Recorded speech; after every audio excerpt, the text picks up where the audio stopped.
Antonina, or, The Fall of Rome, Wilkie Collins. Chapter 13. The House in the Suburbs. Retracing some hours, we turn from the rifted wall to the suburbs and the country which its ramparts overlook. Abandoning the footsteps of the maimed and darkly plotting Ulpius, our attention now fixes itself on the fortunes of Hermanric, and the fate of Antonina. Although the evening had as yet scarcely closed, the Goth had allotted to the warriors under his command their different stations for the night in the lonely suburbs of the city. This duty performed, he was left to the unbroken solitude of the deserted tenement which now served him as a temporary abode. The house he occupied was the last of the wide and irregular street in which it stood. It looked towards the wall beneath the Pincian Mount, from which it was separated by a public garden about half a mile in extent. This once well-thronged place of recreation was now totally unoccupied. Its dull groves were brightened by no human forms, the chambers of its gay summer houses were dark and desolate, the booths of its fruit and flower sellers stood vacant on its untrodden lawns. Melancholy and forsaken, it stretched forth as a fertile solitude under the very walls of a crowded city. And yet there was a charm inexpressibly solemn and soothing in the prospect of loneliness that it presented, as its flower beds and trees were now gradually obscured to the eye in the shadows of the advancing night. It gained in its present refinement as much as it had lost of its former gaiety. It had its own simple attraction still, though it failed to sparkle to the eye with its accustomed illuminations, or to please the ear by the music and laughter, which rose from it in times of peace. As he looked forth over the view from the terrace of his new abode, the remembrance of the employments of his past and busy hours deserted the memory of the young Goth, leaving his faculties free to welcome the reflections which night began insensibly to awaken and create. Employed under such auspices, whither would the thoughts of Hermanric naturally stray? From the moonlight that already began to ripple over the topmost trembling leaves of the trees beyond him, to the delicate and shadowy flowers that twined up the pillars of the deserted terrace where he now stood, every object he beheld connected itself, to his vivid and uncultured imagination, with the one being of whom all that was beautiful in nature, seemed to him the eloquent and befitting type. He thought of Antonina whom he had once protected, of Antonina whom he had afterwards abandoned, of Antonina whom he had now lost. Strong in the imaginative and weak in the reasoning faculties, gifted with large moral perception and little moral firmness, too easy to be influenced and too difficult to be resolved, Hermanric had deserted the girl's interests from an infirmity of disposition, rather than from a determination of will. Now, therefore, when the employments of the day had ceased to absorb his attention, now when silence and solitude led his memory back to his morning's abandonment of his helpless charge, that act of fatal impatience and irresolution inspired him with the strongest emotions of sorrow and remorse. If during her sojourn under his care, Antonina had insensibly influenced his heart, her image, now that he reflected on his guilty share in their parting scene, filled all his thoughts, at once saddening and shaming him, as he remembered her banishment from the shelter of his tent. Every feeling which had animated his reflections on Antonina on the previous night, was doubled in intensity as he thought on her now. Again he recalled her eloquent words, and remembered the charm of her gentle and innocent manner. Again he dwelt on the beauties of her outward form. Each warm expression, each varying intonation of voice that had accompanied her petition to him for safety and companionship, every persuasion that she had used to melt him, now revived in his memory and moved in his heart with steady influence and increasing power. All the hurried and imperfect pictures of happiness which she had drawn to allure him, now expanded and brightened, until his mind began to figure to him visions that had been hitherto unknown to faculties occupied by no other images than those of rivalry, turbulence, and strife. Scenes called into being by Antonina's lightest and hastiest expressions, now rose vague and shadowy before his brooding spirit. Lovely places of earth that he had visited and forgotten now returned to his recollection, idealized and refined as he thought of her. She appeared to his mind in every allurement of action, fulfilling all the duties and enjoying all the pleasures that she had proposed to him. He imagined her happy and healthful, journeying gaily by his side in the fresh morning, with rosy cheek and elastic step. He imagined her delighting him by her promised songs, enlivening him by her eloquent words. In the mellow stillness of evening, he imagined her sleeping, soft and warm and still, in his protecting arms, ever happy and ever gentle, girl in years, and woman in capacities, at once lover and companion, teacher and pupil, follower and guide. Such she might have been once. What was she now? Was she sinking under her loneliness, perishing from exposure and fatigue, repulsed by the cruel, or mocked by the unthinking? To all these perils and miseries had he exposed her, and to what end?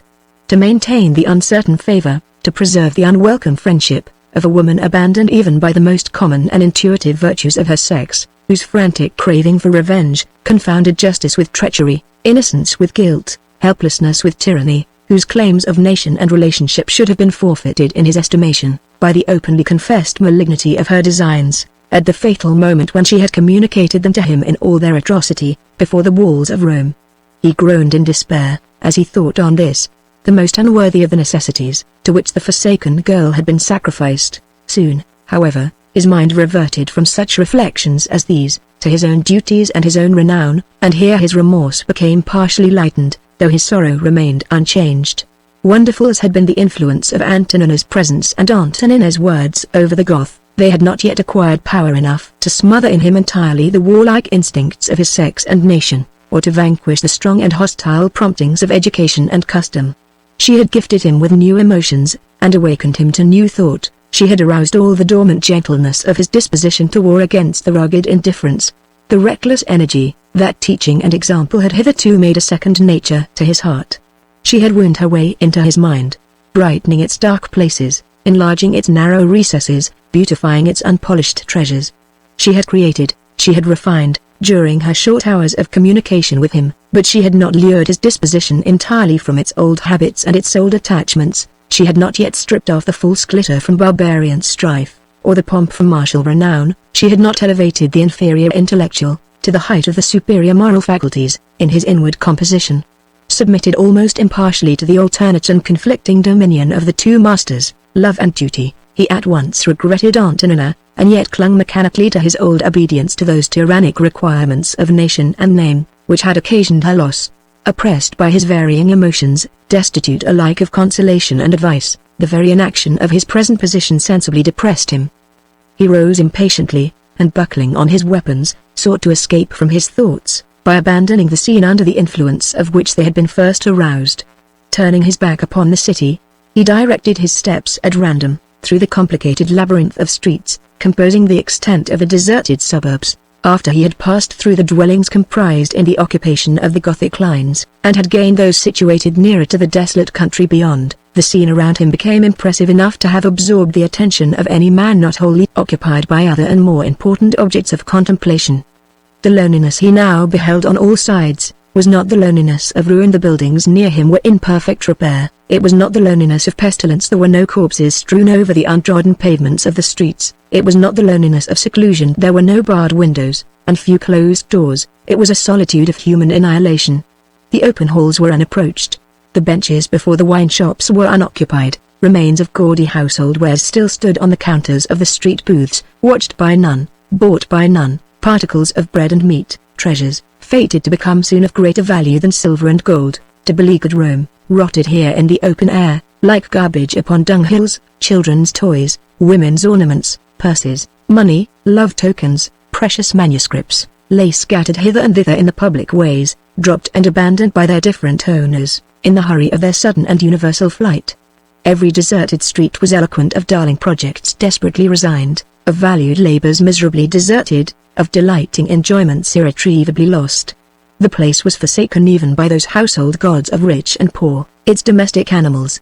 They had either followed their owners into the city, or strayed, unhindered and unwatched, into the country beyond. Mansion, bath, and circus displayed their gaudy pomp and luxurious comfort in vain. Not even a wandering Goth was to be seen near their empty halls. For, with such a prospect before them as the subjugation of Rome, the army had caught the infection of its leader's enthusiasm for his exalted task, and willingly obeyed his commands for suspending the pillage of the suburbs, disdaining the comparatively worthless treasures around them, attainable at any time, when they felt that the rich coffers of Rome herself were now fast opening to their eager hands. Voiceless and noiseless, unpeopled and unravaged, lay the far-famed suburbs of the greatest city of the universe, sunk alike in the night of nature, the night of fortune, and the night of glory. Saddening and impressive as was the prospect thus presented to the eyes of the young Goth, it failed to weaken the powerful influence that his evening's meditations yet held over his mind. As, during the hours that were past, the image of the forsaken girl had dissipated the remembrance of the duties he had performed, and opposed the contemplation of the commands he was yet to fulfill, so it now denied to his faculties any impressions from the lonely scene, beheld, yet unnoticed, which spread around him. Still, as he passed through the gloomy streets, his vain regrets and self-accusations, his natural predilections and acquired attachments, ruled over him and contended within him, as sternly and as unceasingly as in the first moments when they had arisen with the evening, during his sojourn in the terrace of the deserted house. He had now arrived at the extremest boundary of the buildings in the suburbs. Before him lay an uninterrupted prospect of smooth, shining fields, and soft, hazy, indefinable woods. At one side of him were some vineyards and cottage gardens, at the other was a solitary house, the outermost of all the abodes in his immediate vicinity. Dark and cheerless as it was, he regarded it for some time with the mechanical attention of a man more occupied in thought than observation, gradually advancing towards it in the moody abstraction of his reflections, until he unconsciously paused before the low range of irregular steps which led to its entrance door, startled from its meditations by his sudden propinquity to the object that he had unwittingly approached. He now, for the first time, examined the lonely abode before him with real attention. There was nothing remarkable about the house, save the extreme desolateness of its appearance, which seemed to arise partly from its isolated position, and partly from the unusual absence of all decoration on its external front. It was too extensive to have been the dwelling of a poor man, too void of pomp and ornament to have been a mansion of the rich. It might, perhaps, have belonged to some citizen, or foreigner, or the middle class, some moody Northman, some solitary Egyptian, some scheming Jew. Yet, though it was not possessed, in itself, of any remarkable or decided character, the Goth experienced a mysterious, almost an eager curiosity to examine its interior. He could assign no cause, discover no excuse for the act, as he slowly mounted the steps before him. Some invisible and incomprehensible magnet attracted him to the dwelling. If his return had been suddenly commanded by Alaric himself, if evidences of indubitable treachery had lurked about the solitary place, at the moment when he thrust open its unbarred door, he felt that he must still have proceeded upon his onward course. The next instant he entered the house. The light streamed through the open entrance into the gloomy hall, the night wind, rushing upon its track, blew shrill and dreary among the stone pillars, and in the hidden crevices and untenanted chambers above. Not a sign of life appeared, not a sound of a footstep was audible, not even an article of household use was to be seen. The deserted suburbs rose without, like a wilderness, and this empty house looked within, like a sepulchre void of corpses, and yet eloquent of death. There was an inexplicable fascination to the eyes of the Goth about this vault-like, solitary hall. He stood motionless at its entrance, gazing dreamily at the gloomy prospect before him, until a strong gust of wind suddenly forced the outer door further backwards, and at the same moment admitted a larger stream of light. The place was not empty. In a corner of the hall, hitherto sunk in darkness, crouched a shadowy form. It was enveloped in a dark garment, and huddled up into an indefinable and unfamiliar shape.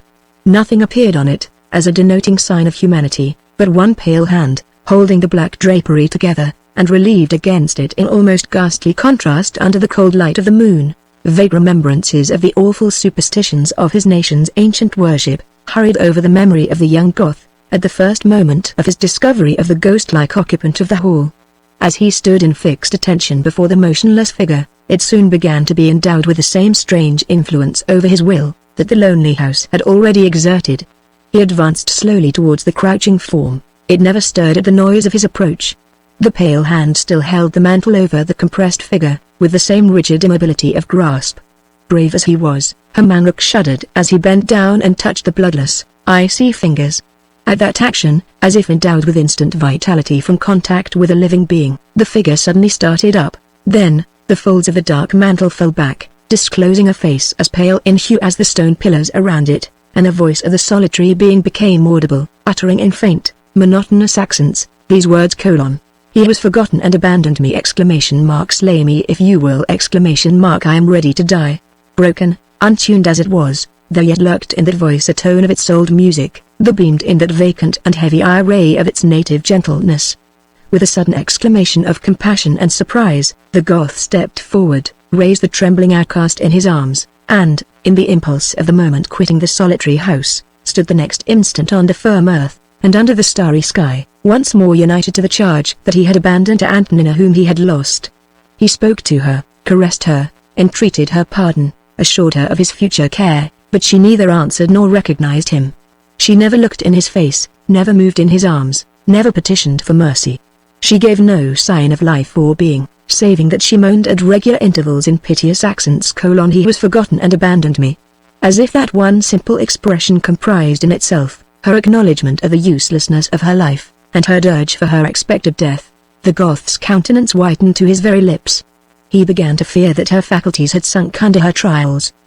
He hurried on with her with trembling steps towards the open country, for he nourished a dreamy, intuitive hope that the sight of those woods and fields and mountains which she had extolled to him, in her morning's entreaty for protection, might aid in restoring her suspended consciousness, if she now looked on them. He ran forward, until he had left the suburbs at least half a mile behind him, and had reached an eminence, bounded on each side by high grass banks and clustering woods, and commanding a narrow, yet various prospect, of the valley ground beneath, and the fertile plains that extended beyond. Here the warrior paused with his burden, and, seating himself on the bank, once more attempted to calm the girl's continued bewilderment and terror. He thought not on his sentinels, whom he had abandoned on his absence from the suburbs, which might be perceived and punished by an unexpected visit, at his deserted quarters, from his superiors in the camp. The social influence that sways the world, the fragile idol at whose shrine pride learns to bow, and insensibility to feel. The soft, grateful influence of yielding nature, yet eternal ruler influence of woman, source alike of virtues and crimes, of earthly glories and earthly disasters, had, in this moment of anguish and expectation, silenced in him every appeal of duty, and overthrown every obstacle of selfish doubt. He now spoke to Antonina as alluringly as a woman, as gently as a child. He caressed her as warmly as a lover, as cheerfully as a brother, as kindly as a father. He, the rough, northern warrior, whose education had been of arms, and whose youthful aspirations had been taught to point towards strife and bloodshed and glory, even he was now endowed with the tender eloquence of pity and love, with untiring, skillful care, with calm, enduring patience. Gently and unceasingly he plied his soothing task, and soon, to his joy and triumph, he beheld the approaching reward of his efforts, in the slow changes that became gradually perceptible in the girl's face and manner. She raised herself in his arms, looked up fixedly and vacantly into his face, then round upon the bright, quiet landscape, then back again more steadfastly upon her companion. And at length, trembling violently, she whispered softly and several times the young Goth's name, glancing at him anxiously and apprehensively, as if she feared and doubted while she recognized him. "You are bearing me to my death," said she suddenly. "You, who once protected me, you, who forsook me!" You are luring me into the power of the woman who thirsts for my blood! Oh, it is horrible, horrible. She paused, averted her face, and shuddering violently, disengaged herself from his arms. After an interval, she continued: "Through the long day, and in the beginning of the cold night, I have waited in one solitary place for the death that is in store for me. I have suffered all the loneliness of my hours of expectation, without complaint. I have listened with little dread, and no grief, for the approach of my enemy who has sworn that she will shed my blood. Having none to love me, and being a stranger in the land of my own nation, I have nothing to live for.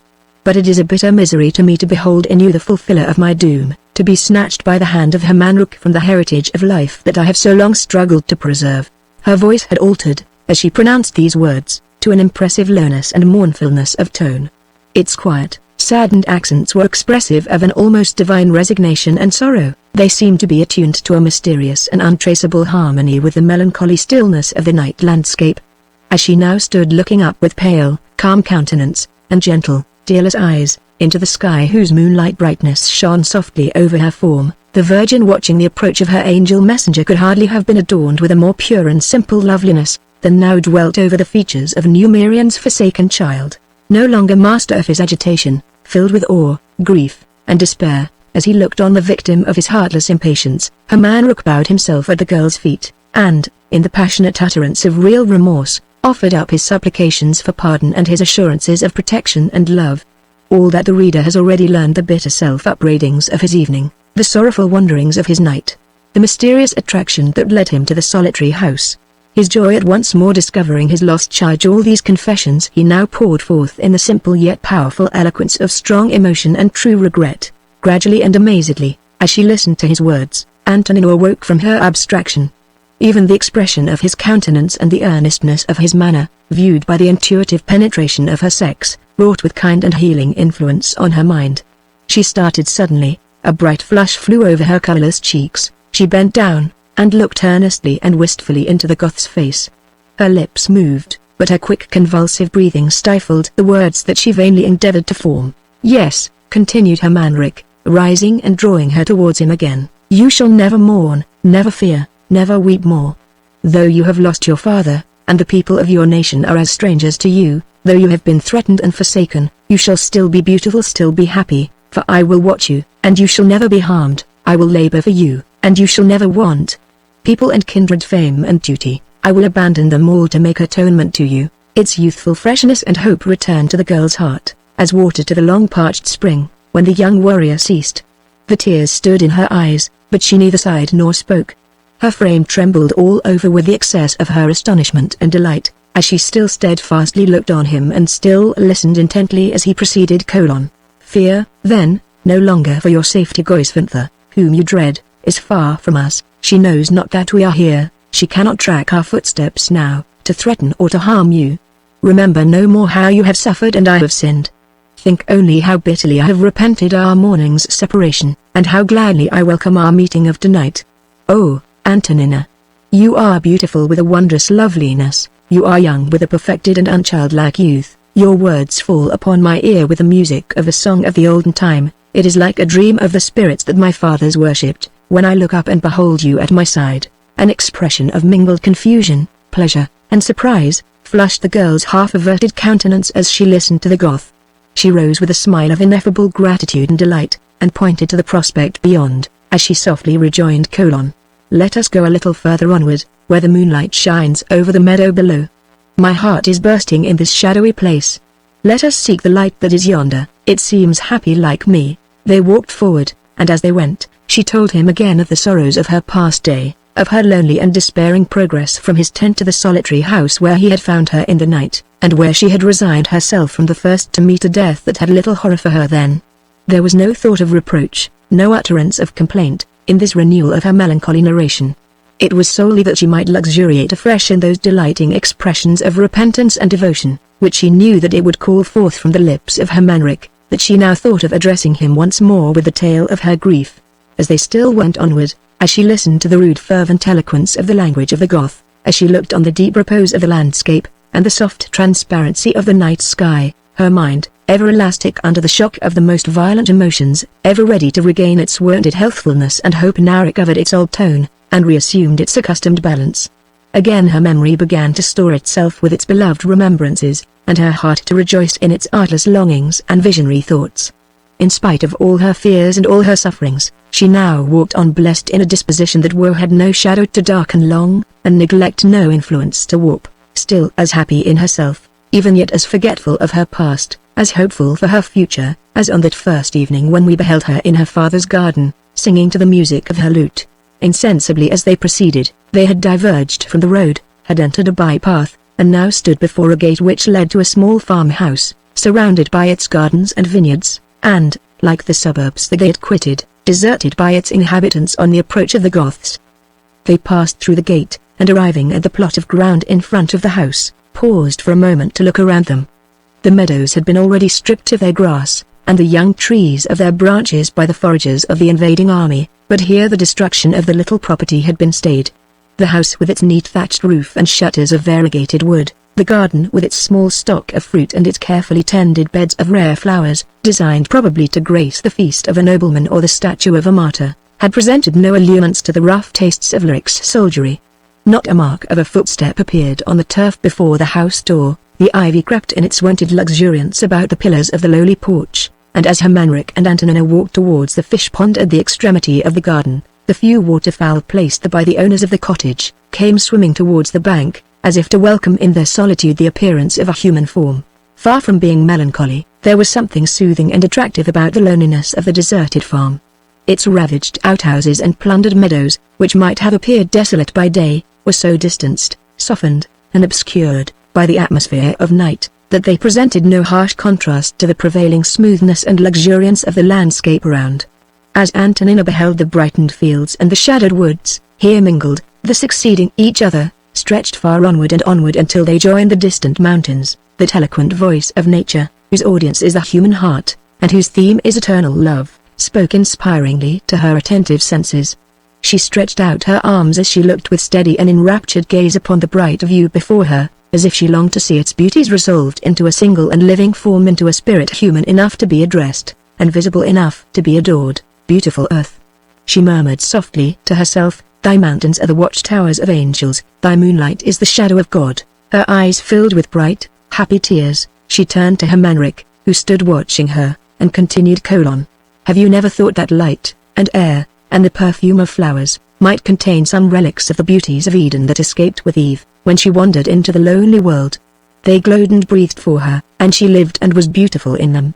They were united to one another, as the sunbeam is united to the earth that it warms, and could the sword of the cherubim have sundered them at once?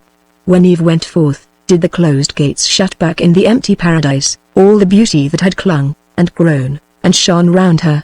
Did no ray of her native light steal forth after her into the desolateness of the world? Did no print of her lost flowers remain on the bosom they must once have pressed? It cannot be. A part of her possessions of Eden must have been spared to her with a part of her life. She must have refined the void air of the earth when she entered it, with a breath of the fragrant breezes, and gleam of the truant sunshine of her lost paradise. They must have strengthened and brightened, and must now be strengthening and brightening with the slow lapse of mortal years, until, in the time when earth itself will be an Eden, they shall be made one again with the hidden world of perfection, from which they are yet separated. So that, even now, as I look forth over the landscape, the light that I behold has in it a glow of paradise, and this flower that I gather a breath of the fragrance that once stole over the senses of my first mother, Eve. Though she paused here, as if in expectation of an answer, the Goth preserved an unbroken silence. Neither by nature nor position was he capable of partaking the wild fancies and aspiring thoughts, drawn by the influences of the external world from their concealment in Antonina's heart.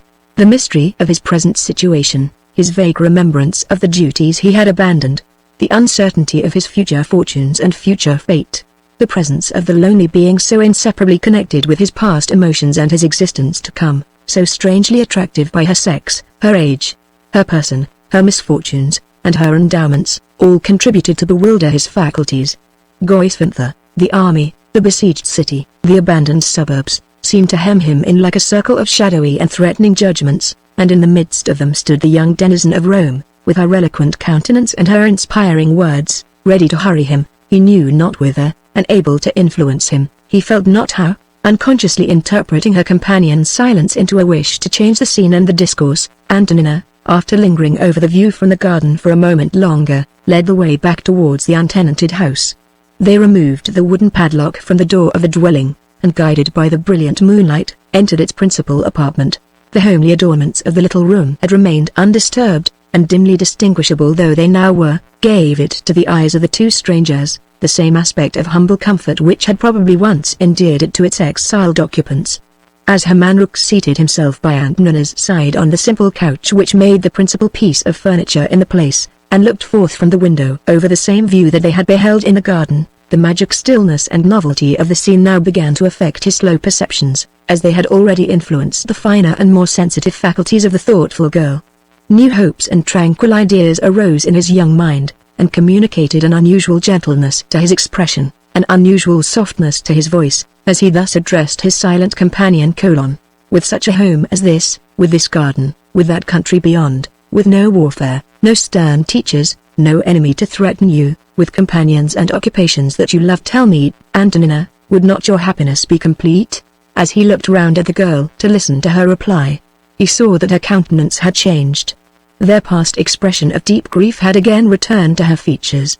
Her eyes were fixed on the short dagger that hung over the Goth's breast, which seemed to have suddenly aroused in her a train of melancholy and unwelcome thoughts. When she at length spoke, it was in a mournful and altered voice, and with a mingled expression of resignation and despair. You must leave me, we must be parted again, said she. The sight of your weapons has reminded me of all that until now I had forgotten, of all that I have left in Rome, of all that you have abandoned before the city walls.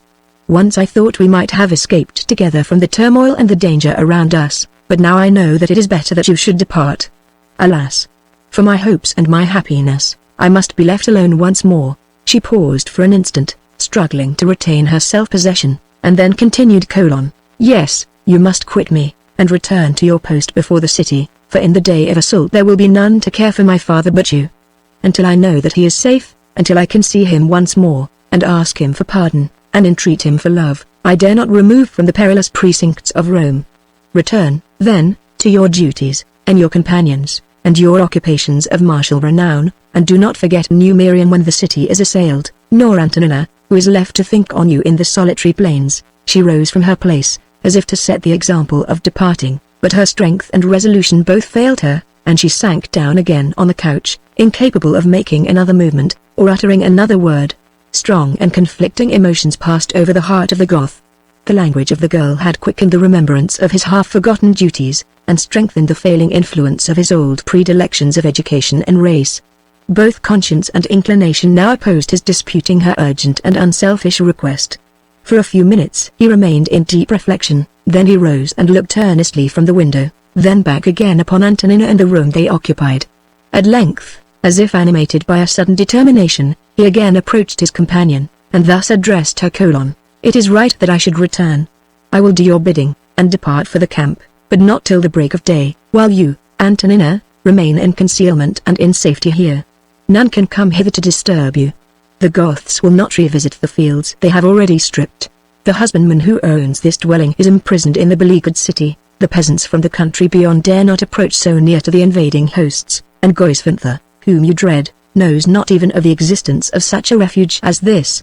Here, though lonely, you will be secure. Here you can await my return, when each succeeding night gives me the opportunity of departing from the camp, and here I will warn you beforehand, if the city is devoted to an assault. Though solitary, you will not be abandoned. We shall not be parted one from the other. Often and often I shall return to look on you, and to listen to you, and to love you. You will be happier here, even in this lonely place, than in the former home that you have lost through your father's wrath. Oh, I will willingly remain. I will joyfully await you," cried the girl, raising her beaming eyes to Hermanruk's face. "I will never speak mournfully to you again. I will never remind you more of all that I have suffered, and all that I have lost. How merciful you were to me, when I first saw you in your tent. How doubly merciful you are to me here. I am proud when I look on your stature, and your strength, and your heavy weapons, and know that you are happy in remaining with me, that you will succor my father, that you will return from your glittering encampments to this farmhouse, where I am left to await you. Already I have forgotten all that has happened to me of woe. Already I am more joyful than ever I was in my life before. See, I am no longer weeping in sorrow. If there are any tears still on my cheeks, they are the tears of gladness that everyone welcomes tears to sing and rejoice in." She ceased abruptly, as if words failed to give expression to her new delight. All the gloomy emotions that had oppressed her but a short time before had now completely vanished, and the young, fresh heart, superior still to despair and woe, basked as happily again in its native atmosphere of joy as a bird in the sunlight of morning and spring.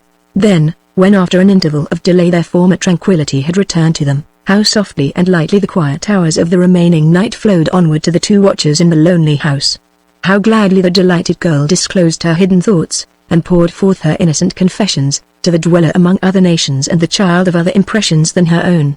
All the various reflections aroused in her mind by the natural objects she had secretly studied, by the mighty imagery of her Bible lore, by the gloomy histories of saints' visions and martyrs' sufferings, which she had learned and pondered over by her father's side, were now drawn from their treasured places in her memory, and addressed to the ear of the Goth.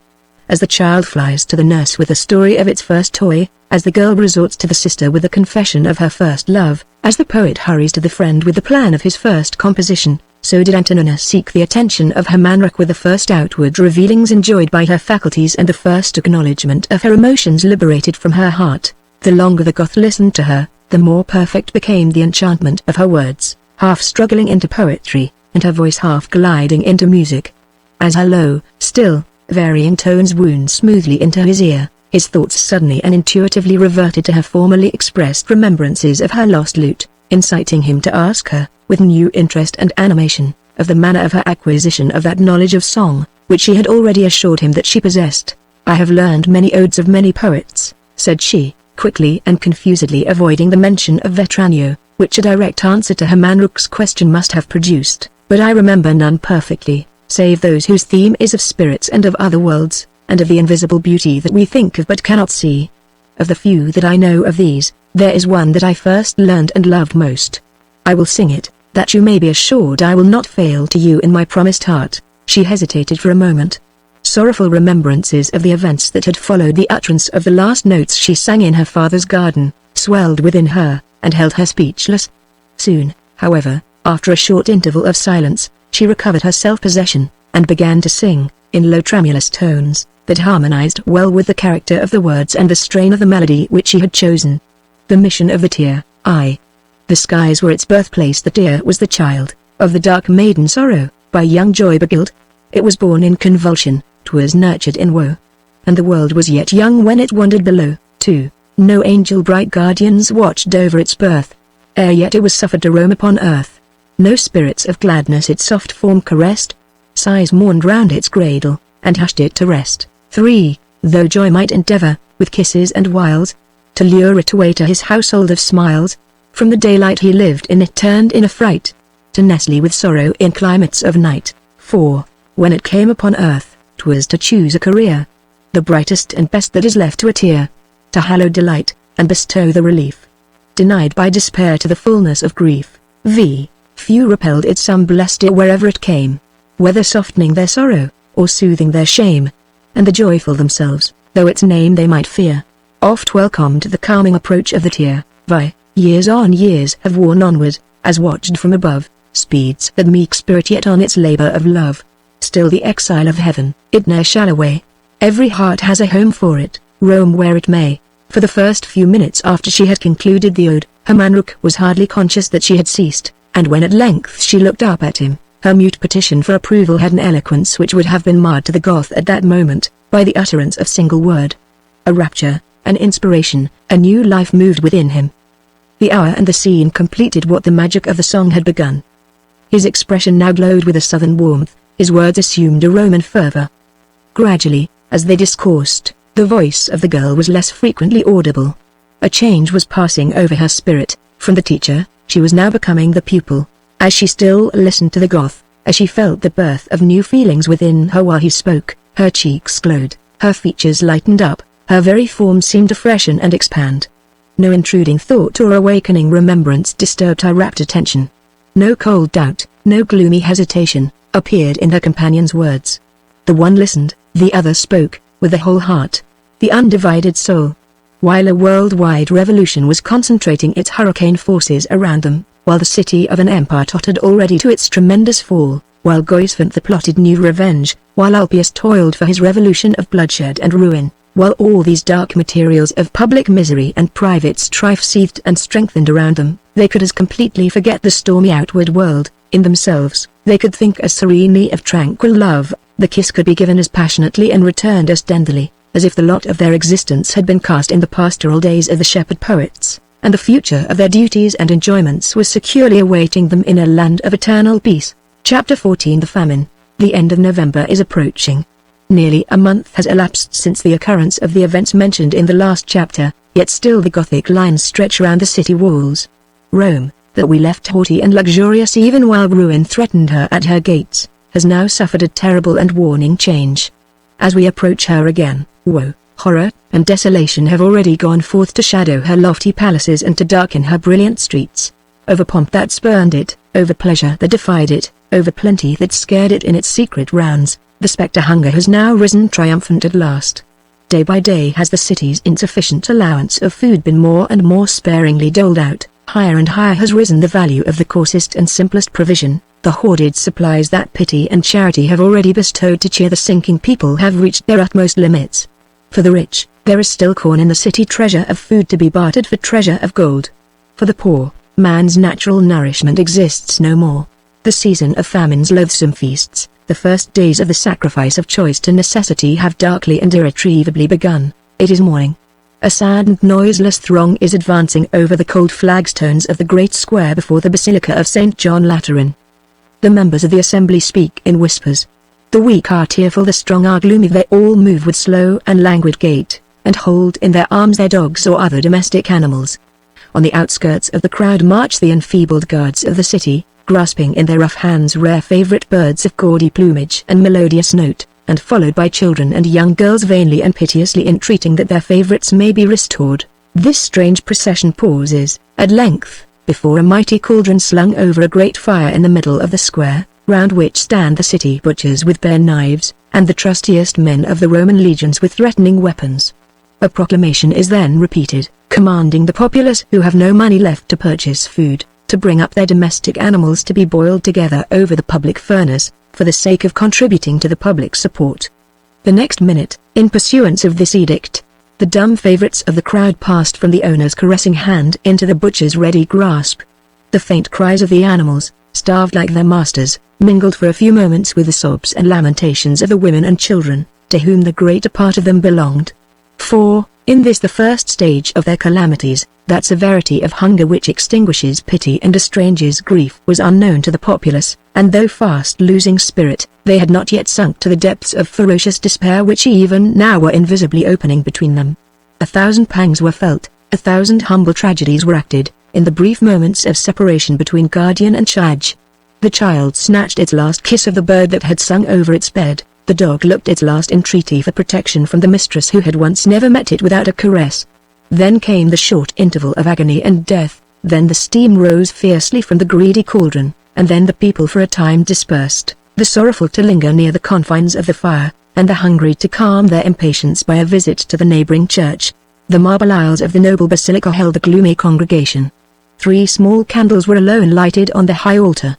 No sweet voices sang melodious anthems or exulting hymns. The monks, in hoarse tones and monotonous harmonics, chanted the penitential psalms. Here and there knelt a figure clothed in mourning robes, and absorbed in secret prayer, but over the majority of the assembly either blank despondency or sullen inattention universally prevailed. As the last dull notes of the last psalm died away among the lofty recesses of the church, a procession of pious Christians appeared at the door and advanced slowly to the altar. It was composed both of men and women barefooted, clothed in black garments, and with ashes scattered over their disheveled hair. Tears flowed from their eyes, and they beat their breasts as they bowed their foreheads on the marble pavement of the altar steps. This humble public expression of penitence under the calamity that had now fallen on the city was, however, confined only to its few really religious inhabitants, and commanded neither sympathy nor attention from the heartless and obstinate population of Rome. Some still cherished the delusive hope of assistance from the court at Ravenna, others believed that the Goths would ere long impatiently abandon their protracted blockade, to stretch their ravages over the rich and unprotected fields of southern Italy.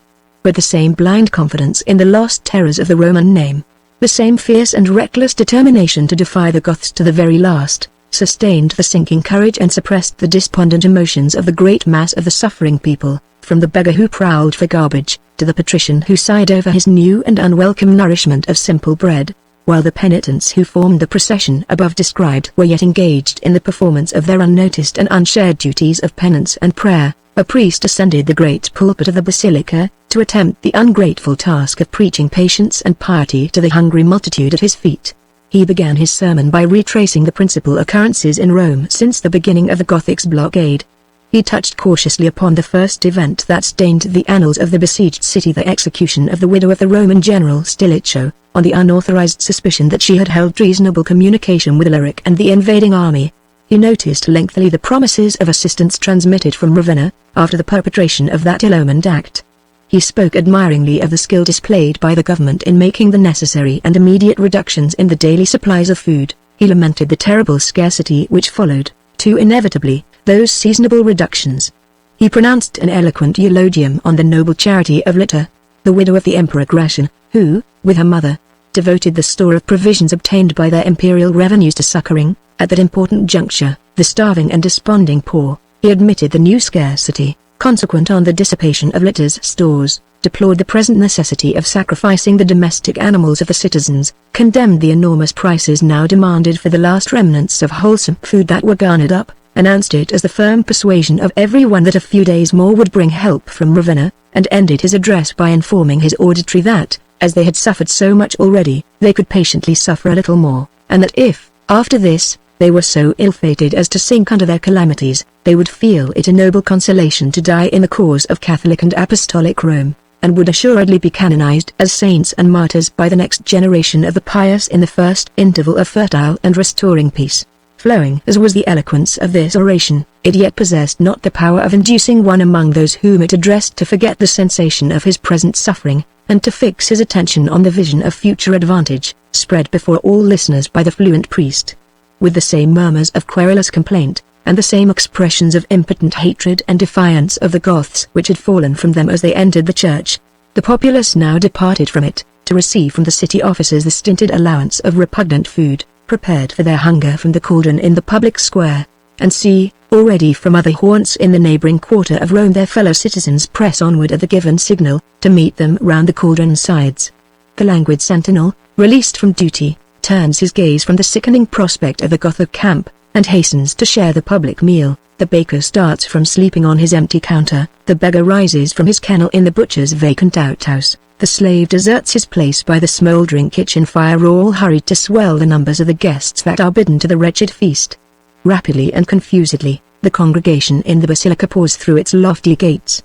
The priests and penitents retire from the altar's foot, and in the great church, so crowded but a few moments before, there now only remains the figure of a solitary man. Since the commencement of the service, neither addressed nor observed, this lonely being has faltered round the circle of the congregation, gazing long and wistfully over the faces that met his view. Now that the sermon is ended, and the last lingerer has quitted the church, he turns from the spot whence he has anxiously watched the different members of the departing throng, and feebly crouches down on his knees at the base of a pillar that is near him. His eyes are hollow, and his cheeks are wan, his thin grey hairs are few and fading on his aged head. He makes no effort to follow the crowd and partake their sustenance, no one is left behind to urge, no one returns to lead him to the public meal. Though weak and old, he is perfectly forsaken in his loneliness, perfectly unsolaced in his grief. His friends have lost all trace of him, his enemies have ceased to fear or to hate him now. As he crouches by the pillar alone, he covers his forehead with his pale, palsied hands, his dim eyes fill with bitter tears, and such expressions as these are ever and anon faintly audible in the intervals of his heavy sighs, day after day, day after day. And my lost one is not found. My loved and wronged one is not restored. Antonina. Antonina. Some days after the public distribution of food in the square of St. John Lateran, Vetranio's favorite freedman might have been observed pursuing his way homeward, sadly and slowly, to his master's palace. It was not without cause that the pace of the intelligent carrier was funereal and his expression disconsolate. Even during the short period that had elapsed since the scene in the basilica already described, the condition of the city had altered fearfully for the worse. The famine advanced with giant strides, every succeeding hour endued it with new vigor, every effort to repel it served but to increase its spreading and overwhelming influence. One after another the pleasures and pursuits of the city declined beneath the dismal oppression of the universal ill, until the public spirit in Rome became moved alike in all classes by one gloomy inspiration, a despairing defiance of the famine and the Goths. The freedman entered his master's palace neither saluted nor welcomed by the once obsequious slaves in the outer lodge. Neither harps nor singing boys, neither woman's ringing laughter nor man's bacchanalian glee, now woke the echoes in the lonely halls. The pulse of pleasure seemed to have throbbed its last in the joyless being of Vetranio's altered household. Hastening his steps as he entered the mansion, Cario passed into the chamber where the senator awaited him. On two couches, separated by a small table, reclined the lord of the palace and his pupil and companion at Ravenna, the once sprightly Camilla. Vetranio's open brow had contracted a clouded and severe expression, and he neither regarded nor addressed his visitor, who, on her part, remained as silent and as melancholy as himself. Every trace of the former characteristics of the gay, elegant voluptuary and the lively, prattling girl seemed to have completely vanished. On the table between them stood a large bottle containing Falernian wine, and a vase filled with a little watery soup, in the middle of which floated a small dough cake, sparingly sprinkled with common herbs. As for the usual accompaniments of Vetranio's luxurious privacy, they were nowhere to be seen. Poems, pictures, trinkets, lutes, all were absent. Even the inestimable kitten of the breed most worshipped by the ancient Egyptians appeared no more. It had been stolen, cooked, and eaten by a runaway slave, who had already bartered its ruby collar for a lean parrot and the unroasted half of the carcass of a dog. I lament to confess it, O estimable patron, but my mission has failed, observed Cario, producing from his cloak several bags of money and boxes of jewels, which he carefully deposited on the table. The prefect has himself assisted in searching the public and private granaries, and has arrived at the conclusion that not a handful of corn is left in the city. I offered publicly in the marketplace 5,000 sestertii for a living cock and hen, but was told that the race had long since been exterminated, and that, as money would no longer buy food, money was no longer desired by the poorest beggar in Rome. There is no more even of the hay I yesterday purchased to be obtained for the most extravagant bribes. Those still possessing the smallest supplies of provision guard and hide them with the most jealous care. I have done nothing but obtain for the consumption of the few slaves who yet remain faithful in the house this small store of dogs' hides, reserved from the public distribution of some days since in the square of the Basilica of St. John. And the freedman, with an air of mingled triumph and disgust, produced as he spoke his provision of dirty skins. "What supplies have we still left in our possession?" demanded Vetranio, after drinking a deep draught of the Falernian, and motioning his servant to place his treasured burden out of sight. "I have hidden in a secure receptacle, for I know not how soon hunger may drive the slaves to disobedience," rejoined Cario. 7 bags of hay, 3 baskets stocked with salted horseflesh, a sweetmeat box filled with oats, and another with dried parsley. The rare Indian singing birds are still preserved inviolate in their aviary. There is a great store of spices, and some bottles of the nightingale sauce yet remain. "What is the present aspect of the city?" interrupted Vetranio impatiently. "Rome is as gloomy as a subterranean sepulchre," replied Cario, with a shudder. "The people congregate in speechless and hungry mobs at the doors of their houses and the corners of the streets. The sentinels at the ramparts totter on their posts. Women and children are sleeping exhausted on the very pavements of the churches. The theatres are emptied of actors and audience alike. The baths resound with cries for food and curses on the Goths. Thefts are already committed in the open and unguarded shops, and the barbarians remain fixed in their encampments, unapproached by our promised legions from Ravenna, neither assaulting us in our weakness, nor preparing to raise the blockade. Our situation grows more and more perilous. I have great hopes in our store of provisions, but cast your hopes to the court at Ravenna, and your beasts provender to the howling mob," cried Vetranio with sudden energy. "It is now too late to yield. If the next few days bring us no assistance, the city will be a human shambles. And think you that I, who have already lost in this public suspension of social joys my pleasures, my employments, and my companions, will wait serenely for the lingering and ignoble death that must then threaten us all? No, it shall never be said that I died starving with the herd, like a slave that his master deserts. Though the plates in my banqueting hall must now be empty, my vases and wine cups shall yet sparkle for my guests. There is still wine in the cellar, and spices and perfumes remain in the larder stores. I will invite my friends to a last feast, a saturnalia in a city of famine, a banquet of death, spread by the jovial labors of Silenus and his fawns. Though the Parcae have woven for me the destiny of a dog, it is the hand of Bacchus that shall sever the fatal thread." His cheeks were flushed, his eyes sparkled, all the mad energy of his determination appeared in his face as he spoke. He was no longer the light, amiable, smooth-tongued trifler, but a moody, reckless, desperate man, careless of every obligation and pursuit which had hitherto influenced the easy surface of his patrician life. The startled Camilla, who had as yet preserved a melancholy silence, ran towards him with affrighted looks and undissembled tears. Cario stared in vacant astonishment on his master's disordered countenance, and, forgetting his bundle of dog-skins, suffered them to drop unheeded on the floor. A momentary silence followed, which was suddenly interrupted by the abrupt entrance of a fourth person, pale, trembling and breathless, who was no other than Vetranio's former visitor, the prefect Pompeianus. "I bid you welcome to my approaching feast of brimming wine cups and empty dishes," cried Vetranio, pouring the sparkling Falernian into his empty glass. "The last banquet given in Rome, ere the city is annihilated, will be mine. The Goths and the famine shall have no part in my death. Pleasure shall preside at my last moments, as it has presided at my whole life. I will die like Sardanapalus, with my loves and my treasures around me, and the last of my guests who remains proof against our festivity shall set fire to my palace, as the kingly Assyrians set fire to his." "This is no season for jesting," exclaimed the prefect, staring round him with bewildered eyes and colourless cheeks. "Our miseries are but dawning as yet. In the next street lies the corpse of a woman, and horrible omen ! A coil of serpents is wreathed about her neck. We have no burial place to receive her, and the thousands who may die like her, ere assistance arrives. The city sepulchres outside the walls are in the hands of the Goths. The people stand round the body in a trance of horror, for they have now discovered a fatal truth we would fain have concealed from them." Here the prefect paused, looked round affrightedly on his listeners, and then added in low trembling tones, "The citizens are lying dead from famine in the streets of Rome." Chapter 15 The City and the Gods. We return once more to the Gothic encampment in the suburbs eastward of the Pincian Gate, and to Hermanric and the warriors under his command, who are still posted at that particular position on the great circle of the blockade. The movements of the young chieftain from place to place expressed, in their variety and rapidity, the restlessness that was agitating his mind.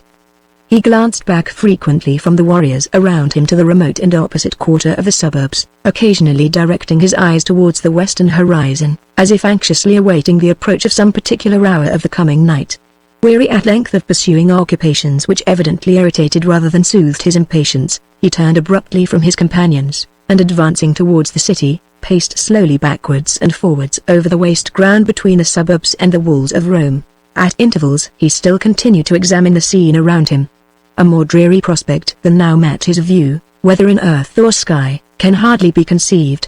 The dull sunless day was fast closing, and the portentous heaven gave promise of a stormy night.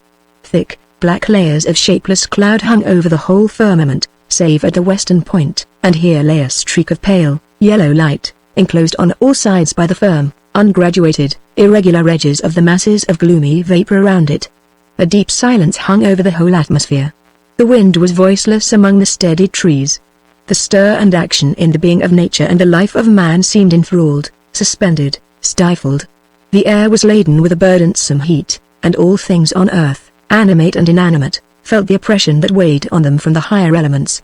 The people who lay gasping for breath in the famine-stricken city, and the blades of grass that drooped languidly on the dry sward beyond the walls, owned the enfeebling influence alike.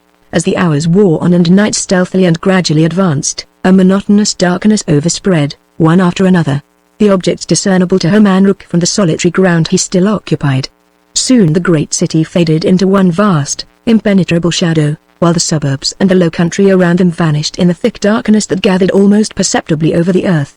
And now the sole object distinctly visible was the figure of a weary sentinel, who stood on the frowning rampart immediately above the rifted wall, and whose drooping figure, propped upon his weapon, was indicated in hard relief against the thin, solitary streak of light still shining in the cold and cloudy wastes of the western sky. But as the night still deepened, this one space of light faded, contracted, vanished, and with it disappeared the sentinel and the line of rampart on which he was posted. The rule of the darkness now became universal. Densely and rapidly it overspread the whole city with startling suddenness, as if the fearful destiny now working its fulfillment in Rome had forced the external appearances of the night into harmony with its own woe-boding nature. Then, as the young Goth still lingered at his post of observation, the long, low, tremulous, absorbing roll of thunder far off became grandly audible.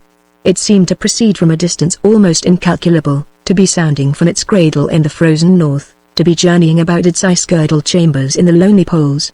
It deepened rather than interrupted the dreary, mysterious stillness of the atmosphere.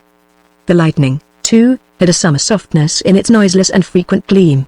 It was not the fierce lightning of winter, but a warm, fitful brightness, almost fascinating in its light, rapid recurrence, tinged with the glow of heaven, and not with the glare of hell. There was no wind, no rain, and the air was as hushed as if it slept over chaos in the infancy of a new creation. Among the various objects displayed, instant by the rapid lightning to the eyes of Hermann, the most easily and most distinctly visible was the broad surface of the rifted wall. The large, loose stones, scattered here and there at its base, and the overhanging lid of its broad rampart, became plainly though fitfully apparent in the brief moments of their illumination. The lightning had played for some time over that structure of the fortifications, and the bare ground that stretched immediately beyond them, when the smooth prospect which it thus gave by glimpses to view, was suddenly checkered by a flight of birds appearing from one of the lower divisions of the wall, and flitting uneasily to and fro at one spot before its surface. As moment after moment the lightning continued to gleam, so the black forms of the birds were visible to the practised eye of the Goth, perceptible, yet evanescent, as sparks of fire or flakes of snow whirling confusedly and continually about the spot whence they had evidently been startled by some unimaginable interruption. At length, after a lapse of some time, they vanished as suddenly as they had appeared, with shrill notes of affright which were audible even above the continuous rolling of the thunder, and immediately afterwards, when the lightning alternated with the darkness, there appeared to Hermann, in the part of the wall where the birds had been first disturbed, a small red gleam, like a spark of fire lodged in the surface of the structure. Then this was lost, a longer obscurity than usual prevailed in the atmosphere, and when the Goth gazed eagerly through the next succession of flashes, they showed him the momentary and doubtful semblance of a human figure, standing erect on the stones at the base of the wall. Hermann started with astonishment. Again the lightning ceased. In the ardor of his anxiety to behold more, he strained his eyes with the vain hope of penetrating the obscurity around him. The darkness seemed interminable. Once again the lightning flashed brilliantly out.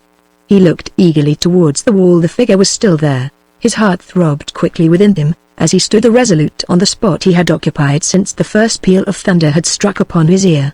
Were the light and the man one seen but for an instant, the other still perceptible mere phantoms of his erring sight, dazzled by the quick recurrence of atmospheric changes through which it had acted? Or did he indubitably behold a human form, and had he really observed a material light? Some strange treachery, some dangerous mystery might be engendering in the besieged city, which it would be his duty to observe and unmask. He drew his sword, and, at the risk of being observed through the lightning, and heard during the pauses in the thunder, by the sentinel on the wall, resolutely advanced to the very foot of the fortifications of hostile Rome. He heard no sound, perceived no light, observed no figure, as, after several unsuccessful attempts to reach the place where they stood, he at length paused at the loose stones which he knew were heaped at the base of the wall. The next moment he was so close to it, that he could pass his sword point over parts of its rugged surface. He had scarcely examined thus a space of more than 10 yards, before his weapon encountered a sharp, jagged edge, and a sudden presentiment assured him instantly that he had found the spot where he had beheld the momentary light, and that he stood on the same stone which had been occupied by the figure of the man. After an instant's hesitation, he was about to mount higher on the loose stones, and examine more closely the irregularity he had just discovered in the wall, when a vivid flash of lightning, unusually prolonged, showed him, obstructing at scarcely a yard's distance his onward path, the figure he had already distantly beheld from the plain behind. There was something inexpressibly fearful in his viewless vicinity. During the next moment of darkness, to this silent, mysterious form, so imperfectly shown by the lightning that quivered over its half-revealed proportions, every pulse in the body of the Goth seemed to pause as he stood, with ready weapon, looking into the gloomy darkness, and wafting for the next flash. It came, and displayed to him the man's fierce eyes glaring steadily down upon his face. Another gleam, and he beheld his haggard finger placed upon his lip in token of silence. A third, and he saw the arm of the figure pointing towards the plain behind him, and then in the darkness that followed, a hot breath played upon his ear, and a voice whispered to him, through a pause in the rolling of the thunder, "Follow me." The next instant Hermanruk felt the momentary contact of the man's body, as with noiseless steps he passed him on the stones. It was no time to deliberate or to doubt. He followed close upon the stranger's footsteps, gaining glimpses of his dark form moving onward before, whenever the lightning briefly illuminated the scene, until they arrived at a clump of trees, not far distant from the houses in the suburbs that were occupied by the Goths under his own command. Here the stranger paused before the trunk of a tree which stood between the city wall and himself, and drew from beneath his ragged cloak a small lantern, carefully covered with a piece of cloth, which he now removed, and holding the light high above his head, regarded the Goth with a steady and anxious scrutiny. Hermanruk attempted to address him first, but the appearance of the man, barely visible though it was by the feeble light of his lantern, was so startling and repulsive, that the half-formed words died away on his lips. The face of the stranger was of a ghastly paleness, his hollow cheeks were seamed with deep wrinkles, and his eyes glared with an expression of ferocious suspicion. One of his arms was covered with old bandages, stiff with coagulated blood, and hung paralyzed at his side. The hand that held the light trembled, so that the lantern containing it vibrated continuously in his unsteady grasp. His limbs were lank and shriveled almost to deformity, and it was with evident difficulty that he stood upright on his feet. Every member of his body seemed to be wasting with a gradual death, while his expression, ardent and forbidding, was stamped with all the energy of manhood, and all the daring of youth. It was obvious. The wall was passed. The breach was made good. After a protracted examination of Hermanruk's countenance and attire, the man, with an imperious expression, strangely at variance with his faltering voice, thus addressed him: "You are a Goth?" "I am," rejoined the young chief. "And you are a friend of the Goths," was the quick answer. An instant of silence followed. The dialogue was then again begun by the stranger. "What brought you alone to the base of the ramparts?" he demanded, and an expression of ungovernable apprehension shot from his eyes as he spoke. "I saw the appearance of a man in the gleam of the lightning," answered Hermanruk. "I approached it, to assure myself that my eyes have not deluded me, to discover—" "There is but one man of your nation who shall discover whence I came and what I would obtain," interrupted the stranger fiercely. "That man is Alaric, your king." Surprise, indignation, and contempt appeared in the features of the Goth, as he listened to such a declaration from the helpless outcast before him. The man perceived it, and motioning him to be silent, again addressed him. "Listen," cried he. I have that to reveal to the leader of your forces which will stir the heart of every man in your encampment, if you are trusted with the secret after your king has heard it from my lips. Do you still refuse to guide me to his tent?" Hamanruk laughed scornfully. "Look on me," pursued the man, bending forward, and fixing his eyes with savage earnestness upon his listener's face. "I am alone, old, wounded, weak, a stranger to your nation, a famished and a helpless man. Should I venture into your camp? Should I risk being slain for a Roman by your comrades? Should I dare the wrath of your imperious ruler without a cause?" He paused, and then, still keeping his eyes on the Goth, continued in lower and more agitated tones. "Deny me your help, I will wander through your camp till I find your king. Imprison me, your violence will not open my lips. Slay me, you will gain nothing by my death. But aid me, and to the latest moment of your life you will rejoice in the deed. I have words of terrible import for Elixir, a secret in the gaining of which I have paid the penalty." Thus, he pointed to his wounded arm. The solemnity of his voice, the rough energy of his words, the stern determination of his aspect, the darkness of the night that was round them, the rolling thunder that seemed to join itself to their discourse, the impressive mystery of their meeting under the city walls, all began to exert their powerful and different influences over the mind of the Goth, changing insensibly the sentiments at first inspired in him by the man's communications. He hesitated, and looked round doubtfully towards the lines of the camp. There was a long silence, which was again interrupted by the stranger. "Guard me, chain me, mock at me if you will," he cried, with raised voice and flashing eyes, "but lead me to Alaric's tent. I swear to you by the thunder pealing over our heads, that the words I would speak to him will be more precious in his eyes than the brightest jewel he could ravish from the coffers of Rome." Though visibly troubled and impressed, Hamanruk still hesitated. "Do you yet delay?" exclaimed the man, with contemptuous impatience. "Stand back. I will pass on by myself into the very heart of your camp. I entered on my project alone. I will work its fulfillment without help. Stand back." And he moved past Hamanruk in the direction of the suburbs, with the same look of fierce energy on his withered features which had marked them so strikingly at the outset of his extraordinary interview with the young chieftain. The daring devotion to his purpose, the reckless toiling after a dangerous and doubtful success, manifested in the words and actions of one so feeble and unaided as the stranger, aroused in the Goth that sentiment of irrepressible admiration which the union of moral and physical courage inevitably awakens. In addition to the incentive to aid the man thus created, an ardent curiosity to discover his secret filled the mind of Hamanruk, and further powerfully inclined him to conduct his determined companion into Alaric's presence, for by such proceeding only could he hope, after the man's firm declaration that he would communicate in the first instance to no one but the king, to penetrate ultimately the object of his mysterious errand. Animated, therefore, by such motives as these, he called to the stranger to stop, and briefly communicated to him his willingness to conduct him instantly to the presence of the leader of the Goths. The man intimated by a sign his readiness to accept the offer. His physical powers were now evidently fast failing, but he still tottered painfully onward as they moved to the headquarters of the camp, muttering and gesticulating to himself almost incessantly.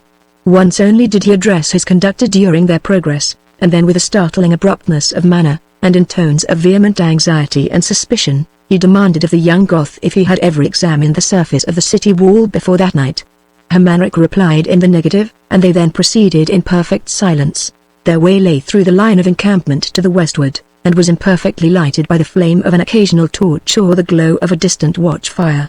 The thunder had diminished in frequency, but had increased in volume. Faint breaths of wind soared up fitfully from the west, and already a few raindrops fell slowly to the thirsty earth.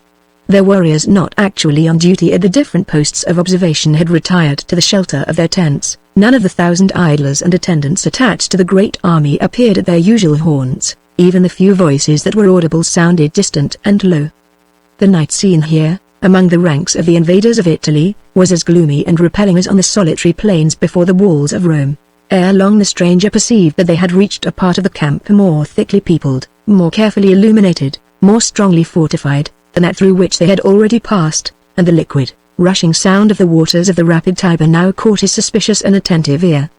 They still moved onward a few yards, and then paused suddenly before a tent, immediately surrounded by many others, and occupied at all its approaches by groups of richly armed warriors. Here Hamanruk stopped an instant to parley with a sentinel, who, after a short delay, raised the outer covering of the entrance to the tent, and the moment after the Roman adventurer beheld himself standing by his conductor's side in the presence of the Gothic king. The interior of Alaric's tent was lined with skins, and illuminated by one small lamp, fastened to the center pole that supported its roof. The only articles of furniture in the place were some bundles of furs flung down loosely on the ground, and a large, rudely carved wooden chest, on which stood a polished human skull, hollowed into a sort of clumsy wine cup. A thoroughly Gothic ruggedness of aspect, a stately northern simplicity prevailed over the spacious tent, and was indicated not merely in its thick shadows, its calm lights, and its freedom from pomp and glitter, but even in the appearance and employment of its remarkable occupant. Alaric was seated alone on the wooden chest already described, contemplating with bent brow and abstracted gaze some old runic characters, traced upon the carved surface of a brass and silver shield, full 5 feet high, which rested against the side of the tent. The light of the lamp falling upon the polished surface of the weapon rendered doubly bright by the dark skins behind it was reflected back upon the figure of the Goth chief. It glowed upon his ample cuirass, it revealed his firm lips, slightly curled by an expression of scornful triumph, it displayed the grand, muscular formation of his arm, which rested clothed in tightly fitting leather upon his knee, it partly brightened over his short, light hair, and glittered steadily in his fixed, thoughtful, manly eyes, which were just perceptible beneath the partial shadow of his contracted brow, while it left the lower part of his body and his right hand, which was supported on the head of a huge, shaggy dog couching at his side, shadowed almost completely by the thick skins heaped confusedly against the sides of the wooden chest. He was so completely absorbed in the contemplation of the runic characters, traced among the carved figures on his immense shield, that he did not notice the entry of Hermanric and the stranger until the growl of the watchful dog suddenly disturbed him in his occupation. He looked up instantly, his quick, penetrating glance dwelling for a moment on the young chieftain, and then resting steadily and inquiringly on his companion's feeble and mutilated form. Accustomed to the military brevity and promptitude exacted by his commander in all communications addressed to him by his inferiors, Hermanric, without waiting to be interrogated or attempting to preface or excuse his narrative, shortly related the conversation that had taken place between the stranger and himself on the plain near the Pincian Gate, and then waited respectfully to receive the commendation or incur the rebuke of the king, as the chance of the moment might happen to decide. After again fixing his eyes in severe scrutiny on the person of the Roman, Alaric spoke to the young warrior in the Gothic language thus: "Leave the man with me, return to your post, and there await whatever commands it may be necessary that I should dispatch to you tonight." Hermanric immediately departed.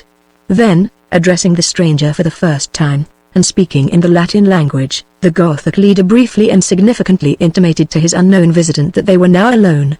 The man's parched lips moved, opened, quivered, his wild, hollow eyes brightened till they absolutely gleamed, but he seemed incapable of uttering a word. His features became horribly convulsed, the foam gathered about his lips, he staggered forward and would have fallen to the ground, had not the king instantly caught him in his strong grasp, and placed him on the wooden chest that he had hitherto occupied himself. "Can a starving Roman have escaped from the beleaguered city?" muttered Alaric, as he took the skull cup, and poured some of the wine it contained down the stranger's throat. The liquor was immediately successful in restoring composure to the man's features and consciousness to his mind. He raised himself from the seat, dashed off the cold perspiration that overspread his forehead, and stood upright before the king, the solitary, powerless old man before the vigorous lord of thousands, in the midst of his warriors, without a tremor in his steady eye or a prayer for protection on his haughty lip. "I, a Roman," he began, "come from Rome, against which the invader wars with the weapon of famine, to deliver the city, her people, her palaces, and her treasures into the hands of Alaric the Goth." The king started, looked on the speaker for a moment, and then turned from him in impatience and contempt. "I lie not," pursued the enthusiast, with a calm dignity that affected even the hardy sensibilities of the Gothic hero. "I me again. Could I come starved, shriveled, withered thus from any place but Rome? Since I quitted the city an hour has hardly passed, and by the way that I left it the forces of the Goths may enter it tonight. The proof of the harvest is in the quantity of the grain, not in the tongue of the husbandman. Show me your open gates, and I will believe that you have spoken truth," retorted the king, with a rough laugh. "I betray the city," resumed the man sternly, "but on one condition. Grant it me, and I will grant you your life," interrupted Alaric haughtily. "My life?" cried the Roman, and his shrunken form seemed to expand, and his tremulous voice to grow firm and steady in the very bitterness of his contempt, as he spoke. "My life? I ask it not of your power. The wreck of my body is scarce strong enough to preserve it to me a single day. I have no home, no loves, no friends, no possessions. I live in Rome, a solitary in the midst of the multitude, a pagan in a city of apostates. What is my life to me? I cherish it but for the service of the gods, whose instruments of vengeance against the nation that has denied them I would make you and your hosts. If you slay me, it is a sign to me from them that I am worthless in their cause. I shall die content." He ceased. The king's manner, as he listened to him, gradually lost the bluntness and carelessness that had hitherto characterized it, and assumed an attention and seriousness more in accordance with his high station and important responsibilities. He began to regard the stranger as no common renegade, no ordinary spy, no shallow impostor, who might be driven from his tent with disdain, but as a man important enough to be heard, and ambitious enough to be distrusted. Accordingly, he resumed the seat from which he had risen during the interview, and calmly desired his new ally to explain the condition, on the granting of which depended the promised betrayal of the city of Rome. The pain-worn and despondent features of Ulpius became animated by a glow of triumph as he heard the sudden mildness and moderation of the king's demand. He raised his head proudly, and advanced a few steps, as he thus loudly and abruptly resumed: "Assure me the overthrow of the Christian churches, the extermination of the Christian priests, and the universal revival of the worship of the gods, and this night shall make you master of the chief city of the empire you are laboring to subvert." The boldness, the comprehensiveness, the insanity of wickedness displayed in such a proposition, and emanating from such a source, so astounded the mind of Alaric, as to deprive him for the moment of speech. The stranger, perceiving his temporary inability to answer him, broke the silence which ensued and continued: "Is my condition a hard one? A conqueror is all-powerful, he can overthrow the worship, as he can overthrow the government of a nation. What matters it to you, while empire, renown, and treasure are yours, what deities the people adore? Is it a great price to pay for an easy conquest, to make a change which threatens neither your power, your fame, nor your wealth? Do you marvel that I desire from you such revolution as this? I was born for the gods, in their service I inherited rank and renown, for their cause I have suffered degradation and woe, for their restoration I will plot, combat, die. Assure me then by oath, that with a new rule you will erect our ancient worship, and through my secret inlet to the city I will introduce men enough of the Goths to murder with security the sentinels at the guard-houses, and open the gates of Rome to the numbers of your whole invading forces. Think not to despise the aid of a man unprotected and unknown. The citizens will never yield to your blockade, you shrink from risking the dangers of an assault, the legions of Ravenna are reported on their way hitherward. Outcast as I am, I tell it to you here, in the midst of your camp your speediest assurance of success rests on my discovery and on me." The king started suddenly from his seat. "What fool or madman?" he cried, fixing his eyes in furious scorn and indignation on the stranger's face. "Prate to me about the legions of Ravenna and the dangers of an assault. Think you, renegade, that your city could have resisted me had I chosen to storm it on the first day when I encamped before its walls? Know you that your effeminate soldiery have laid aside the armor of their ancestors, because their puny bodies are too feeble to bear its weight, and that the half of my army here trebles the whole number of the guards of Rome? Now, while you stand before me, I have but a command, and the city shall be annihilated with fire and sword, without the aid of one of the herd of traitors cowering beneath the shelter of its ill-defended walls." As Alaric spoke thus, some invisible agency seemed to crush, body and mind, the lost wretch whom he addressed. The shock of such an answer as he now heard seemed to strike him idiotic, as a flash of lightning strikes with blindness. He regarded the king with a bewildered stare, waving his hand tremulously backwards and forwards before his face, as if to clear some imaginary darkness off his eyes. Then his arm fell helpless by his side, his head drooped upon his breast, and he moaned out in low, vacant tones: "The restoration of the gods, that is the condition of conquest, the restoration of the gods. I come not hither to be the tool of the frantic and forgotten priesthood," cried Alaric disdainfully.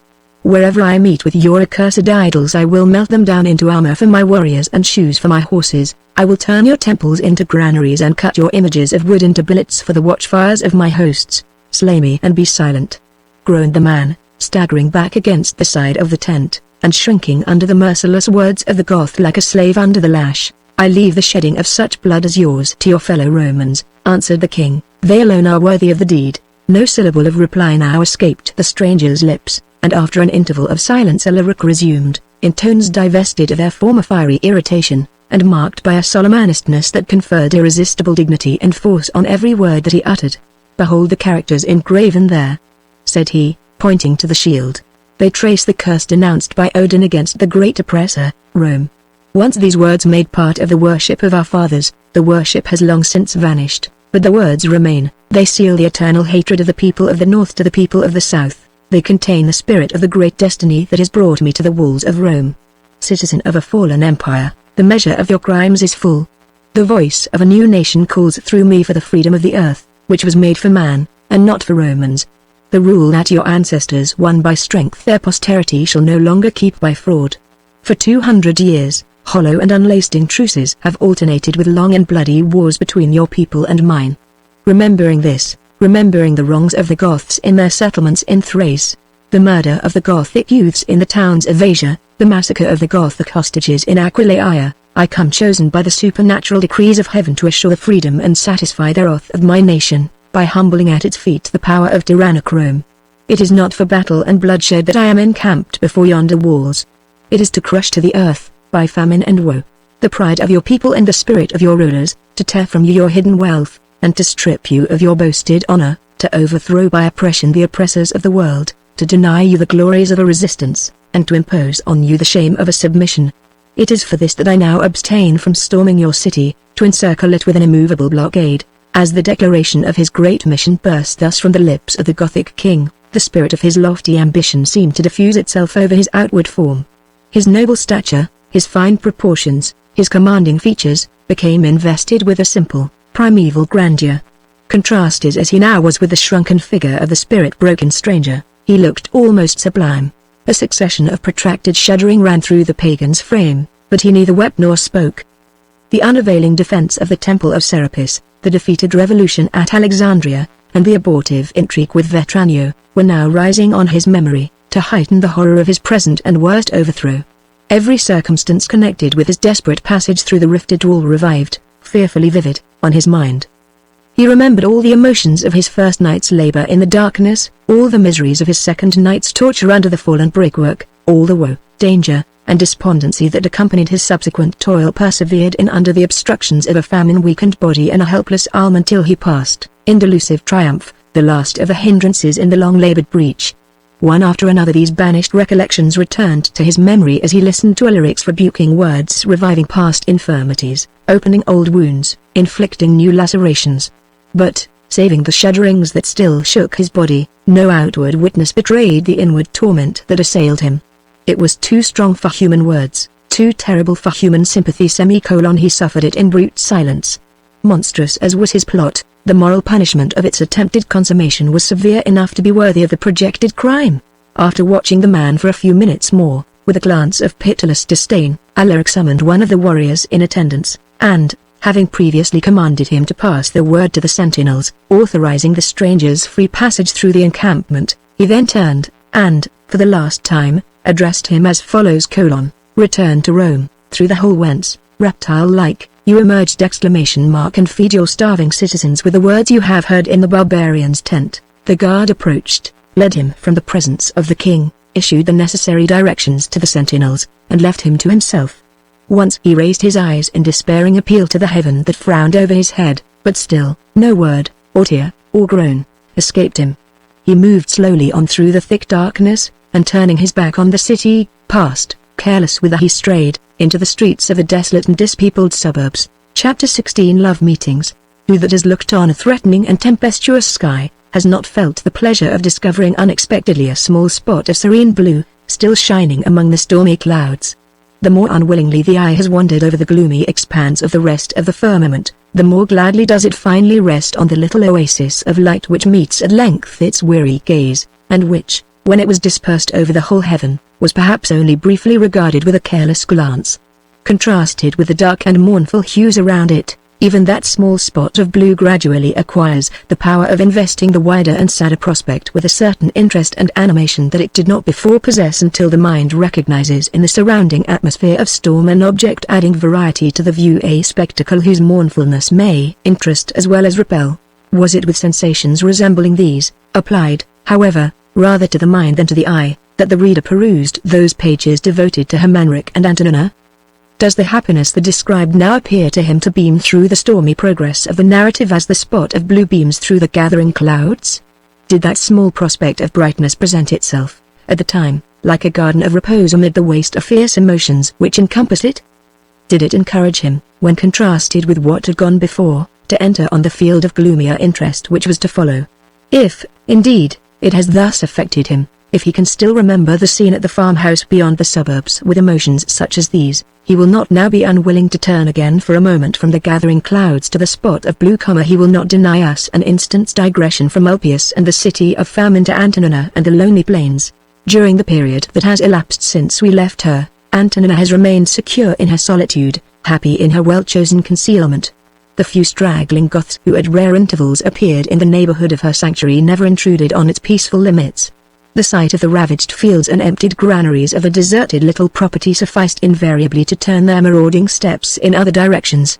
Day by day ran smoothly and swiftly onwards for the gentle usurper of the abandoned farmhouse.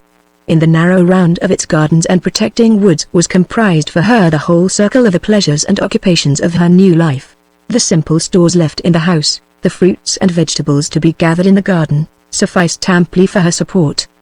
The pastoral solitude of the place had in it a quiet, dreamy fascination, a novelty, an unwearying charm, after the austere loneliness to which her former existence had been subjected in Rome. And when evening came, and the sun began to burnish the tops of the western dress, then, after the calm emotions of the solitary day, came the hour of absorbing cares and happy expectations ever the same, yet ever delighting and ever new. Then the rude shutters were carefully closed, the open door was shut and barred, the small light now invisible to the world without was joyfully kindled, and then, the mistress and author of these preparations resigned herself to await, with pleased anxiety, the approach of the guest for whose welcome they were designed, and never did she expect the arrival of that treasured companion in vain. Hermanric remembered his promise to repair constantly to the farmhouse, and performed it with all the constancy of love and all the enthusiasm of youth. When the sentinels under his command were arranged in their order of watching for the night, and the trust reposed in him by his superiors exempted his actions from superintendence during the hours of darkness that followed, he left the camp, passed through the desolate suburbs, and gained the dwelling where the young Roman awaited him, returning before daybreak to receive the communications regularly addressed to him, at that hour, by his inferior in the command. Thus, false to his nation, yet true to the new Egeria of his thoughts and actions, traitor to the requirements of vengeance and war, yet faithful to the interests of tranquility and love, did he seek, night after night, Antonina's presence. His passion, though it denied him to his warrior duties, wrought not deteriorating change in his disposition. All that it altered in him it altered nobly. It varied and exalted his rude emotions, for it was inspired, not alone by the beauty and youth that he saw, but by the pure thoughts, the artless eloquence that he heard. And she, the forsaken daughter, the source whence the northern warrior derived those new and higher sensations that had never animated him until now, regarded her protector, her first friend and companion, as her first love, with a devotion which, in its mingled and exalted nature, may be imagined by the mind, but can be but imperfectly depicted by the pen. It was a devotion created of innocence and gratitude, of joy and sorrow, of apprehension and hope. It was too fresh, too unworldly to own any upbraidings of artificial shame, any self-reproaches of artificial propriety. It resembled in its essence, though not in its application, the devotion of the first daughters of the fall to their brother lords. But it is now time that we return to the course of our narrative, although, ere we again enter on the stirring and rapid present, it will be necessary for a moment more to look back in another direction to the eventful past. But it is not on peace, beauty, and pleasure that our observation now fixes itself. It is to anger, disease, and crime, to the unappeasable and unwomanly Goisvintha, that we now revert. Since the day when the violence of her conflicting emotions had deprived her of consciousness, at the moment of her decisive triumph over the scruples of Hermanric and the destiny of Antonina, a raging fever had visited on her some part of those bitter sufferings that she would fain have inflicted on others. Part of the time she lay in a raving delirium, part of the time in helpless exhaustion, but she never forgot, whatever the form assumed by her disease, the desperate purpose in the pursuit of which she had first incurred it. Slowly and doubtfully her vigor at length returned to her, and with it strengthened and increased the fierce ambition of vengeance that absorbed her lightest thoughts and governed her most careless actions. Report informed her of the new position, on the line of blockade, on which Hermanric was posted, and only enumerated as the companions of his sojourn the warriors sent thither under his command. But, though thus persuaded of the separation of Antonina and the Goth, her ignorance of the girl's fate rankled unintermittingly in her savage heart. Doubtful whether she had permanently reclaimed Hermanric to the interests of vengeance and bloodshed, vaguely suspecting that he might have informed himself in her absence of Antonina's place of refuge or direction of flight, Still resolutely bent on securing the death of her victim, wherever she might have strayed, she awaited with trembling eagerness the day of restoration to available activity and strength which would enable her to resume her influence over the Goth, and her machinations against the safety of the fugitive girl. The time of her final and long-expected recovery was the very day preceding the stormy night we have already described, and her first employment of her renewed energy was to send word to the young Goth of her intention of seeking him at his encampment ere the evening closed. It was this intimation which caused the inquietude mentioned as characteristic of the manner of Hermann Rook at the commencement of the preceding chapter. The evening the described was the first that saw him deprived, through the threatened visit of Goisvinther, of the anticipation of repairing to Antonina, as had been his wont, under cover of the night, for to slight his kinswoman's ominous message was to risk the most fatal of discoveries. Trusting to the delusive security of her sickness, he had hitherto banished the unwelcome remembrance of her existence from his thoughts. But, now that she was once more capable of exertion and of crime, he felt that if he would preserve the secret of Antonina's hiding place and the security of Antonina's life, he must remain to oppose force to force and stratagem to stratagem. When Goisvinther sought him at his post, even at the risk of inflicting, by his absence from the farmhouse, all the pangs of anxiety and apprehension on the lonely girl, absorbed in such reflections as these, longing to depart, yet determined to remain, he impatiently awaited Goisvinther's approach, until the rising of the storm with its mysterious and all-engrossing train of events forced his thoughts and actions into a new channel. When, however, his interviews with the stranger and the Gothic king were past, and he had returned as he had been bidden to his appointed sojourn in the camp, his old anxieties, displaced but not destroyed, resumed their influence over him. He demanded eagerly of his comrades if Goisvinther had arrived in his absence, and received the same answer in the negative from each. As he now listened to the melancholy rising of the wind and the increasing loudness of the thunder, to the shrill cries of the distant night birds hurrying to shelter, emotions of mournfulness and awe possessed themselves of his heart. He now wondered that any events, however startling, however appalling, should have had the power to turn his mind for a moment from the dreary contemplations that had engaged it at the close of day. He thought of Antonina, solitary and helpless, listening to the tempest in affright, and watching vainly for his long-delayed approach. His fancy arrayed before him dangers, plots, and crimes, robed in all the horrible exaggerations of a dream. Even the quick, monotonous dripping of the raindrops outside aroused within him dark and indefinable forebodings of ill. The passion that had hitherto created for him new pleasures was now fulfilling the other half of its earthly mission, and causing him new pains. As the storm strengthened, as the darkness lowered deeper and deeper, so did his inquietude increase, until at length it mastered the last feeble resistance of his wavering firmness. Persuading himself that, after having delayed so long, Goisvinther would now refrain from seeking him until the morrow, and that all communications from Ilaric, had they been dispatched, would have reached him ere this, unable any longer to combat his anxiety for the safety of Antonina, determined to risk the worst possibilities rather than be absent at such a time of tempest and peril from the farmhouse, he made a last visit to the stations of the watchful sentinels, and quitted the camp for the night. Chapter 17. The Huns. More than an hour after Hermann Rook had left the encampment, a man hurriedly entered the house set apart for the young chieftain's occupation. He made no attempt to kindle either light or fire, but sat down in the principal apartment, occasionally whispering to himself in a strange and barbarous tongue. He had remained but a short time in possession of his comfortless solitude, when he was intruded on by a camp follower, bearing a small lamp, and followed closely by a woman, who, as he started up and confronted her, announced herself as Hermann Rook's kinswoman, and eagerly demanded an interview with the Goth.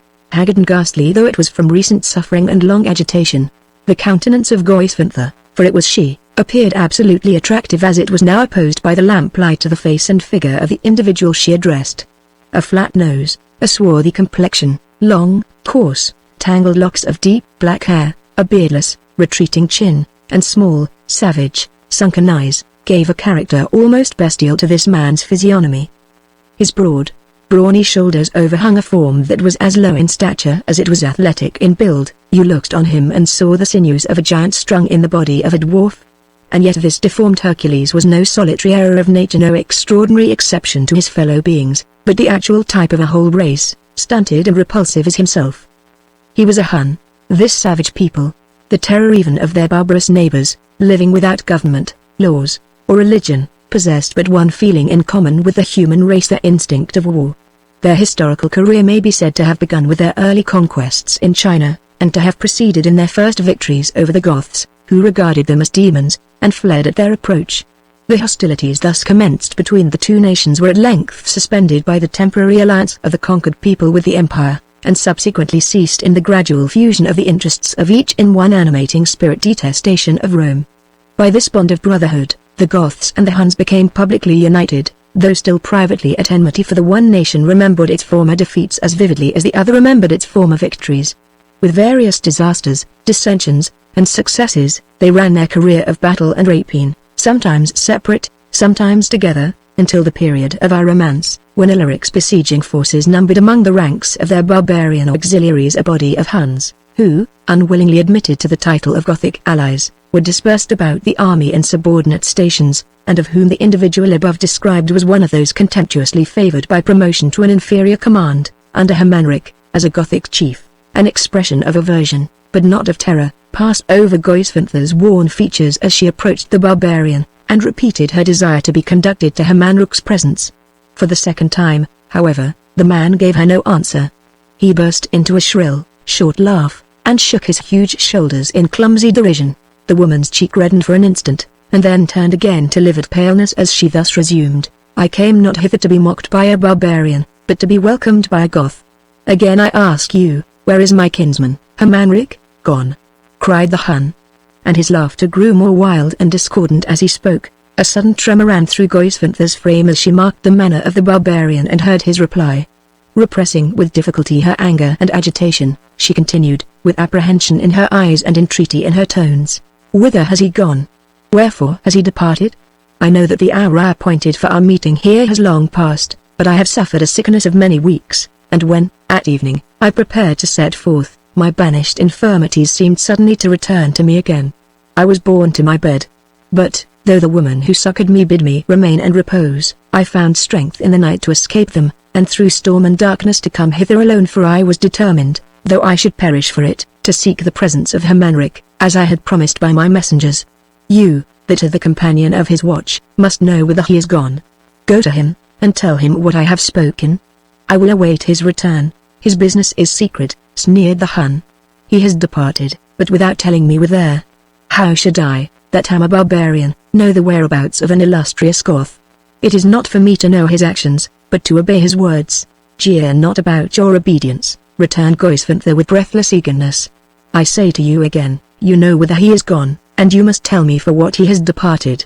You obey him, there is money to make you obey me. When I said his business was secret, I lied not," said the Hun, picking up with avidity the coins she flung to him, "but he has not kept it secret from me.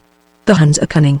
Aha, ugly and cunning, suspicion, the only refined emotion in a criminal heart, half discovered to Goisvinther, at this moment, the intelligence that was yet to be communicated. No word, however, escaped her, while she signed the barbarian to proceed. "He has gone to a farmhouse on the plains beyond the suburbs behind us. He will not return till daybreak," continued the Hun, tossing his money carelessly in his great, horny hands. "Did you see him go?" gasped the woman. "I tracked him to the house," returned the barbarian.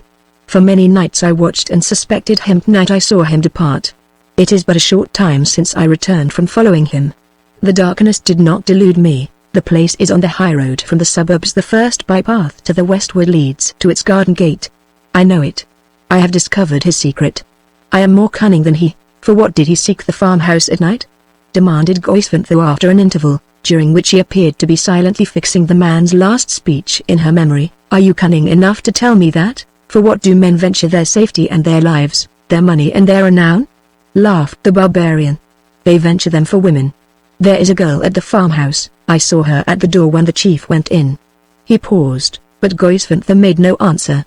Remembering that she was descended from a race of women who slew their wounded husbands, brothers, and sons with their own hands when they sought them after battle, dishonored by a defeat, remembering that the fire of the old ferocity of such ancestors as these still burnt at her heart, remembering all that she had hoped from Hermanric, and had plotted against Antonina, estimating in all its importance the shock of the intelligence she now received, we are alike unwilling and unable to describe her emotions at this moment. For some time the stillness in the room was interrupted by no sounds but the rolling of the thunder without, the quick, convulsive respiration of Goisvinther, and the clinking of the money which the Hun still continued to toss mechanically from hand to hand. I shall reap good harvest of gold and silver after tonight's work," pursued the barbarian, suddenly breaking the silence. "You have given me money to speak. When the chief returns and hears that I have discovered him, he will give me money to be silent. I shall drink tomorrow with the best men in the army, hound though I am." He returned to his seat as he ceased, and began beating in monotonous measure, with one of his pieces of money on the blade of his sword, some chorus of a favorite drinking song, while Goisvinther, standing pale and breathless near the door of the chamber, looked down on him with fixed, vacant eyes. At length a deep sigh broke from her, her hands involuntarily clenched themselves at her side, her lips moved with a bitter smile, then, without addressing another word to the Hun, she turned, and softly and stealthily quitted the room. The instant she was gone, a sudden change arose in the barbarian's manner. He started from his seat, a scowl of savage hatred and triumph appeared on his shaggy brows, and he paced to and fro through the chamber like a wild beast in his cage. "I shall tear him from the pinnacle of his power at last," he whispered fiercely to himself. "For what I have told her this night, his kinswoman will hate him." I knew it while she spoke. For his desertion of his post, Alaric may dishonor him, may banish him, may hang him. His fate is at my mercy. I shall rid myself nobly of him and his command. More than all the rest of his nation I loathe the Scoth. I will be by one day drag him to the tree, and taunt him with his shame, as he has taunted me with my deformity. Here he paused to laugh in complacent approval of his project, quickening his steps and hugging himself joyfully in the barbarous exhilaration of his triumph. His secret meditations had thus occupied him for some time longer, when the sound of a footstep was audible outside the door. He recognized it instantly, and called softly to the person without to approach. At the signal of his voice a man entered, less athletic in build, but in deformity the very counterpart of himself. The following discourse was then immediately held between the two Huns, the newcomer beginning it thus: "Have you tracked him to the door? To the very threshold? Then his downfall is assured.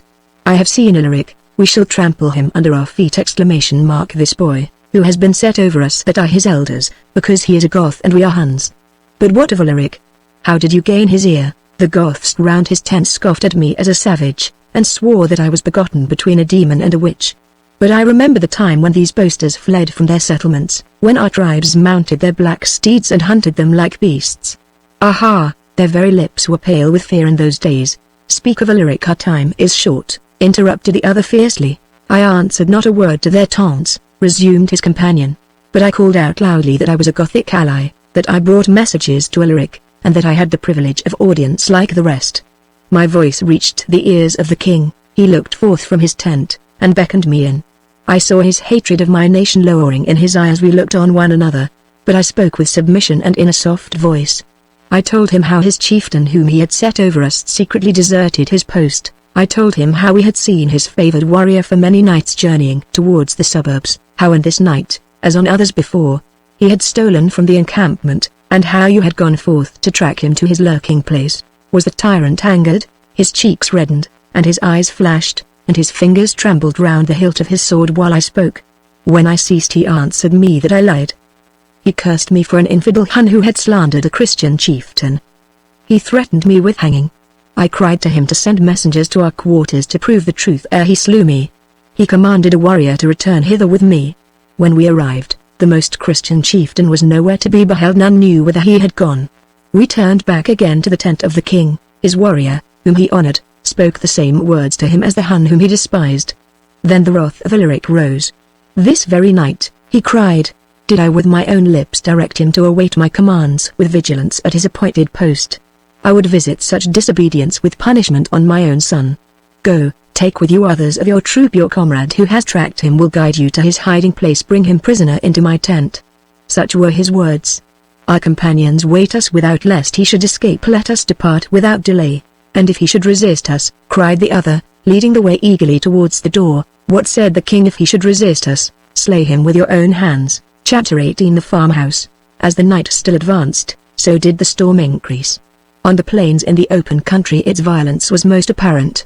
Here no living voices jarred with the dreary music of the elements, no flaming torches opposed the murky darkness or imitated the glaring lightning. The thunder pursued uninterruptedly its tempest symphony, and the fierce wind joined it, swelling into wild harmony when it rushed through the trees, as if in their waving branches it struck the chords of a mighty harp. In the small chamber of the farmhouse sat together Hermanric and Antonina, listening in speechless attention to the increasing tumult of the storm. The room and its occupants were imperfectly illuminated by the flame of a smouldering wood fire. The little earthenware lamp hung from its usual place in the ceiling, but its oil was exhausted and its light was extinct. An alabaster vase of fruit lay broken by the side of the table, from which it had fallen unnoticed to the floor. No other articles of ornament appeared in the apartment. Hermanric's downcast eyes and melancholy, unchanging expressions betrayed the gloomy abstraction in which he was absorbed. With one hand clasped in his, and the other resting with her head on his shoulder, Antonina listened attentively to the alternate rising and falling of the wind. Her beauty had grown fresher and more womanlike during her sojourn at the farmhouse. Cheerfulness and hope seemed to have gained at length all the share in her being assigned to them by nature at her birth. Even at this moment of tempest and darkness there was more of wonder and awe than of agitation and affright in her expression, as she sat hearkening, with flushed cheek and brightened eye, to the progress of the nocturnal storm. Thus engrossed by their thoughts, Hermanric and Antonina remained silent in their little retreat, until the reveries of both were suddenly interrupted by the snapping asunder of the bar of wood which secured the door of the room, the stress of which, as it bent under the repeated shocks of the wind, the rotten spar was too weak to sustain any longer. There was something inexpressibly desolate in the flood of rain, wind, and darkness that seemed instantly to pour into the chamber through the open door, as it flew back violently on its frail hinges.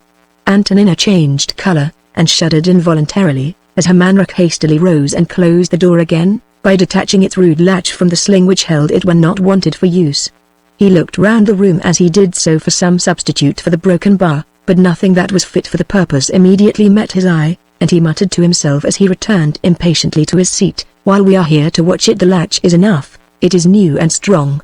He seemed on the point of again relapsing into his former gloom, when the voice of Antonina arrested his attention, and aroused him for the moment from his thoughts. "Is it in the power of the tempest to make you, a warrior of a race of heroes, thus sorrowful and sad?" she asked, in accents of gentle reproach. "Even I, as I look on these walls that are so eloquent of my happiness, and sit by you whose presence makes that happiness, can listen to the raging storm, and feel no heaviness over my heart. What is there to either of us in the tempest that should oppress us with gloom? Does not the thunder come from the same heaven as the sunshine of the summer day? You are so young, so generous, so brave, you have loved, and pitied, and succored me, why should the night language of the sky cast such sorrow and such silence over you?" "It is not from sorrow that I am silent," replied Hermanric, with a constrained smile, "but from weariness with much toil in the camp." He stifled a sigh as he spoke. His head returned to its old downcast position. The struggle between his assumed carelessness and his real inquietude was evidently unequal. As she looked fixedly on him, with the vigilant eye of affection, the girl's countenance saddened with his. She nestled closer to his side and resumed the discourse in anxious and entreating tones. "It is haply the strife between our two nations which has separated us already, and may separate us again, that thus oppresses you," said she, "but think, as I do, of the peace that must come, and not of the warfare that now. Think of the pleasures of our past days, and of the happiness of our present moments, thus united, thus living, loving, hoping for each other, and, like me, you will doubt not of the future that is in preparation for us both. The season of tranquility may return with the season of spring. The serene heaven will then be reflected on a serene country and a happy people, and in those days of sunshine and peace, will any hearts among all the glad population be more joyful than ours?" She paused a moment. Some sudden thought or recollection heightened her color and caused her to hesitate ere she proceeded. She was about at length to continue, when a peal of thunder, louder than any which had preceded it, burst threateningly over the house and drowned the first accents of her voice. The wind moaned loudly, the rain splashed against the door, the latch rattled long and sharply in its socket. Once more Hermanric rose from his seat, and approaching the fire, placed a fresh log of wood upon the dying embers. His dejection seemed now to communicate itself to Antonina, and as he reseated himself by her side, she did not address him again. Thoughts, dreary and appalling beyond any that had occupied it before, were rising in the mind of the Goth. His inquietude at the encampment in the suburbs was tranquility itself compared to the gloom which now oppressed him. All the evaded dues of his nation, his family, and his calling, all the suppressed recollections of the martial occupation he had slighted, and the martial enmities he had disowned, now revived avengingly in his memory. Yet, vivid as these remembrances were, They weakened none of those feelings of passionate devotion to Antonina by which their influence within him had hitherto been overcome. They existed with them, their old recollections with the new emotions, the stern rebukings of the warrior's nature with the anxious forebodings of the lover's heart. And now, his mysterious meeting with Ulpius, Goisvinthar's unexpected return to health, the dreary rising and furious progress of the night tempest, began to impress his superstitious mind as a train of unwanted and meaning incidents, destined to mark the fatal return of his kinswoman's influence over his own actions and Antonina's fate. One by one, his memory revived with laborious minuteness every incident that had attended his different interviews with the Roman girl, from the first night when she had strayed into his tent to the last happy evening that he had spent with her at the deserted farmhouse. Then tracing further backwards the course of his existence, he figured to himself his meeting with Goisvinther among the Italian Alps, his presence at the death of her last child, and his solemn engagement, on hearing her recital of the massacre at Aquileia, to avenge her on the Romans with his own hands. Roused by these opposite pictures of the past, his imagination peopled the future with images of Antonina again endangered, afflicted, and forsaken, with visions of the impatient army, spurred at length into ferocious action, making universal havoc among the people of Rome, and forcing him back forever into their avenging ranks. No decision for resistance or resignation to flight presented itself to his judgment. Doubt, despair, and apprehension held unimpeded sway over his impressible but inactive faculties. The night itself, as he looked forth on it, was not more dark, the wild thunder, as he listened to it, not more gloomy, the name of Goisvinther, as he thought on it, not more ominous of evil, than the sinister visions that now startled his imagination and oppressed his weary mind.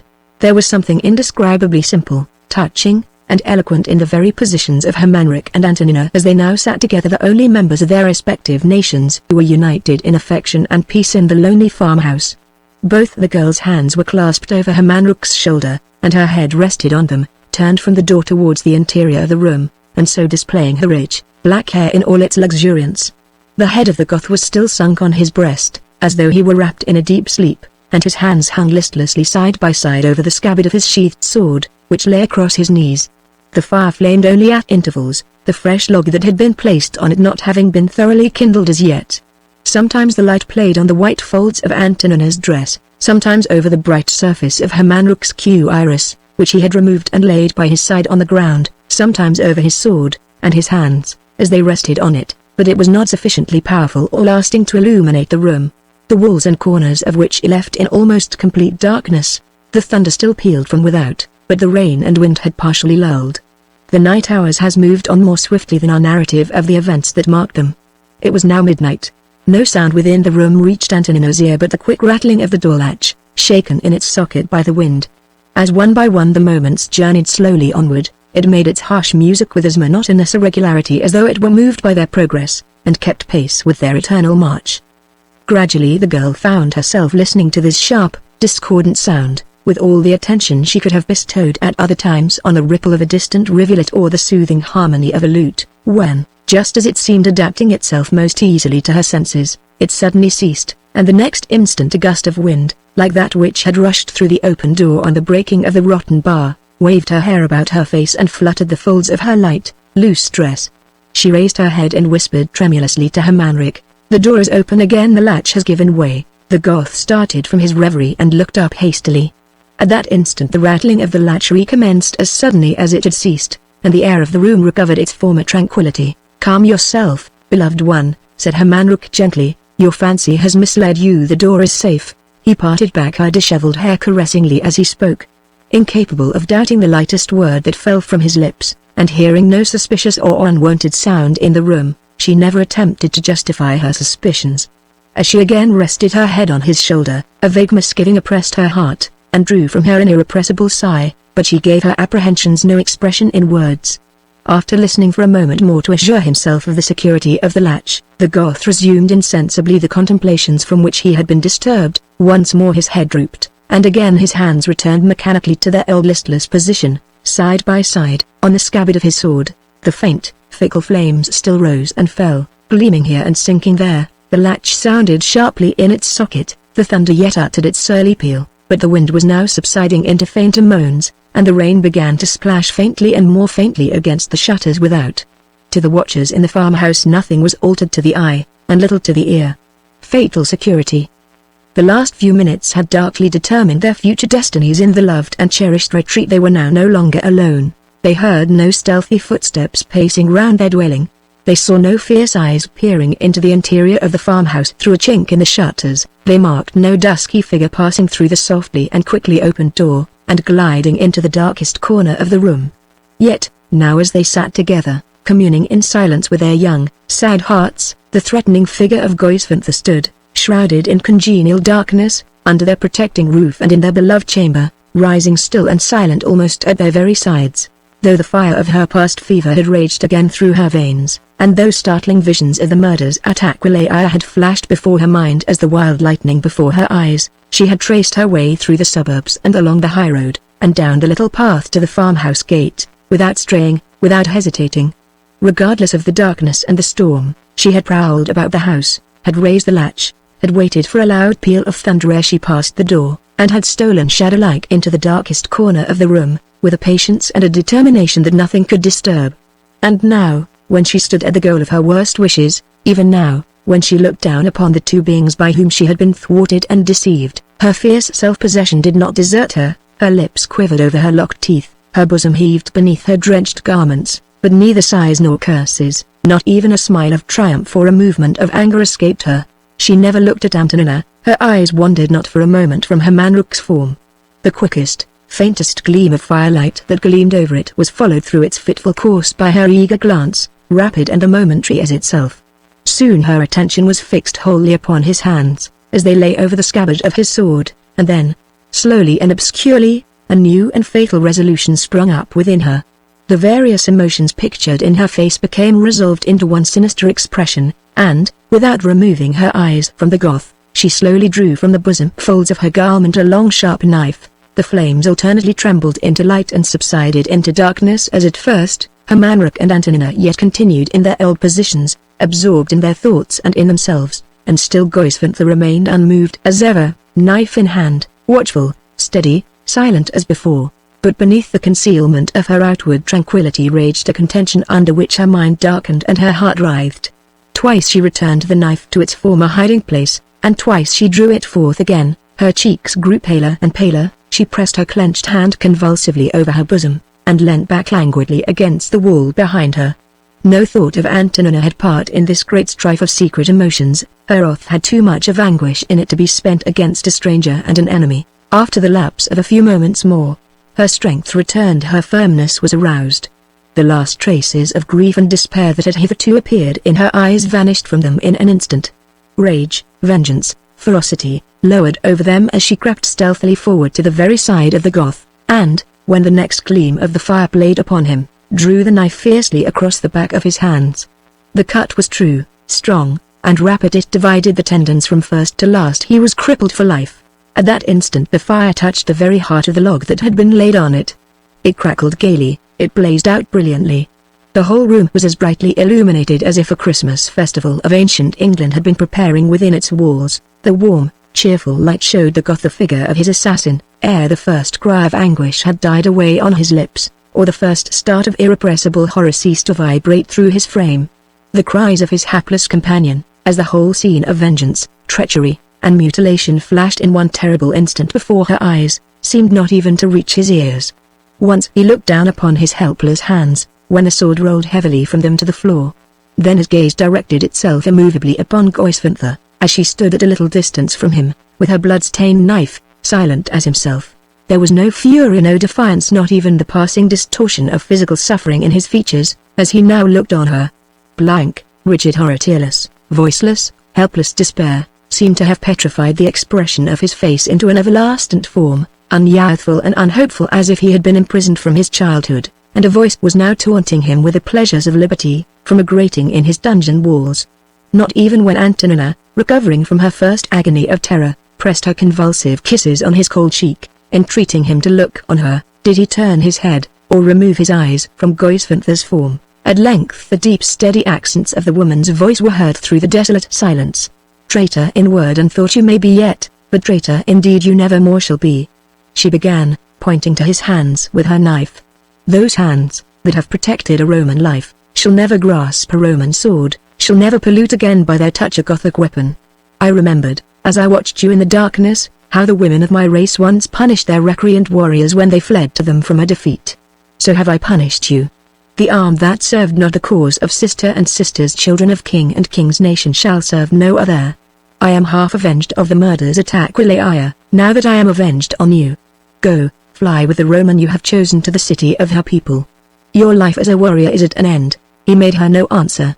There are emotions, the last of a life, which tear back from nature the strongest barriers that custom raises to repress her, which betray the lurking existence of the first rude social feeling of the primeval days of a great nation, in the breasts of their most distant descendants, however widely their acquirements, their prosperities, or their changes may seem to have morally separated them from their ancestors of old. Such were the emotions now awakened in the heart of the Goth.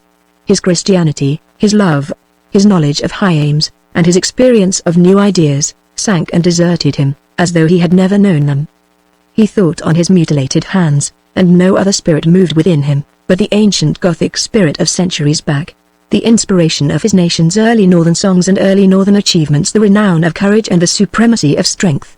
Vainly did Antonina, in the midst of the despair that still possessed her, yearn for a word from his lips or a glance from his eyes. Vainly did her trembling fingers, tearing the bandages from the robe, stanch the blood on his wounded hands. Vainly did her voice call on him to fly and summon help from his companions in the camp.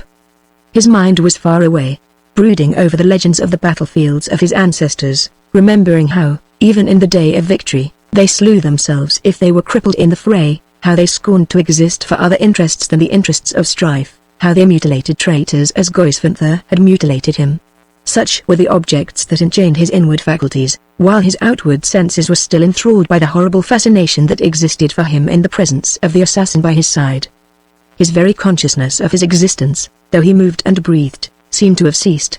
"You thought to deceive me in my sickness, you hoped to profit by my death," resumed Goisvinther, returning contemptuously her victim's glance. "You trusted in the night, and the darkness, and the storm. You were secure in your boldness, in your strength, in the secrecy of this lurking place that you have chosen for your treachery, but your stratagems and your expectations have failed you. At Aquileia I learnt to be wily and watchful as you. I discovered your desertion of the warriors and the camp. I penetrated the paths to your hiding place. I entered it as softly as I once departed from the dwelling where my children were slain. In my just vengeance I have treated you as treacherously as you would have treated me. Remember your murdered brother, remember the child I put into your arms wounded and received from them dead, remember your broken oaths and forgotten promises, and make to your nation, to your duties, and to me, the atonement, the last and the only one that in my mercy I have left in your power, the atonement of death." Again she paused, and again no reply awaited her.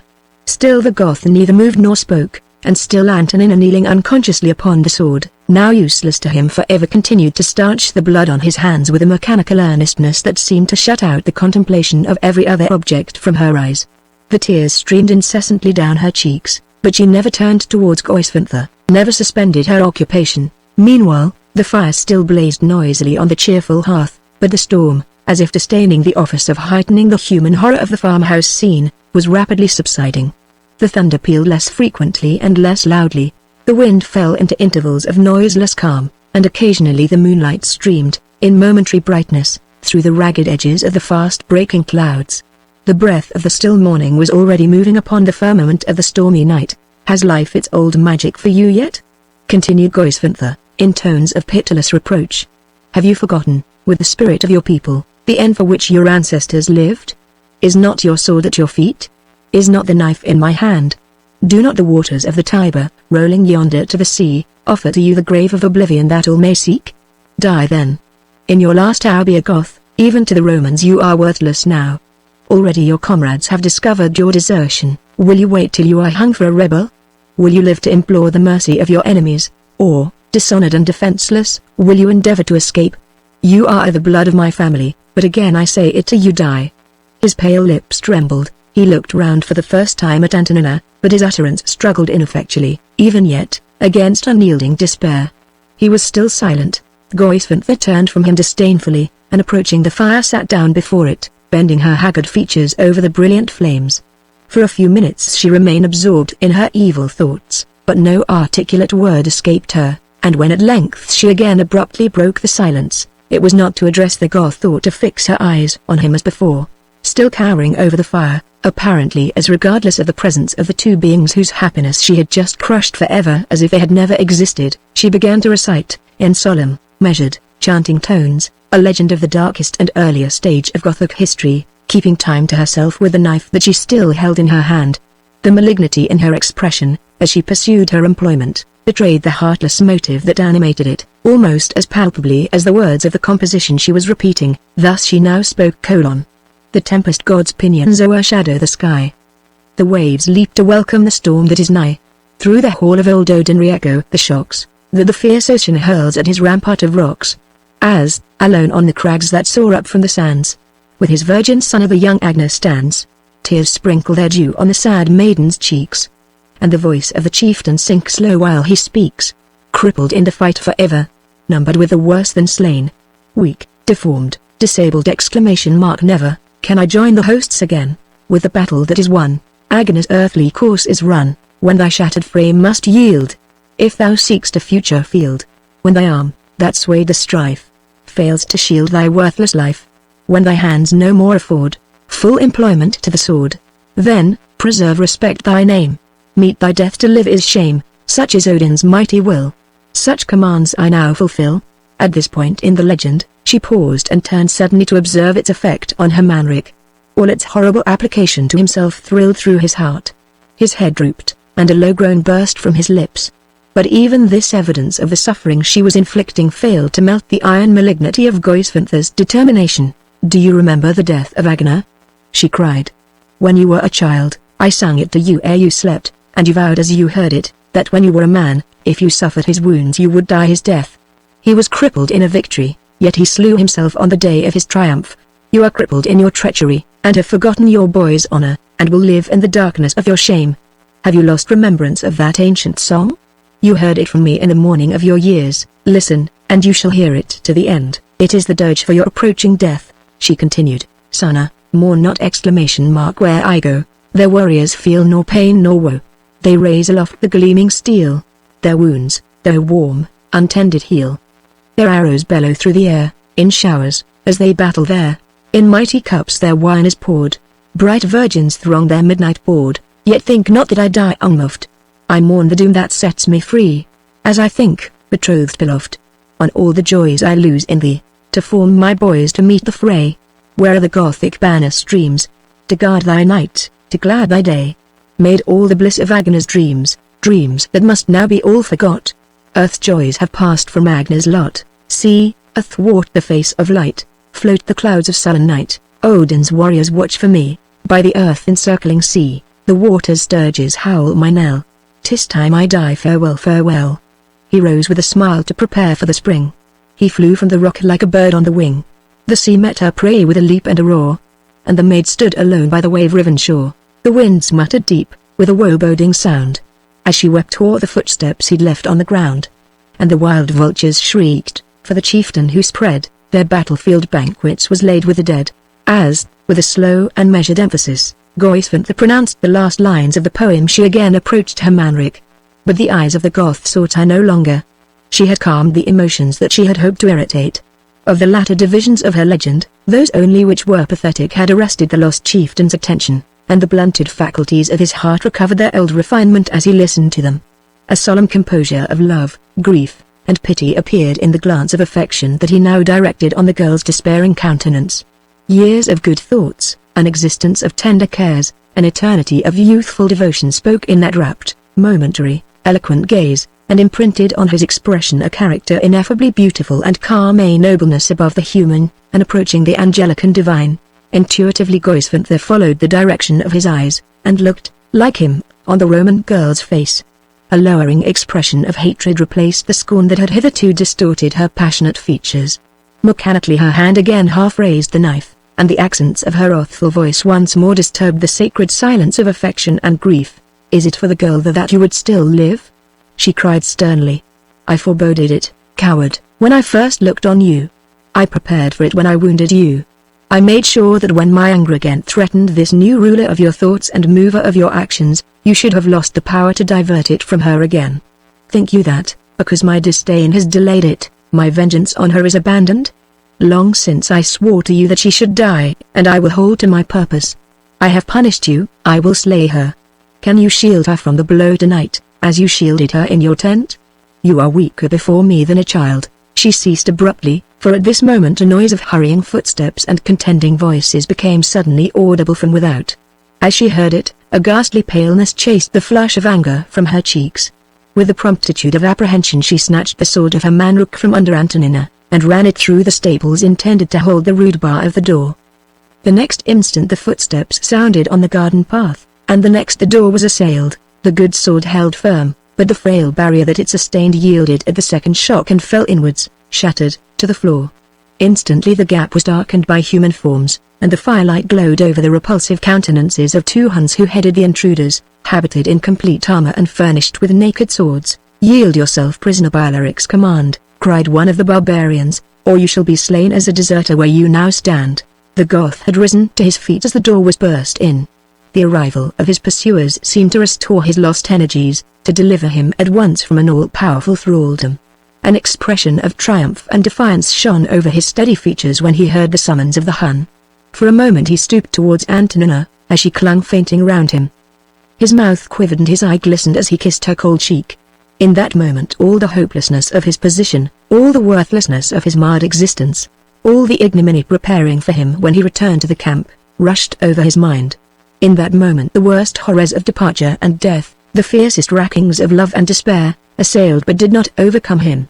In that moment he paid his final tribute to the dues of affection, and braced for the last time the fibers of manly dauntlessness and Spartan resolve. The next instant he tore himself from the girl's arms. The old hero spirit of his conquering nation possessed every nerve in his frame. His eye brightened again gloriously with its lost warrior light, his limbs grew firm, his face was calm. He confronted the Huns with a mien of authority and a smile of disdain, and, as he presented to them his defenseless breast, not the faintest tremor was audible in his voice, while he cried in accents of steady command, "Strike! I yield not." The Huns rushed forward with fierce cries, and buried their swords in his body.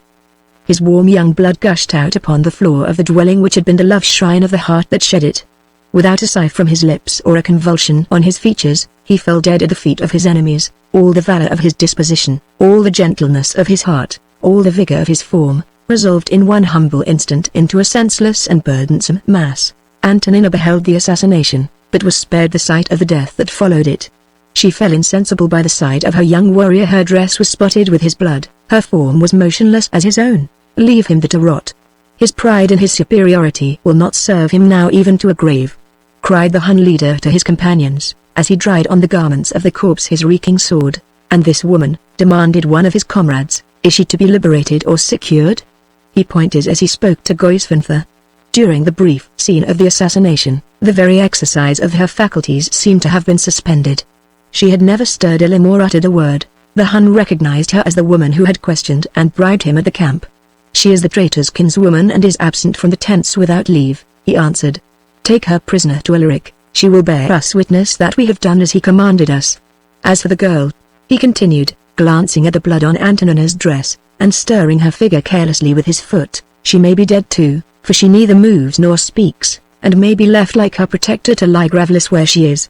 For us, it is time that we depart. The king is impatient of delay." As they led her roughly from the house, Goisvinther shuddered, and attempted to pause for a moment when she passed the corpse of the Goth. Death, that can extinguish enmities as well as sunder loves, rose awful and appealing as she looked her last at her murdered brother, and remembered her murdered husband. No tears flowed from her eyes, no groans broke from her bosom, but there was a pang, a last momentary pang of grief and pity at her heart as she murmured while they forced her away, "Aquileia! Aquileia! Have I outlived thee for this?" The troops retired. For a few minutes silence ruled uninterruptedly over the room where the senseless girl still lay by the side of all that was left to her of the object of her first youthful love. But ere long footsteps again approached the farmhouse door, and two Goths, who had formed part of the escort allotted to the Hun, approached the young chieftain's corpse. Quickly and silently they raised it in their arms and bore it into the garden. That they scooped a shallow hole with their swords in the fresh, flower-laden turf, and having laid the body there, they hastily covered it, and rapidly departed without returning to the house. These men had served among the warriors committed to Hermanruk's command. By many acts of frank generosity and encouragement, the young chieftain had won their rough attachment. They mourned his fate, but dared not obstruct the sentence, or opposed the act that determined it. At their own risk they had secretly quitted the advancing ranks of their comrades, to use the last privilege and obey the last dictate of human kindness, and they thought not of a lonely girl as they now left her desolate, and hurried away to reassume their appointed stations ere it was too late. The turf lay caressingly round the young warrior's form, its crushed flowers pressed softly against his cold cheek, the fragrance of the new morning wafted its pure incense gently about his simple grave. Around him flowered the delicate plants that the hand of Antonina had raised to please his eye.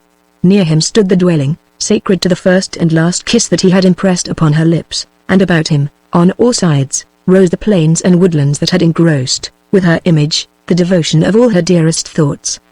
He lay, in his death, in the midst of the magic circle of the best joys of his life. It was a fitter burial place for the earthly relics of that bright and generous spirit than the pit in the carnage-laden battlefield, or the desolate sepulchres of a northern land. Chapter 19 The Guardian Restored. Not long is the new-made grave left unwatched to the solemn guardianship of solitude and night. More than a few minutes have scarcely elapsed since it was dug, yet already human footsteps press its yielding surface, and a human glance scans attentively its small and homely mound. But it is not Antonina, whom he loved, it is not Goisvinther, through whose vengeance he was lost, who now looks upon the earth above the young warrior's corpse. It is a stranger, an outcast, a man lost, dishonored, abandoned. It is the solitary and ruined Ulpius who now gazes with indifferent eyes upon the peaceful garden and the eloquent grave. In the destinies of woe committed to the keeping of the night, the pagan had been fatally included. The destruction that had gone forth against the body of the young man who lay beneath the earth had overtaken the mind of the old man who stood over his simple grave. The frame of Ulpius, with all its infirmities, was still there, but the soul of ferocious patience and unconquerable daring that had lighted it grandly in its ruin was gone. Over the long anguish of that woeful life the veil of self-oblivion had closed forever. He had been dismissed by Alaric, but he had not returned to the city whither he was bidden. Throughout the night he had wandered about the lonely suburbs, striving in secret and horrible suffering for the mastery of his mind. There did the overthrow of all his hopes from the Goths expand rapidly into the overthrow of the whole intellect that had created his aspirations. There had reason burst the bonds that had so long chained, perverted, degraded it.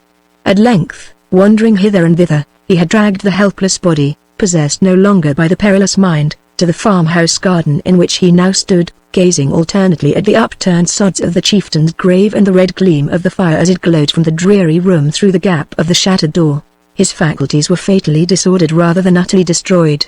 His penetration, his firmness, and his cunning were gone, but a wreck of memory, useless and unmanageable. A certain capacity for momentary observation still remained to him. The shameful miscarriage in the tent of Alaric, which had overthrown his faculties, had passed from him as an event that never happened, but he remembered fragments of his past existence. He still retained a vague consciousness of the ruling purpose of his whole life. These embryo reflections, disconnected and unsustained, flitted to and fro over his dark mind as luminous exhalations over a marsh rising and sinking, harmless and delusive, fitful and irregular. What he remembered of the past he remembered carelessly, viewing it with as vacant a curiosity as if it were the visionary spectacle of another man's struggles and misfortunes and hopes, acting under it as under a mysterious influence, neither the end nor the reason of which he cared to discover. For the future, it was to his thoughts a perfect blank. For the present, it was a jarring combination of bodily weariness and mental repose. He shuddered as he stood shelterless under the open heaven. The cold, that he had defied in the vaults of the rifted wall, pierced in the farmhouse garden. His limbs, which had resisted repose on the hard journey from Rome to the camp of the Goths, now trembled so that he was fain to rest them on the ground. For a short time he sat glaring with vacant and affrighted eyes upon the open dwelling before him, as though he longed to enter it but dare not.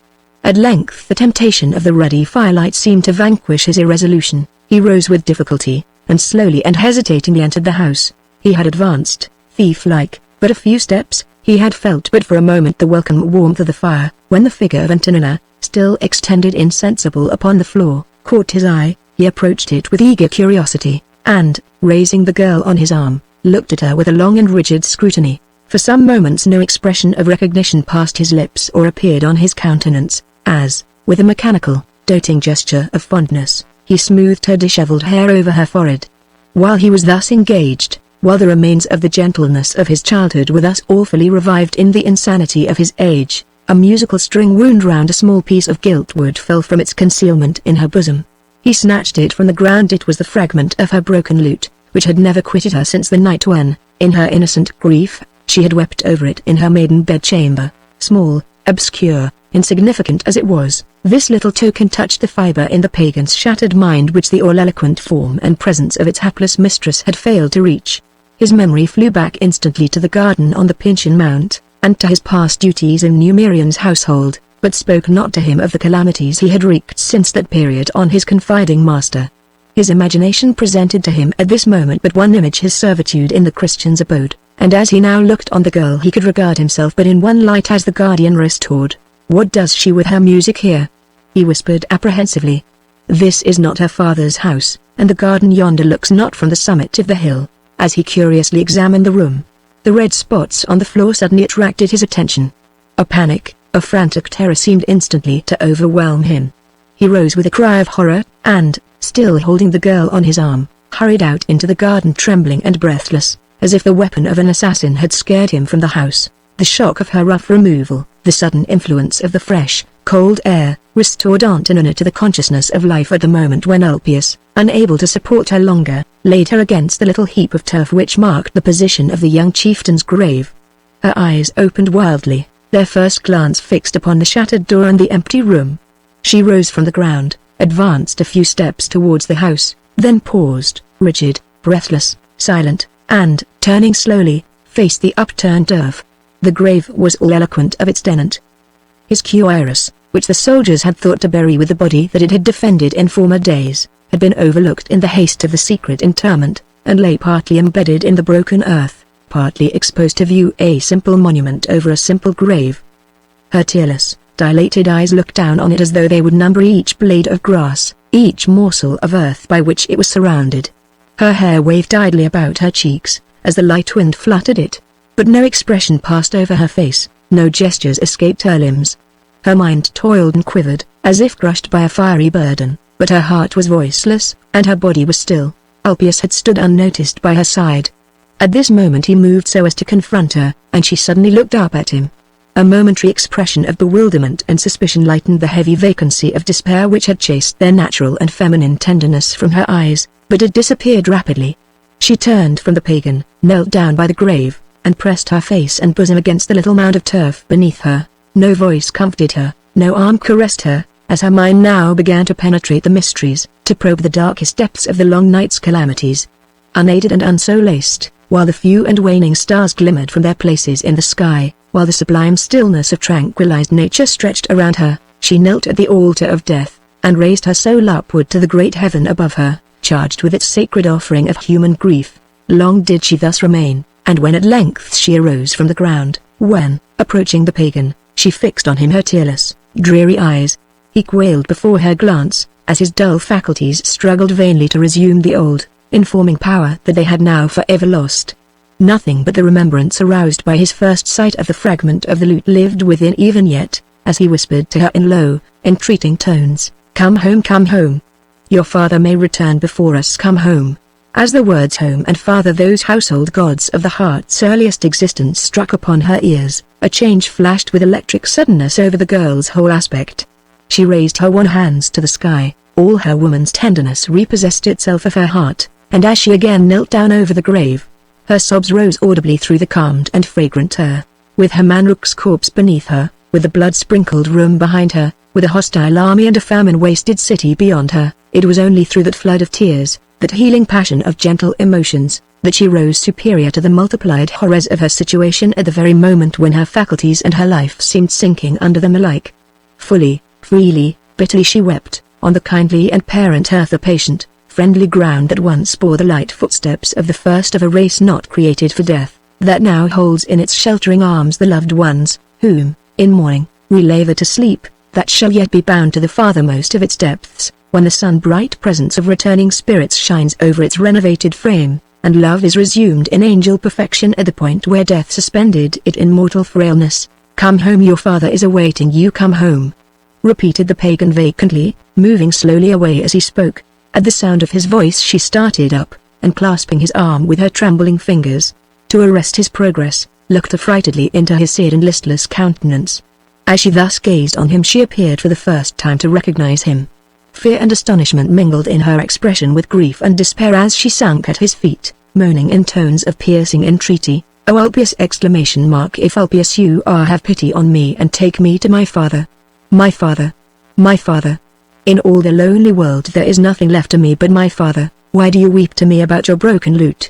Answered Ulpius, with a dull, unmeaning smile, "It was not I that destroyed it, they have slain him." She shrieked distractedly, heedless of the pagan's reply. "I saw them draw their swords on him. See, his blood is on me!" Antonina, whom he protected and loved. "Look there, that is a grave, his grave, I know it. I have never seen him since, he is down there. Under the flowers I grew to gather for him. They slew him, and when I knew it not, they have buried him!" Or you have buried him. You have hidden him under the cold garden earth? He is gone! Gone, gone, forever gone, and she flung herself again with reckless violence on the grave. After looking steadfastly on her for a moment, Ulpius approached and raised her from the earth. "Come!" he cried angrily, "the night grows on, your father waits, the walls of Rome shut me from my father. I shall never see my father nor Hermanruk again," she cried, in tones of bitter anguish, remembering more perfectly all the miseries of her position, and struggling to release herself from the pagan's grasp. The walls of Rome. At those words the mind of Ulpius opened to a flow of dark remembrances, and lost the visions that had occupied it until that moment. He laughed triumphantly. "The walls of Rome bow to my arm," he cried, in exulting tones. "I pierced them with my good bar of iron. I wound through them with my bright lantern. Spirits roared on me, and struck me down, and grinned upon me in the thick darkness, but I passed the wall. The thunder pealed around me as I crawled along the winding rifts, but I won my way through them. I came out conquering on the other side. Come, come, come, come. We will return. I know the track, even in the darkness. I can outwatch the sentinels. You shall walk in the pathway that I have broken through the bricks." The girl's features lost for a moment their expression of grief, and grew rigid with horror, as she glanced at his fiery eyes, and felt the fearful suspicion of his insanity darkening over her mind. She stood powerless, trembling, unresisting, in his grasp, without attempting to delude him into departure or to appease him into delay. "Why did I make my passage through the wall?" muttered the pagan in a low, awestruck voice, suddenly checking himself, as he was about to step forward. "Why did I tear down the strong brickwork and go forth into the dark suburbs?" He paused, and for a few moments struggled with his purposeless and disconnected thoughts, but a blank, a darkness, an annihilation overwhelmed Alaric and the Gothic camp, which he vainly endeavored to disperse. He sighed bitterly to himself, "It is gone," and still grasping Antonina by the hand, drew her after him to the garden gate. "Leave me!" she shrieked, as he passed onward into the pathway that led to the highroad. "Oh, be merciful, and leave me to die where he has died, peace. Or I will rend you limb by limb, as I rent the stones from the wall when I passed through it," he whispered to her in fierce accents, as she struggled to escape him. "You shall return with me to Rome. You shall walk in the track that I have made in the rifted brickwork." Terror, anguish, exhaustion, overpowered her weak efforts. Her lips moved, partly in prayer and partly in ejaculation, but she spoke in murmurs only, as she mechanically suffered the pagan to lead her onward by the hand. They paced on under the waning starlight, over the cold, lonely road, and through the dreary and deserted suburbs. A fearful and discordant bear. Coldly, obediently, impassively, as if she were walking in a dream, the spirit-broken girl moved by the side of her scarce human leader. Disjointed exclamation, alternating horribly between infantine simplicity and fierce wickedness, poured incessantly from the pagan's lips, but he never addressed himself further to his terror-stricken companion. So, wending rapidly onward, they gained the Gothic lines, and here the madman slackened his pace, and paused, beast-like, to glare around him, as he approached the habitations of men, still not opposed by Antonina, whose faculties of observation were petrified by her terror into perfect inaction. Even here, within reach of the doubtful aid of the enemies of her people, the pagan crept forward through the loneliest places of the encampment, and, guided by the mysterious cunning of his miserable race, eluded successfully the observation of the drowsy sentinels. Never bewildered by the darkness, for the moon had gone down, always led by the animal instinct coexistent with his disease, he passed over the waste ground between the hostile encampment and the city, and arrived triumphant at the heap of stones that marked his entrance to the rifted wall. For one moment he stopped, and turning towards the girl, pointed proudly to the dark, low breach he was about to penetrate. Then, drawing her half-fainting form closer to his side, looking up attentively to the ramparts, and stepping as noiselessly as though turf were beneath his feet, he entered the dusky rift with his helpless charge. As they disappeared in the recesses of the wall, night there stormy, the eventful, the fatal exclamation mark reached its last limit, and the famished sentinel on the fortifications of the besieged city roused himself from his dreary and absorbing thoughts, for he saw that the new day was dawning in the east. Chapter 20. The breach repassed. Slowly and mournfully the sentinel at the rifted wall raised his eyes towards the eastern clouds as they brightened before the advancing dawn. Desolate as was the appearance of the dull, misty daybreak, it was yet the most welcome of all the objects surrounding the starving soldier on which he could fix his languid gaze. To look back on the city behind him was to look back on the dreary charnel house of famine and death. To look down on the waste ground without the walls was to look down on the dead body of the comrade of his watch, who, maddened by the pangs of hunger which he had suffered during the night, had cast himself from the rampart to meet a welcome death on the earth beneath. Famished and despairing, the sentinel crouched on the fortifications which he had now neither strength to pace nor care to defend, yearning for the food that he had no hope to obtain, as he watched the grey daybreak from his solitary post. While he was thus occupied, the gloomy silence of the scene was suddenly broken by the sound of falling brickwork at the inner base of the wall, followed by faint entreaties for mercy and deliverance, which rose on his ear, strangely mingled with disjointed expression of defiance and exultation from a second voice. He slowly turned his head, and, looking down, saw on the ground beneath a young girl struggling in the grasp of an old man, who was hurrying her onward in the direction of the Pinchin Gate. For one moment the girl's eye met the sentinel's vacant glance, and she renewed, with a last effort of strength, and a greater vehemence of supplication, her cries for help, but the soldier neither moved nor answered. Exhausted as he was, no sight could affect him now but the sight of food. Like the rest of the citizens, he was sunk in a heavy stupor of starvation, selfish, reckless, brutalized. No disasters could depress, no atrocities rouse him. Famine had torn asunder every social tie, had withered every human sympathy among his besieged fellow citizens, and he was famishing like them. At the moment when the dawn had first appeared, could he have looked down by some mysterious agency to the interior foundations of the wall, from the rampart on which he kept his weary watch, such a sight must then have presented itself as would have aroused even his sluggish observation to rigid attention and involuntary surprise. Winding upward and downward among jagged masses of ruined brickwork, now lost amid the shadows of dreary chasms, now prominent over the elevations of rising arches, the dark irregular passages broken by Ulpius in the rotten wall would then have presented themselves to his eyes, not stretching forth in dismal solitude, not peopled only by the reptiles native to the place, but traced in all their mazes by human forms. Then he would have perceived the fierce, resolute pagan, moving through darkness and obstacles with a sure, solemn progress, drawing after him, like a dog devoted to his will, the young girl whose hapless fate had doomed her to fall into his power. Her half-fainting figure might have been seen, sometimes prostrate on the higher places of the breach, while her fearful guide descended before her into a chasm beyond, and then turned to drag her after him to a darker and a lower depth yet, sometimes bent in supplication, when her lips moved once more with a last despairing entreaty, and her limbs trembled with a final effort to escape from her captor's relentless grasp. While still, through all that opposed him, the same fierce tenacity of purpose would have been invariably visible in every action of Ulpius, constantly confirming him in his mad resolution to make his victim the follower of his progress through the wall, ever guiding him with a strange instinct through every hindrance, and preserving him from every danger in his path, until it brought him forth triumphant, with his prisoner still in his power, again free to tread the desolate streets and mingle with the famine-stricken citizens of Rome. And now when, after peril and anguish, she once more stood within the city of her home, what hope remained to Antonina of obtaining her last refuge under her father's roof, and deriving her solitary consolation from the effort to regain her father's love? With the termination of his passage through the breach in the wall had ended every recollection associated with it in the pagan's shattered memory. A new blank now pervaded his lost faculties, desolate as that which had overwhelmed them in the night when he first stood in the farmhouse garden by the young chieftain's grave. He moved onward, unobservant, unthinking, without aim or hope, driven by a mysterious restlessness, forgetting the very presence of Antonina as she followed him, but still mechanically grasping her hand, and dragging her after him he knew not whither, and she, on her part, made no effort more for deliverance. She had seen the sentinel unmoved by her entreaties, she had seen the walls of her father's house receding from her longing eyes, as Ulpius pitilessly hurried her farther and farther from its distant door, and she lost the last faint hope of restoration. the last lingering desire of life, as the sense of her helplessness now weighed heaviest on her mind. Her heart was full of her young warrior, who had been slain, and of her father, from whom she had parted in the hour of his wrath, as she now feebly followed the pagan's steps, and resigned herself to a speedy exhaustion and death in her utter despair.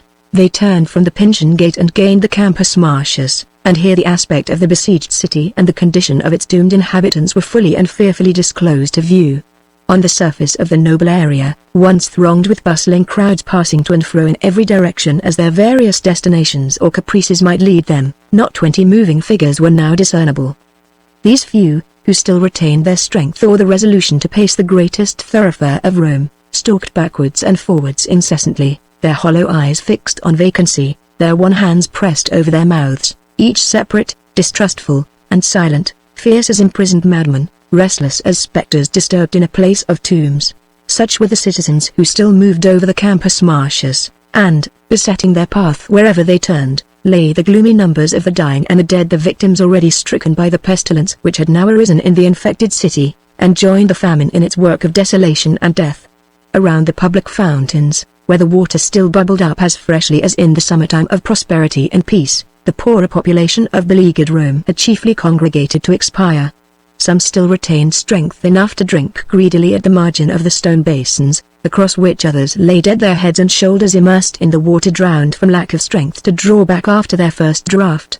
Children mounted over the dead bodies of their parents to raise themselves to the fountain's brim. Parents stared vacantly at the corpses of their children alternately floating and sinking in the water, into which they had fallen unsuccored and unmourned. In other parts of the place, at the open gates of the theatres and hippodromes, in the unguarded porticos of the palaces and the baths, lay the discoloured bodies of those who had died ere they could reach the fountains of women and children, especially surrounded in frightful contrast by the abandoned furniture of luxury and the discarded inventions of vice, by gilded couches, by inlaid tables, by jewelled cornices, by obscene picture and statues, by brilliantly framed, gaudily tinted manuscripts of licentious songs, still hanging at their accustomed places on the lofty marble walls. Farther on, in the by-streets and the retired courts, where the corpse of the tradesman was stretched on his empty counter, where the soldier of the city guard dropped down overpowered ere he reached the limit of his rounds, where the wealthy merchant lay pestilence-stricken upon the last hoards of repulsive food which his gold had procured, the assassin and the robber might be seen now greedily devouring the offal that lay around them, now falling dead upon the bodies which they had rifled but the moment before. Over the whole prospect, far and near, wherever it might extend, whatever the horrors by which it might be occupied, was spread a blank, supernatural stillness. Not a sound arose, the living were as silent as the dead. Crime, suffering, despair, were all voiceless alike. The trumpet was unheard in the guardhouse, the bell never rang from the church, even the thick, misty rain, that now descended from the black and unmoving clouds, and obscured in cold shadows the outlines of distant buildings and the pinnacle tops of mighty palaces, fell noiseless to the ground. The sky had no wind, the earth no echoes, the pervading desolation appalled the eye.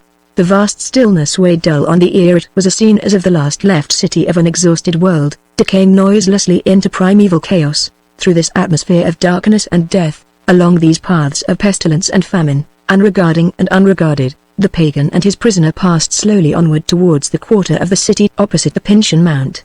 No ray of thought, even yet, brightened the dull faculties of Ulpius. Still he walked forward vacantly, and still he was followed wearily by the fast-failing girl. Sunk in her mingled stupor of bodily weakness and mental despair, she never spoke, never raised her head, never looked forth on the one side or the other. She had now ceased even to feel the strong, cold grasp of the pagan's hand. Shadowy visions of spheres beyond the world, arrayed in enchanting beauty, and people with happy spirits in their old earthly forms, where a long deathless existence moved smoothly and dreamily onward, without mark of time or taint of woe, were opening before her mind. She lost all memory of afflictions and wrongs, all apprehension of danger from the madman at whose mercy she remained. And thus she still moved feebly onward as the will of Ulpius guided her, with no observation of her present peril, and no anxiety for her impending fate. They passed the grand circular structure of the Pantheon, entered the long narrow streets leading to the banks of the river, and finally gained the margin of the Tiber hard by the little island that still rises in the midst of its waters. Here, for the first time, the pagan paused mechanically in his course, and vacantly directed his dull, dreamy eyes on the prospect before him, where the walls, stretching abruptly outward from their ordinary direction, enclosed the Janiculum Hill, as it rose with its irregular mass of buildings on the opposite bank of the river. At this sudden change from action to repose, the overtasked energies which had hitherto gifted the limbs of Antonina with an unnatural power of endurance, abruptly relaxed. She sank down helpless and silent, her head drooped towards the hard ground, as towards a welcome pillow, but found no support, for the pagan's iron grasp of her hand remained unyielding as ever. Infirm though he was, he appeared at this moment to be unconscious that his prisoner was now hanging at his side. Every association connected with her, every recollection of his position with her in her father's house, had vanished from his memory. A darker blindness seemed to have sunk over his bodily perceptions. His eyes rolled slowly to and fro over the prospect before him, but regarded nothing. His panting breaths came thick and fast, his shrunk chest heaved as if some deep, dread agony were pent within it. It was evident that a new crisis in his insanity was at hand. At this moment one of the bands of marauders, the desperate criminals of famine and plague who still prowled through the city, appeared in the street.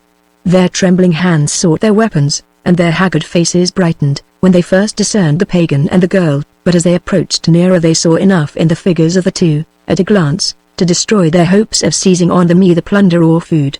For an instant they stood by their intended victims, as if debating whether to murder them only for murder's sake, when the appearance of two women, stealthily quitting a house farther on in the street, carrying a basket covered by some tattered garments, attracted their attention. They turned instantly to follow the bearers of the basket, and again Ulpius and Antonina were left alone on the river's bank. The appearance of the assassins had been powerless, as every other sight or event in the city, in arousing the faculties of Ulpius. He had neither looked on them nor fled from them when they surrounded him, but now when they were gone he slowly turned his head in the direction by which they had departed. His gaze wandered over the wet flagstones of the street, over two corpses stretched on them at a little distance, over the figure of a female slave who lay forsaken near the wall of one of the houses, exerting her last energies to drink from the turbid rainwater which ran down the kennel by her side, and still his eyes remained unregardful of all that they encountered. The next object which by chance attracted his vacant attention was a deserted temple. This solitary building fixed him immediately in contemplation. It was destined to open a new and a warning scene in the dark tragedy of his closing life. In his course through the city he had passed unheeded many temples far more prominent in situation, far more imposing in structure, than this. It was a building of no remarkable extent or extraordinary beauty. Its narrow porticos and dark doorway were more fitted to repel than to invite the eye, but it had one attraction, powerful above all glories of architecture and all grandeur of situation, to arrest in him those wandering faculties whose sterner and loftier aims were now suspended forever. It was dedicated to Serapis, to the idol which had been the deity of his first worship, and the inspiration of his last struggle for the restoration of his faith. The image of the god, with the three-headed monster encircled by a serpent, obedient beneath his hand, was carved over the portico. What flood of emotions rushed into the vacant mind of Ulpius at the instant when he discerned the long-loved, well-known image of the Egyptian god. There was nothing for some moments outwardly visible in him to betray. His moral insensibility appeared but to be deepened as his gaze was now fixed with rigid intensity on the temple portico. Thus he continued to remain motionless, as if what he saw had petrified him where he stood, when the clouds, which had been closing in deeper and deeper blackness as the morning advanced, and which, still charged with electricity, were gathering to revive the storm of the past night, burst abruptly into a loud peal of thunder over his head.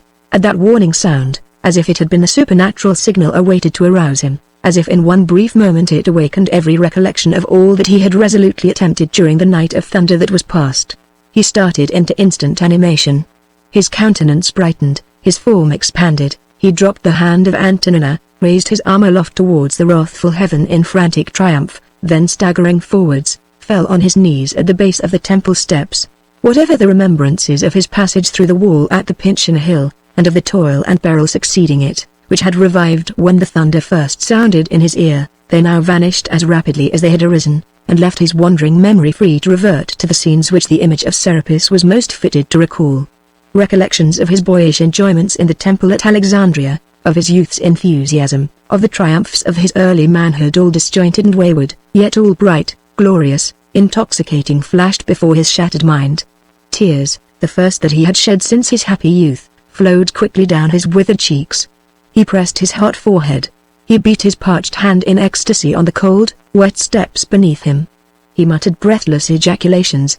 He breathed strange murmurs of endearment. He humbled himself in his rapturous delight beneath the walls of the temple like a dog that has discovered his lost master and fawns affectionately at his feet. Criminal as he was, his joy in his abasement, his glory in his miserable isolation from humanity, was a doom of degradation pitiable to behold. After an interval his mood changed. He rose to his feet, his trembling limbs strengthened with a youthful vigor as he ascended the temple steps and gained its doorway.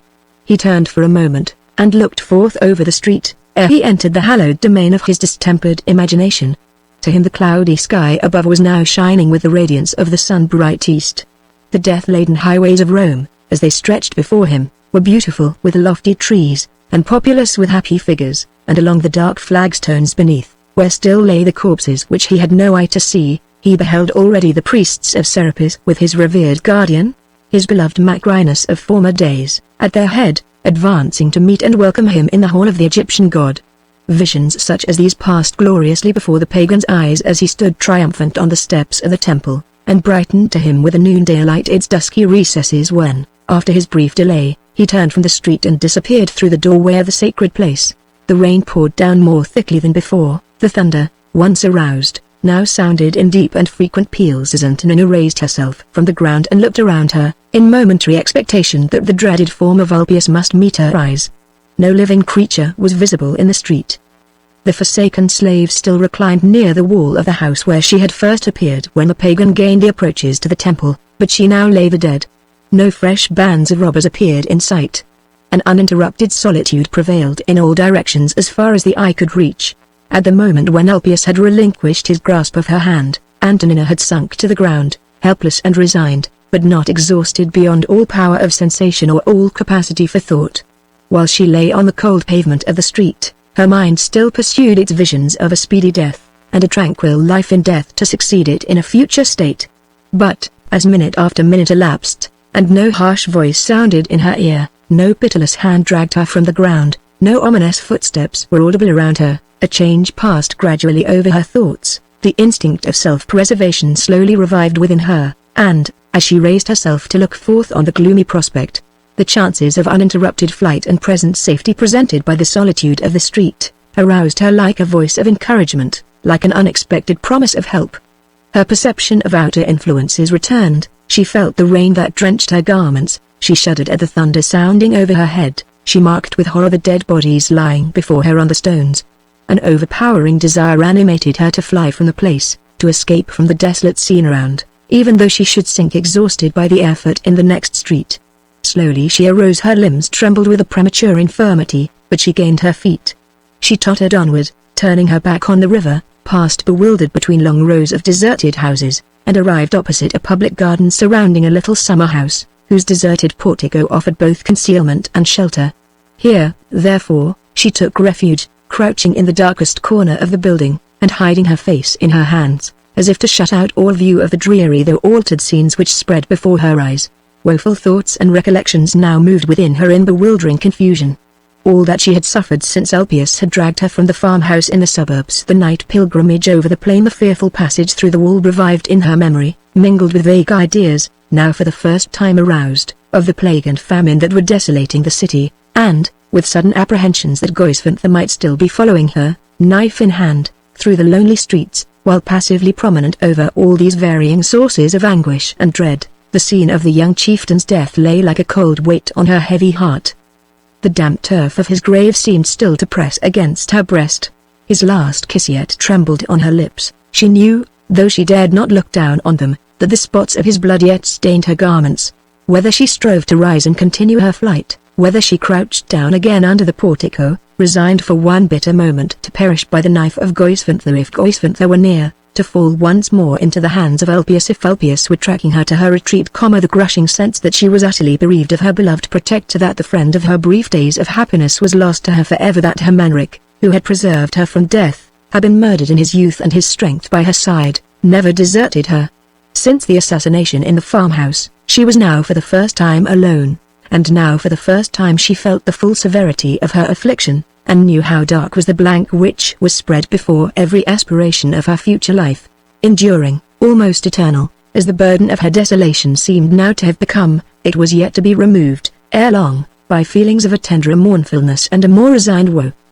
the innate and innocent fortitude of disposition, which had made her patient under the rigor of her youthful education, and hopeful under the trials that assailed her on her banishment from her father's house, which had never deserted her until the awful scenes of the past night of assassination and death rose in triumphant horror before her eyes, and which, even then, had been suspended but not destroyed, or was now destined to regain its healing influence over her heart.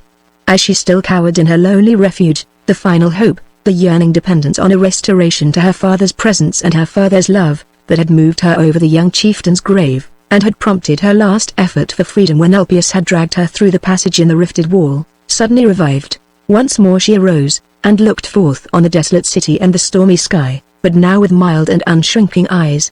Her recollections of the past grew tender in their youthful grief, her thoughts for the future became patient, solemn, and serene. Images of her first and her last left protector, of her old familiar home, of her garden solitude on the Pincian Mount, spread beautiful before her imagination as resting places to her weary heart. She descended the steps of the summer house with no apprehension of her enemies, no doubt of her resolution, for she knew the beacon that was now to direct her onward course. The tears gathered full in her eyes as she passed into the garden, but her step never faltered, her features never lost their combined expression of tranquil sorrow and subdued hope. So she once more entered the perilous streets, and murmuring to herself, "My father! My father!" As if in those simple words lay the hand that was to guide, and the providence that was to preserve her, she began to trace her solitary way in the direction of the Pincian Mount. It was a spectacle touching, beautiful, even sublime to see this young girl, but a few hours freed, by perilous paths and by criminal hands, from scenes which had begun in treachery, only to end in death, now passing, resolute and alone, through the streets of a mighty city, overwhelmed by all that is poignant in human anguish and hideous in human crime. It was a noble evidence of the strong power over the world and the world's perils, with which the simplest affection may arm the frailest being, to behold her thus pursuing her way, superior to every horror of desolation and death that clogged her path, unconsciously discovering in the softly murmured name of father, which still fell at intervals from her lips, the pure purpose that sustained her, the steady heroism that ever held her in her doubtful course. The storms of heaven poured over her head, the crimes and sufferings of Rome darkened the paths of her pilgrimage, but she passed firmly onward through all, like a ministering spirit, journeying along earthly shores in the bright inviolability of its merciful mission and its holy thoughts, like a ray of light living in the strength of its own beauty, amid the tempest and obscurity of a stranger sphere. Once more she entered the Campus Martius. Again she passed the public fountains, still unnaturally devoted to serve as beds for the dying and as sepulchres for the dead. Again she trod the dreary highways, where the stronger among the famished populace yet paced hither and thither in ferocious silence and unsocial separation. No word was addressed, hardly a look was directed to her, as she pursued her solitary course. She was desolate among the desolate, forsaken among others, abandoned like herself. The robber, when he passed her by, saw that she was worthless for the interests of plunder as the poorest of the dying citizens around him. The patrician, loitering feebly onward to the shelter of his palace halls, avoided her as a new suppliant among the people for the charity which he had not to bestow, and quickened his pace as she approached him in the street. Unprotected, yet unmolested, hurrying from her loneliness and her bitter recollections to the refuge of her father's love, as she would have hurried when a child from her first apprehension of ill to the refuge of her father's arms, she gained at length the foot of the Pincian Hill, at length ascended the streets so often trodden in the tranquil days of old. The portals and outer buildings of Vetranio's palace, as she passed them, presented a striking and ominous spectacle. Within the lofty steel railings, which protected the building, the famine-wasted slaves of the senator appeared reeling and tottering beneath full vases of wine which they were feebly endeavoring to carry into the interior apartments. Gaudy hangings drooped from the balconies, garlands of ivy were wreathed round the statues of the marble front. In the midst of the besieged city, and in impious mockery of the famine and pestilence which were wasting it, hut and palace, to its remotest confines, were proceeding in this devoted dwelling the preparations for a triumphant feast. Unheedful of the startling prospect presented by Vetranio's abode, her eyes bent but in one absorbing direction, her steps hurrying faster and faster with each succeeding instant, Antonina approached the home from which she had been exiled in fear, and to which she was returning in woe. Yet a moment more of strong exertion, of overpowering anticipation, and she reached the garden gate. She dashed back the heavy hair matted over her brows by the rain, she glanced rapidly around her, she beheld the window of her bedchamber with the old simple curtain still hanging at its accustomed place, she saw the well-remembered trees, the carefully tended flower beds, now drooping mournfully beneath the gloomy sky. Her heart swelled within her, her breath seemed suddenly arrested in her bosom, as she trod the garden path and ascended the steps beyond. The door at the top was ajar. With a last effort she thrust it open, and stood once more unaided and unwelcomed, yet hopeful of consolation, of pardon, of love within her first and last sanctuary, the walls of her home. Chapter 21. Father and child. Forsaken as it appears on an outward view, during the morning of which we now write, the house of New Merion is yet not tenantless. In one of the sleeping apartments, stretched on his couch, with none to watch by its side, lies the master of the little dwelling. We last beheld him on the scene mingled with the famishing congregation in the Basilica of St. John Lateran, still searching for his child amid the confusion of the public distribution of food during the earlier stages of the misfortunes of besieged Rome. Since that time he has toiled and suffered much, and now the day of exhaustion, long deferred, the hours of helpless solitude, constantly dreaded, have at length arrived. From the first periods of the siege, while all around him in the city moved gloomily onward through darker and darker changes, while famine rapidly merged into pestilence and death, while human hopes and purposes gradually diminished and declined with each succeeding day, he alone remained ever devoted to the same labor, ever animated by the same object, the only one among all his fellow citizens whom no outward event could influence for good or evil, for hope or fear. In every street of Rome, at all hours, among all ranks or people, he was still to be seen constantly pursuing the same hopeless search. When the mob burst furiously into the public granaries to seize the last supplies of corn hoarded for the rich, he was ready at the doors watching them as they came out. When rows of houses were deserted by all but the dead, he was beheld within, passing from window to window, as he sought through each room for the treasure that he had lost. When some few among the populace, in the first days of the pestilence, united in the vain attempt to cast over the lofty walls the corpses that strewed the street, he mingled with them to look on the rigid faces of the dead.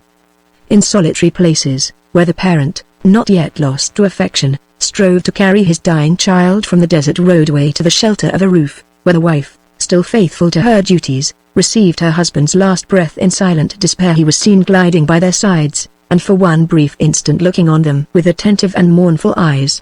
Wherever he went, whatever he beheld, he asked no sympathy and sought no aid. He went his way, a pilgrim on a solitary path, and unregarded, expectant for a boon that no others would care to partake.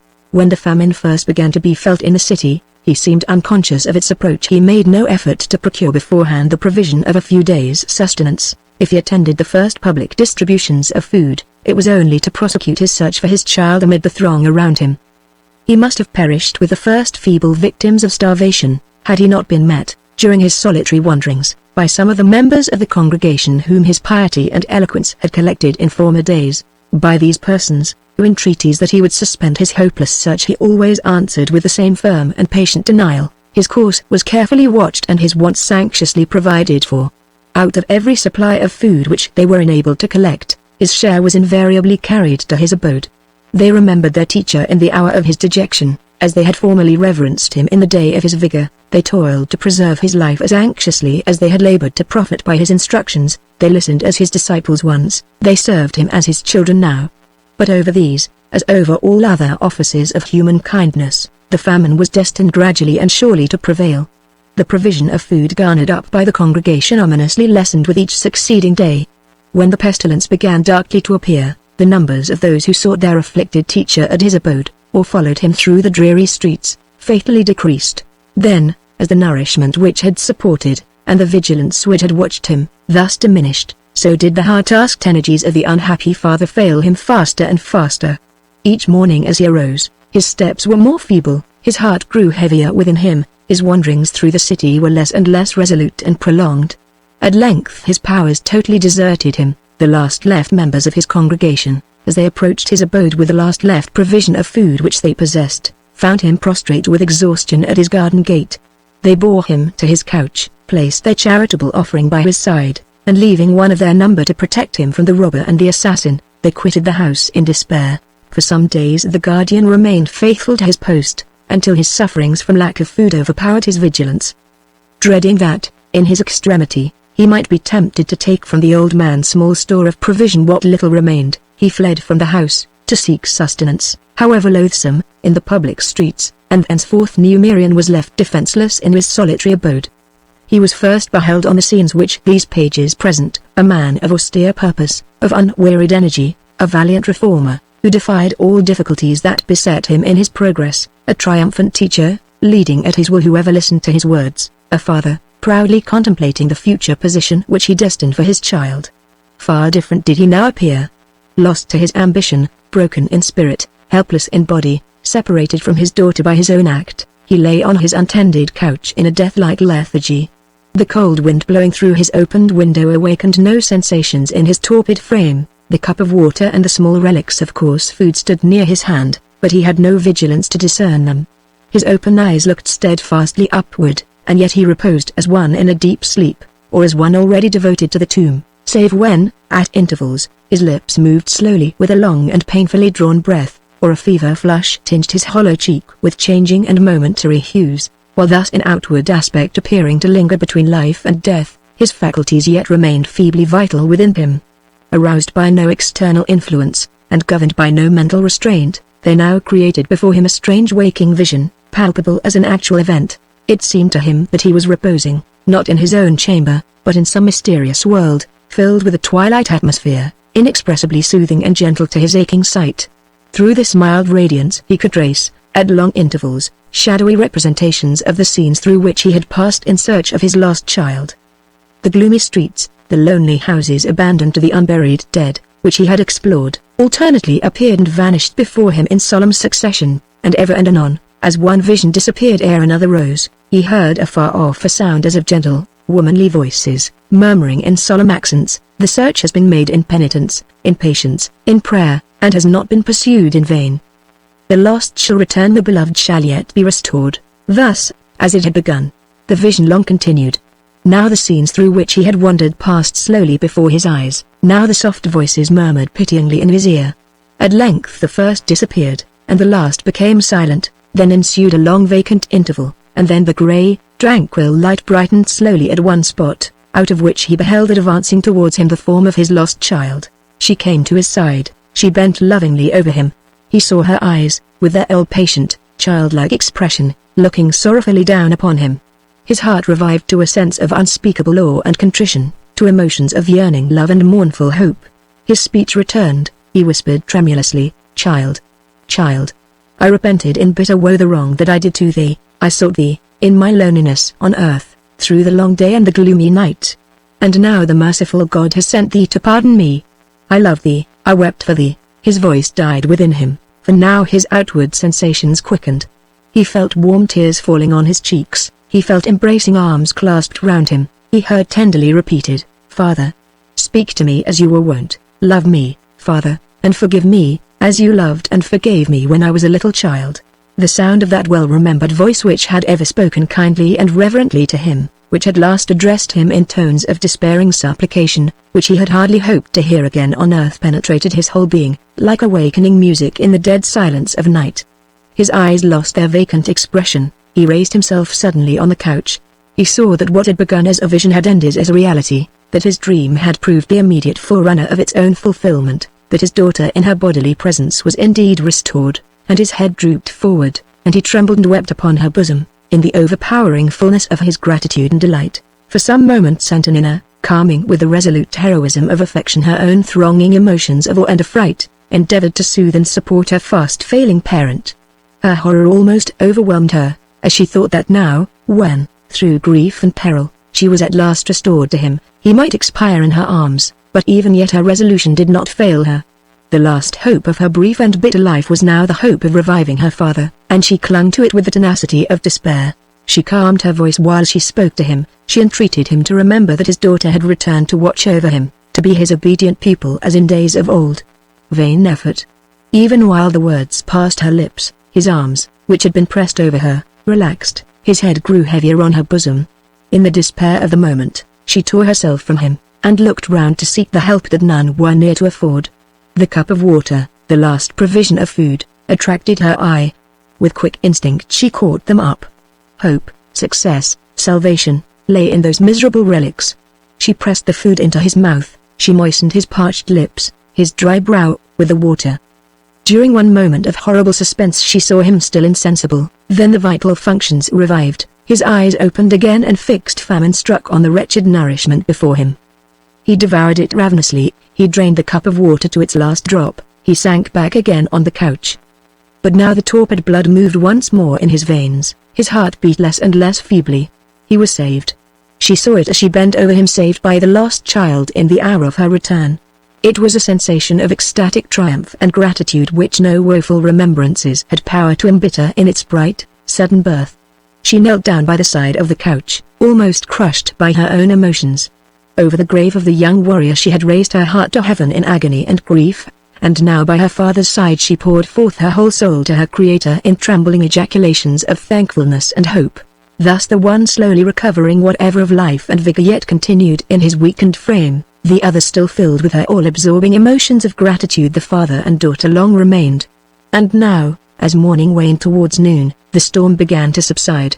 Gradually and solemnly the vast thunderclouds rolled asunder, and the bright blue heaven beyond appeared through their fantastic rifts. The lessening raindrops fell light and silvery to the earth, and breeze and sunshine were wafted at fitful intervals over the plague-tainted atmosphere of Rome. As yet, subdued by the shadows of the floating clouds, the dawning sunbeams glittered softly through the windows of Numerian's chamber. They played, warm and reviving, over his worn features, like messengers of resurrection and hope from their native heaven. Life seemed to expand within him under their fresh and gentle ministering. Once more he raised himself, and turned towards his child, and now his heart throbbed with a healthful joy, and his arms closed round her, not in the helplessness of infirmity, but in the welcome of love. His words, when he spoke to her, fell at first almost inarticulately from his lips. They were mingled together in confused phrases of tenderness, contrition, thanksgiving. All the native enthusiasm of his disposition, all the latent love for his child, which had for years been suppressed by his austerity, or diverted by his ambition, now at last burst forth. Trembling and silent in his arms, Antonina vainly endeavored to return his caresses and to answer his words of welcome. Now for the first time she knew how deep was her father's affection for her. She felt how foreign to his real nature had been his assumed severity in their intercourse of former days, and in the quick flow of new feelings and old recollections produced by the delighting surprise of the discovery, she found herself speechless. She could only listen eagerly, breathlessly, while he spoke. His words, faltering and confused though they were words of endearment which she had never heard from him before. They were words which no mother had ever pronounced beside her infant bed, and they sank divinely consoling over her heart, as messages of pardon from an angel's lips. Gradually Numerian's voice grew calmer. He raised his daughter in his arms, and bent wistfully on her face his attentive and pitying eyes. Returned, he murmured, while he gazed on her, never again to depart. Returned, beautiful and patient, kinder and more tender than ever. Love me and pardon me, Antonina. I sought for you in bitter loneliness and despair. Think not of me as what I was, but as what I am. There were days when you were an infant, when I had no thought but how to cherish and delight you, and now those days have come again. You shall read no gloomy task books, you shall never be separated from me more, you shall play sweet music on the lute, you shall be all garlanded with flowers which I will provide for you. We will find friends and glad companions, we will bring happiness with us wherever we are seen. God's blessing goes forth from children like you. It has fallen upon me, it has raised me from the dead. My Antonina shall teach me to worship, as I once taught her. She shall pray for me in the morning, and pray for me at night, and when she thinks not of it, when she sleeps, I shall come softly to her bedside, and wait and watch over her, so that when she opens her eyes they shall open on me. They are the eyes of my child who has been restored to me. There is nothing on earth that can speak to me like them of happiness and peace. He paused for a moment, and looked rapturously on her face as it was turned towards him. His features partially saddened while he gazed, and taking her long hair, still wet and dishevelled from the rain, in his hands, he pressed it over his lips, over his face, over his neck. Then, when he saw that she was endeavouring to speak, when he beheld the tears that were now filling her eyes, he drew her closer to him, and hurriedly continued in lower tones, "Hush, hush. No more grief, no more tears. Tell me not whither you have wandered, speak not of what you have suffered, for would not every word be a reproach to me? And you have come to pardon and not to reproach. Let not the recollection that it was I who cast you off be forced on me from your lips. Let us remember only that we are restored to each other. Let us think that God has accepted my penitence and forgiven me my sin, in suffering my child to return. Or, if we must speak of the days of separation that are past, Speak to me of the days that found you tranquil and secure. Rejoice me by telling me that it was not all danger and woe in the bitter destiny which my guilty anger prepared for my own child. Say to me that you met protectors as well as enemies in the hour of your flight, that all were not harsh to you as I was, that those of whom you asked shelter and safety looked on your face as on a petition for charity and kindness from friends whom they loved. Tell me only of your protectors, Antonina, for in that there will be consolation, and you have come to console. As he waited for her reply, he felt her tremble on his bosom. He saw the shudder that ran over her frame. The despair in her voice, though she only pronounced in answer to him the simple words, "There was one," and then ceased, unable to proceed, penetrated coldly to his heart. "Is he not at hand?" He hurriedly resumed. "Why is he not here? Let us seek him without delay. I must humble myself before him in my gratitude. I must show him that I was worthy that my Antonina should be restored. He is dead," she gasped, sinking down in the arms that embraced her, as the recollections of the past night again crowded in all their horror on her memory. "They murdered him by my side. Oh father! Father! He loved me, he would have reverenced and protected you. May the merciful God receive him among the blessed angels, and honor him among the holy martyrs," cried the father, raising his tearful eyes in supplication. "May his spirit, if it can still be observant of the things of earth, know that his name shall be written on my heart with the name of my child, that I will think on him as on a beloved companion, and mourn for him as a son that has been taken from me." He ceased, and looked down on Antonina, whose features were still hidden from him. Each felt that a new bond of mutual affection had been created between them by what each had spoken, but both now remained silent. During this interval the thoughts of Numerian wandered from the reflections which had hitherto occupied him. The few mournful words which his daughter had spoken had been sufficient to banish its fullness of joy from his heart, and to turn him from the happy contemplation of the present to the dark recollections of the past. Vague doubts and fears now mingled with his gratitude and hope, and involuntarily his thoughts reverted to what he would fain have forgotten for ever, to the morning when he had driven Antonina from her home. Baseless apprehensions of the return of the treacherous pagan and his profligate employer, with the return of their victim, despairing convictions of his own helplessness and infirmity, rose startlingly in his mind. His eyes wandered vacantly round the room, his hands closed trembling over his daughter's form. Then, suddenly releasing her, he arose as one panic-stricken, and exclaiming, "The doors must be secured, Ulpius may be near, their senator may return," endeavored to cross the room. But his strength was unequal to the effort. He leaned back for support against the wall, and breathlessly repeating, "Secure doors, Ulpius, Ulpius." He motioned to Antonina to descend. She trembled as she obeyed him. Remembering her passage through the breach in the wall, and her fearful journey through the streets of Rome, she more than shared her father's apprehensions as she descended the stairs. The door remained half open, as she had left it when she entered the house. Ere she hurriedly closed and barred it, she cast a momentary glance on the street beyond. The gaunt figures of the slaves still moved wearily to and fro, amid the mockery of festal preparation in Vetranio's palace, and here and there a few ghastly figures lay on the ground contemplating them in languid amazement. Over all other parts of the street the deadly tranquility of plague and famine still prevailed. Hurriedly ascending the steps, Antonina hastened to assure her father that she had obeyed his commands, and that they were now secure from all intrusion from without. But, during her brief absence, a new and more ominous prospect of calamity had presented itself before the old man's mind. As she entered the room, she saw that he had returned to his couch, and that he was holding before him the little wooden bowl which had contained his last supply of food, and which was now empty. He addressed not a word to her when he heard her enter. His features were rigid with horror and despair as he looked down on the empty bowl. He muttered vacantly, "It was the last provision that remained, and it was I that exhausted it. The beasts of the forest carry food to their young, and I have taken the last morsel from my child." In an instant the utter desolateness of their situation, forgotten in the first joy of their meeting, forced itself with appalling vividness upon Antonina's mind. She endeavored to speak of comfort and hope to her father, but the fearful realities of the famine in the city now rose palpably before her, and suspended the vain words of solace on her lips.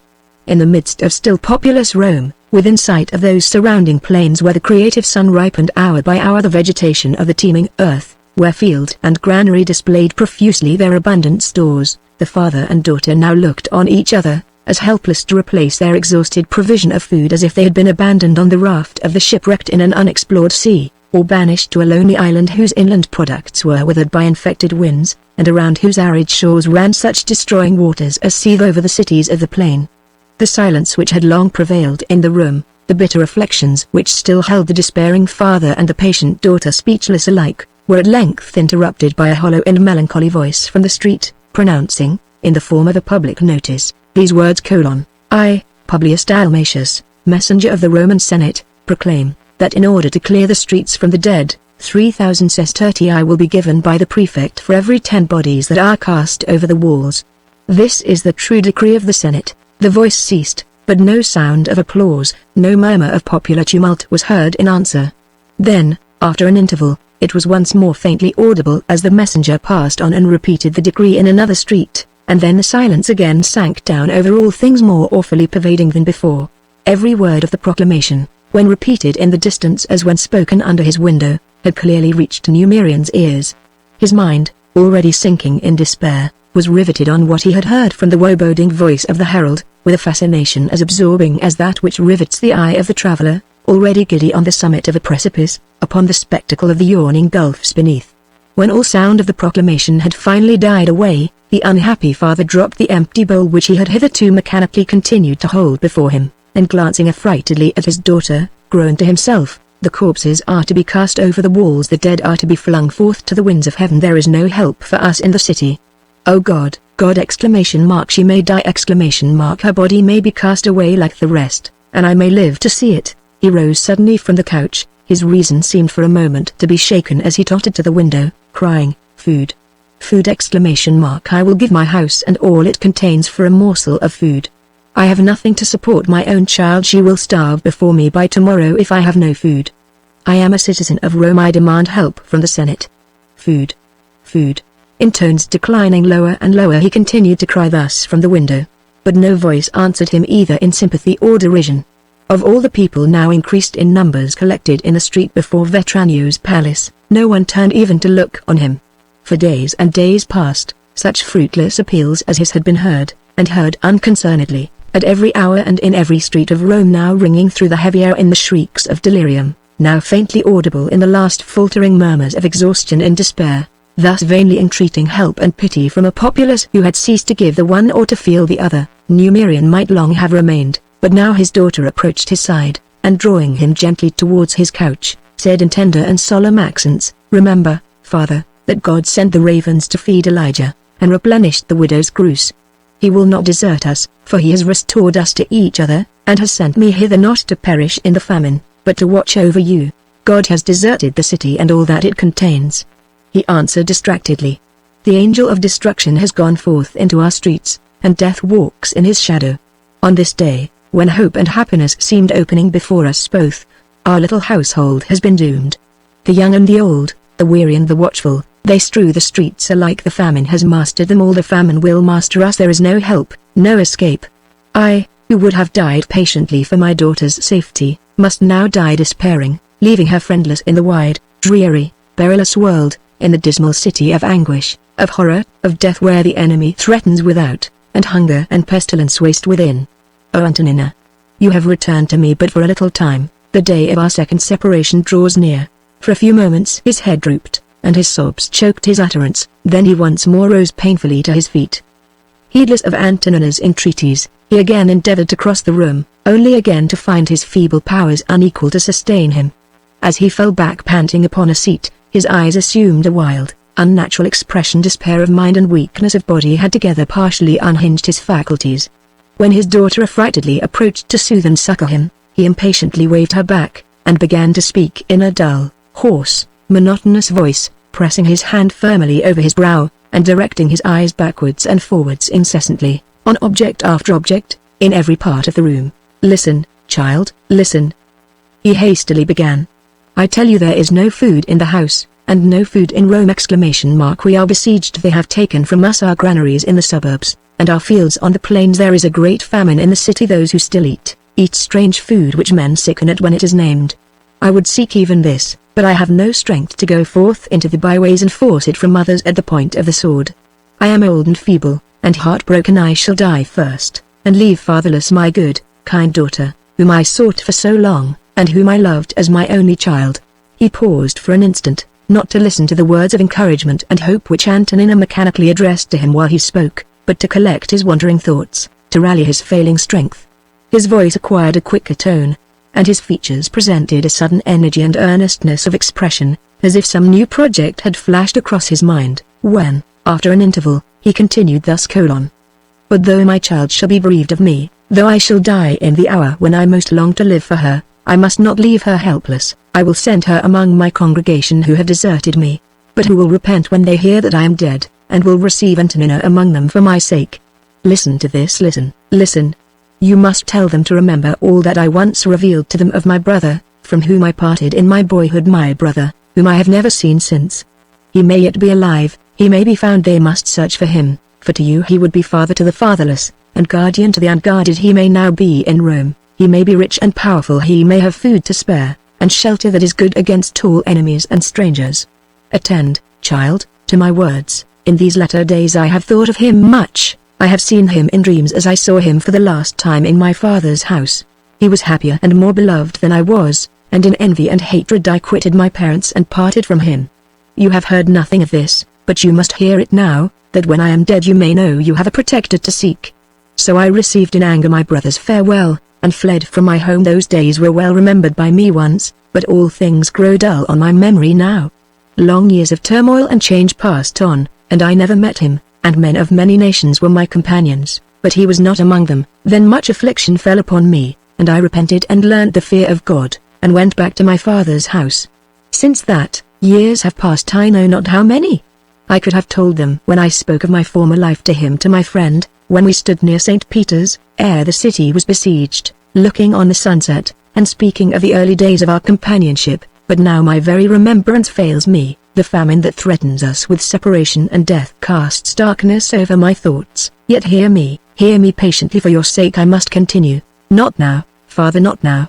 At another time, on a happier day, murmured Antonina, in tremulous, entreating tones. My home, when I arrived to look on it, was gone, pursued the old man sadly, neither heeding nor hearing her. Other houses were built where my father's house had stood. No man could tell me of my parents and my brother. Then I returned, and my former companions grew hateful in my eyes. I left them, and they followed me with persecution and scorn. Listen, I set forth secretly in the night, with you, to escape them, and to make perfect my reformation where they should not be near to hinder it, and we travelled onward many days until we came to Rome, and I made my abode there.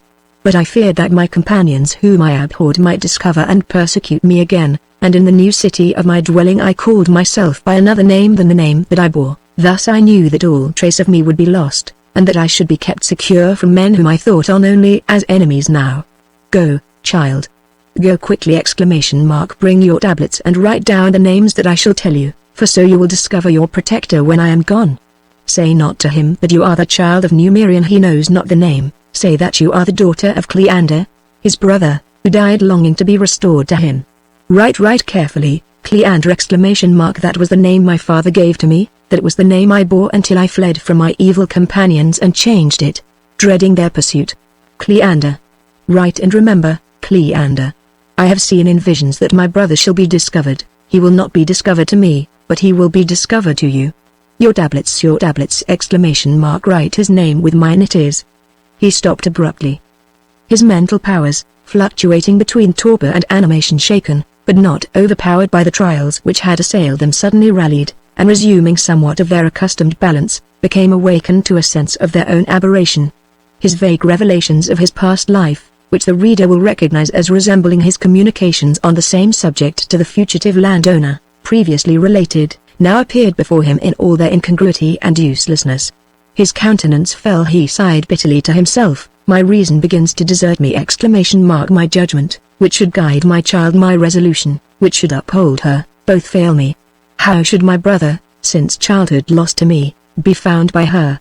Against the famine that threatens us I offer but vain words. Already her strength declines, her face, that I love to look on, grows wan before my eyes. God have mercy upon us! God have mercy upon us!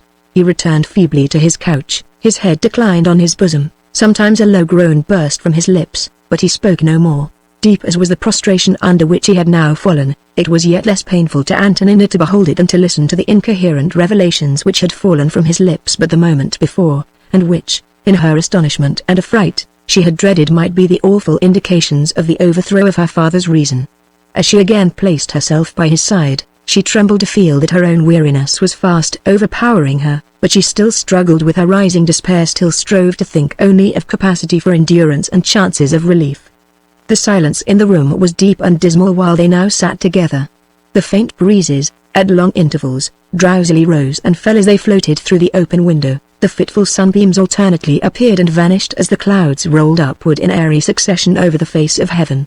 Time moved sternly in its destined progress, and nature varied tranquilly through its appointed limits of change, and still no hopes, no saving projects, nothing but dark recollections and woeful anticipations occupied Antonina's mind, when, just as her weary head was drooping towards the ground, just as sensation and fortitude and grief itself seemed declining into a dreamless and deadly sleep, a last thought, void of discernible connection or cause, rose suddenly within her, animating, awakening, inspiring. She started up. "The garden, Father, the garden!" she cried breathlessly. "Remember the food that grows in our garden below. Be comforted, we have provision left, yet God has not deserted us." He raised his face while she spoke. His features assumed a deeper mournfulness and hopelessness of expression. He looked upon her in ominous silence, and laid his trembling fingers on her arm to detain her, when she hurriedly attempted to quit the room. "Do not forbid me to depart," she anxiously pleaded. "To me every corner in the garden is known, for it was my possession in our happier days. Our last hopes rest in the garden, and I must search through it without delay. Bear with me," she added, in low and melancholy tones. "Bear with me, dear father, in all that I could now do. I have suffered, since we parted, a bitter affliction, which clings dark and heavy to all my thoughts. There is no consolation for me but the privilege of caring for your welfare. My only hope of comfort is in the employment of aiding you." The old man's hand had pressed heavier on her arm while she addressed him, but when she ceased it dropped from her, and he bent his head in speechless submission to her entreaty. For one moment she lingered, looking on him silent as himself. The next, she left the apartment with hasty and uncertain steps. On reaching the garden, she unconsciously took the path leading to the bank where she had once loved to play secretly upon her lute and to look on the distant mountains reposing in the warm atmosphere which summer evenings shed over their blue expanse. How eloquent was this little plot of ground of the quiet events now forever gone by! Of the joys, the hopes, the happy occupations, which rise with the day that chronicles them, and pass like that day, never to return. The same which the memory alone can preserve as they were, and the heart can never assume but in a changed form, divested of the presence of the companion of the incident of the departed moment, which formed the charm of the past and makes the imperfection of the present. Tender and thronging were the remembrances which the surrounding prospect called up, as the sad mistress of the garden looked again on her little domain. She saw the bank where she could never more sit to sing with a renewal of the same feelings which had once inspired her music. She saw the drooping flowers that she could never restore with the same childlike enjoyment of the task which had animated her in former hours. Young though she still was, the emotions of the youthful days that were gone could never be revived as they had once existed. As waters they had welled up, and as waters they had flowed forth, never to return to their source. Thoughts of these former years of the young warrior who lay cold beneath the heavy earth, of the desponding father who mourned hopeless in the room above, gathered thick at her heart as she turned from her flower beds, not, as in other days, to pour forth her happiness to the music of her lute, but to search laboriously for the sustenance of life. At first, as she stooped over those places in the garden where she knew that fruits and vegetables had been planted by her own hand, her tears blinded her. She hastily dashed them away, and looked eagerly around. Alas! Others had reaped the field from which she had hoped abundance. In the early days of the famine, Marian's congregation had entered the garden, and gathered for him whatever it contained. Its choicest and its homeliest products were alike exhausted. Withered leaves lay on the barren earth, and naked branches waved over them in the air. She wandered from path to path, searching amid the briars and thistles, which already cast an aspect of ruin over the deserted place. She explored its most hidden corners with the painful perseverance of despair, but the same barrenness spread around her wherever she turned. On this once fertile spot, which she had entered with such joyful faith in its resources, there remained but a few poor decayed roots, dropped and forgotten amid tangled weeds and faded flowers. She saw that they were barely sufficient for one scanty meal as she collected them and returned slowly to the house. No words escaped her, no tears flowed over her cheeks when she reascended the steps. Hope, fear, thought, sensation itself had been stunned within her from the first moment when she had discovered that, in the garden as in the house, the inexorable famine had anticipated the last chances of relief. She entered the room, and, still holding the withered roots, advanced mechanically to her father's side. During her absence his mental and bodily faculties had both yielded to wearied nature. He lay in a deep, heavy sleep. Her mind experienced a faint relief when she saw that the fatal necessity of confessing the futility of the hopes she had herself awakened was spared her for a while. She knelt down by Magneon, and gently smoothed the hair over his brow. Then she drew the curtain across the windows, for she feared even that the breeze blowing through it might arouse him. A strange, secret satisfaction at the idea of devoting to her father every moment of the time and every particle of the strength that might yet be reserved for her, a ready resignation to death in dying for him overspread her heart, and took the place of all other aspirations and all other thoughts. She now moved to and fro through the room with a cautious tranquility which nothing could startle. She prepared her decayed roots for food with a patient attention which nothing could divert. Lost, through the aggravated miseries of her position, to recent grief and present apprehension, she could still instinctively perform the simple offices of the woman and the daughter, as she might have performed them amid a peaceful nation and a prosperous home.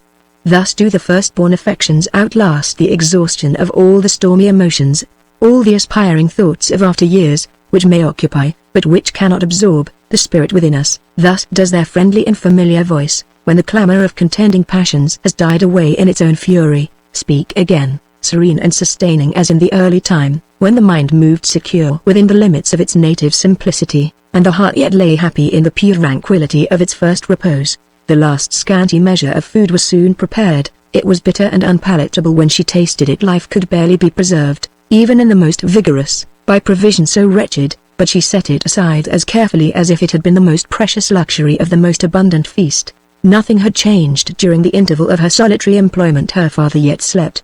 The gloomy silence yet prevailed in the street. She placed herself at the window, and partially drew aside the curtain to let the warm breezes from without blow over her cold brow. The same ineffable resignation, the same unnatural quietude, which had sunk down over her faculties since she had entered the room, overspread them still. Surrounding objects failed to impress her attention, recollections and forebodings stagnated in her mind. A marble composure prevailed over her features. Sometimes her eyes wandered mechanically from the morsels of food by her side to her sleeping father, as her one vacant idea of watching for his service, till the feeble pulses of life had throbbed their last, alternately revived and declined, but no other evidences of bodily existence or mental activity appeared in her. As she now sat in the half-darkened room, by the couch on which her father reposed, her features pale, calm, and rigid, her form enveloped in cold white drapery, there were moments when she looked like one of the penitential devotees of the primitive church, appointed to watch in the house of mourning, and surprised in her saintly vigil by the advent of death. Time flowed on, the monotonous hours of the day waned again towards night, and plague and famine told their lapse in the fated highways of Rome. For father and child the sand in the glass was fast running out, and neither marked it as it diminished. The sleeper still reposed, and the guardian by his side still watched, but now her weary gaze was directed on the street, unconsciously attracted by the sound of voices which at length rose from it at intervals, and by the light of the torches and lamps which appeared in the great palace of the Senate of Vetranio, as the sun gradually declined in the horizon, and the fiery clouds around were quenched in the vapors of the advancing night. Steadily she looked upon the sight beneath and before her, but even yet her limbs never moved, no expression relieved the blank, solemn peacefulness of her features. Meanwhile, the soft, brief twilight glimmered over the earth, and showed the cold moon, poised solitary in the starless heaven. Then, the stealthy darkness arose at her pale signal, and closed slowly round the city of death. Chapter 22. The Banquet of Famine. Of all prophecies, none are, perhaps, so frequently erroneous as those on which we are most apartment to venture in endeavoring to foretell the effect of outward events on the characters of men. In no form of our anticipations are we more frequently baffled than in such attempts to estimate beforehand the influence of circumstance over conduct, not only in others, but also even in ourselves. Let the event but happen, and men, whom we view by the light of our previous observation of them, act under it as the living contradictions of their own characters. The friend of our daily social intercourse, in the progress of life, and the favorite hero of our historic studies, in the progress of the page, astonish, exceed, or disappoint our expectations alike. We find it as vain to foresee a cause as to fix a limit for the arbitrary inconsistencies in the dispositions of mankind. But, though to speculate upon the future conduct of others under impending circumstances be but too often to expose the fallacy of our wisest anticipations, to contemplate the nature of that conduct after it has been displayed is a useful subject of curiosity, and may perhaps be made a fruitful source of instruction. Similar events which succeed each other at different periods are relieved from monotony, and derive new importance from the ever-varying effects which they produce on the human character. Thus, in the great occurrence which forms the foundation of our narrative, we may find little in the siege of Rome, looking at it as a mere event, to distinguish it remarkably from any former siege of the city. The same desire for glory and vengeance, wealth and dominion, which brought Alaric to her walls, brought other invaders before him. But if we observe the effect of the Gothic descent upon Italy on the inhabitants of her capital, we shall find ample matter for novel contemplation and unbounded surprise. We shall perceive, as an astonishing instance of the inconsistencies of the human character, the spectacle of a whole people resolutely defying an overwhelming foreign invasion at their very doors, just at the period when they had fallen most irremediably from the highest position of national glory to the lowest depths of national degradation, resisting an all-powerful enemy with inflexible obstinacy, for the honor of the Roman name, which they had basely dishonored or carelessly forgotten for ages past. We shall behold men who have hitherto laughed at the very name of patriotism, now starving resolutely in their country's cause, who stopped at no villainy to obtain wealth, now hesitating to employ their ill-gotten gains in the purchase of the most important of all gratifications, their own security and peace. Instances of the unimaginable effect produced by the event of the siege of Rome on the characters of her inhabitants might be drawn from all classes, from the lowest to the highest, from patrician to plebeian, but to produce them here would be to admit too long an interruption in the progress of the present narrative. If we are to enter at all into detail on such a subject, it must be only in a case clearly connected with the actual requirements of our story, and such a case may be found, at this juncture, in the conduct of the Senate of Vetranio, under the influence of the worst calamities attending the blockade of Rome by the Goths, who, it may be asked, knowing the previous character of this man, his frivolity of disposition, his voluptuous anxiety for unremitting enjoyment and ease, his horror of the slightest approaches of affliction or pain, would have imagined him capable of rejecting in disdain all the minor chances of present security and future prosperity which his unbounded power and wealth might have procured for him, even in a famine-stricken city, and rising suddenly to the sublime of criminal desperation, in the resolution to abandon life as worthless the moment it had ceased to run in the easy current of all former years. Yet to this determination had he now arrived, and, still more extraordinary, in this determination had he found others, of his own patrician order, to join him. The reader will remember his wild announcement of his intended orgy to the prefect Pompeianus during the earlier periods of the siege. That announcement was now to be fulfilled. Vetranio had bidden his guests to the banquet of famine. A chosen number of the senators of the great city were to vindicate their daring by dying the revellers that they had lived, by resigning in contempt all prospect of starving, like the common herd, on a lessening daily pittance of loathsome food, by making their triumphant exit from a fettered and ungrateful life, drowned in floods of wine, and lighted by the fires of the wealthiest palace of Rome. It had been intended to keep this frantic determination a profound secret, to let the mighty catastrophe burst upon the remaining inhabitants of the city like a prodigy from heaven, but the slaves entrusted with the organization of the suicide banquet had been bribed to their tasks with wine, and in the carelessness of intoxication had revealed to others whatever they heard within the palace walls. The news passed from mouth to mouth. There was enough in the prospect of beholding the burning palace and the drunken suicide of its desperate guests to animate even the stagnant curiosity of a famishing mob. On the appointed evening the people dragged their weary limbs from all quarters of the city towards the Pincian Hill. Many of them died on the way, many lost their resolution to proceed to the end of their journey, and took shelter sullenly in the empty houses on the road. Many found opportunities for plunder and crime as they proceeded, which tempted them from their destination. But many persevered in their purpose, the living dragging the dying along with them, the desperate driving the cowardly before them in malignant sport, until they gained the palace gates. It was by their voices, as they reached her ear from the street, that the fast-sinking faculties of Antonina had been startled, though not revived, and there, on the broad pavement, lay these citizens of a fallen city, a congregation of pestilence and crime, a starving and an awful band. The moon, brightened by the increasing darkness, now clearly illuminated the street, and revealed, in a narrow space, a various and impressive scene. One side of the roadway in which stood Vetranio's palace was occupied, along each extremity, as far as the eye could reach at night, by the groves and outbuildings attached to the senator's mansion. The palace grounds, at the higher and further end of the street looking from the Pincian Gate, crossed it by a wide archway, and then stretched backward, until they joined the trees of the little garden of Numerian's abode. In a line with this house, but separated from it by a short space, stood a long row of buildings, let out floor by floor to separate occupants, and towering to an unwieldy altitude, For in ancient Rome, as in modern London, in consequence of the high price of land in an overpopulated city, builders could only secure space in a dwelling by adding inconveniently to its height. Beyond these habitations rose the trees surrounding another patrician abode, and beyond that the houses took a sudden turn, and nothing more was visible in a straight line but the dusky, indefinite objects of the distant view. The whole appearance of the street before Vetranio's mansion, had it been unoccupied by the repulsive groups now formed in it, would have been eminently beautiful at the hours of which we now write. The nobly symmetrical frontage of the palace itself, with its graceful succession of long porticos and colossal statues, contrasted by the picturesquely irregular appearance of the opposite dwelling of Numerian and the lofty houses by its side. The soft, indistinct masses of foliage running parallel along the upper ends of the street, terminated and connected by the archway garden across the road, on which was planted a group of tall pine trees, rising in gigantic relief against the transparent sky, the brilliant light streaming across the pavement from Vetranio's gaily curtained windows, immediately opposed by the tranquil moonlight which lit the more distant view, formed altogether a prospect in which the natural and the artificial were mingled together in the most exquisite proportions, a prospect whose ineffable poetry and beauty might, on any other night, have charmed the most careless eye and exalted the most frivolous mind. But now, overspread as it was by groups of people gaunt with famine and hideous with disease, startled as it was, at gloomy intervals, by contending cries of supplication, defiance, and despair, its brightest beauties of nature and art appeared but to shine with an aspect of bitter mockery around the human misery which their splendor disclosed. Upwards of 100 people, mostly of the lowest orders, were congregated before the senator's devoted dwelling.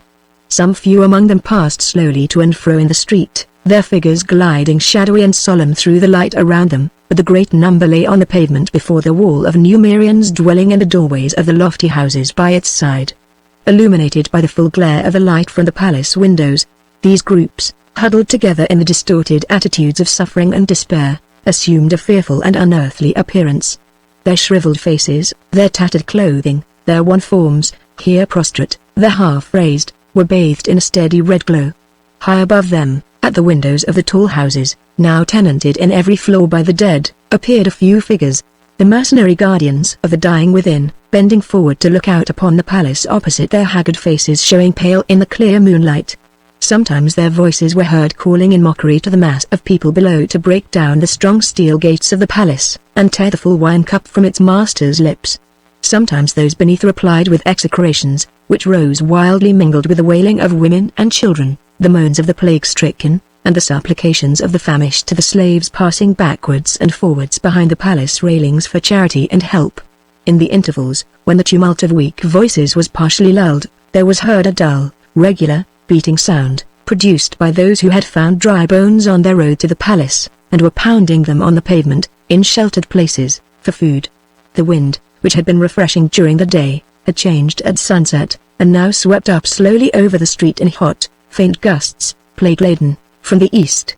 Particles of the ragged clothing on some prostrate forms lying most exposed in its course waved slowly to and fro, as it passed, like banners planted by death on the yielding defences of the citadel of life.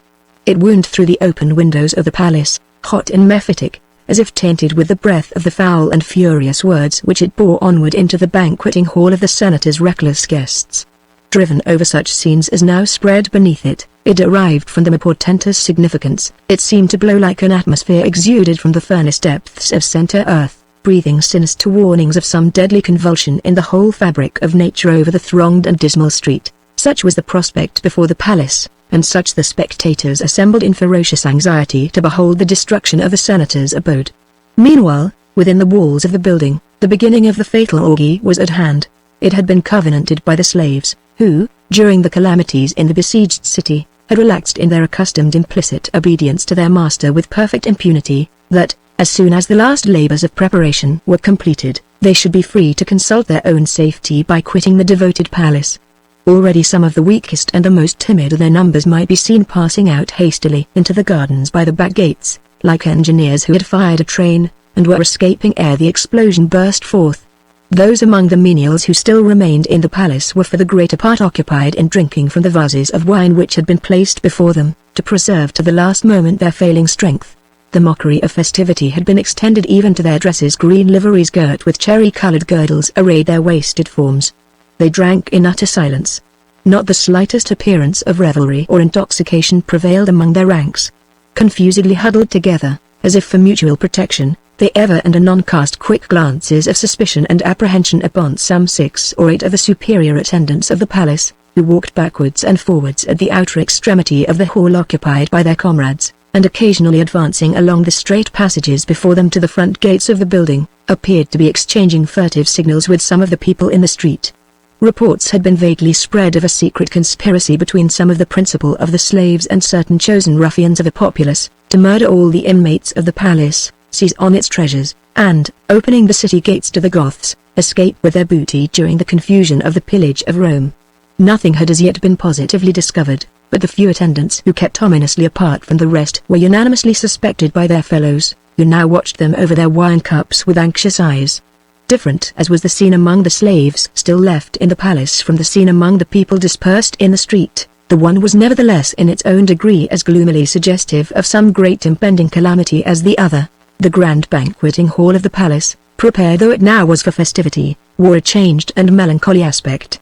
The massive tables still ran down the whole length of the noble room, surrounded by luxurious couches, as in former days, but not a vestige of food appeared upon their glittering surfaces. Rich vases, flasks, and drinking cups, all filled with wine, alone occupied the festal board.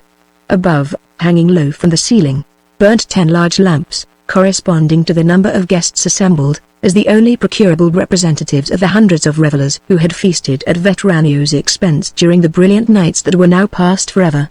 At the lower end of the room, beyond the grand door of entrance, hung a thick black curtain, apparently intended to conceal mysteriously some object behind it.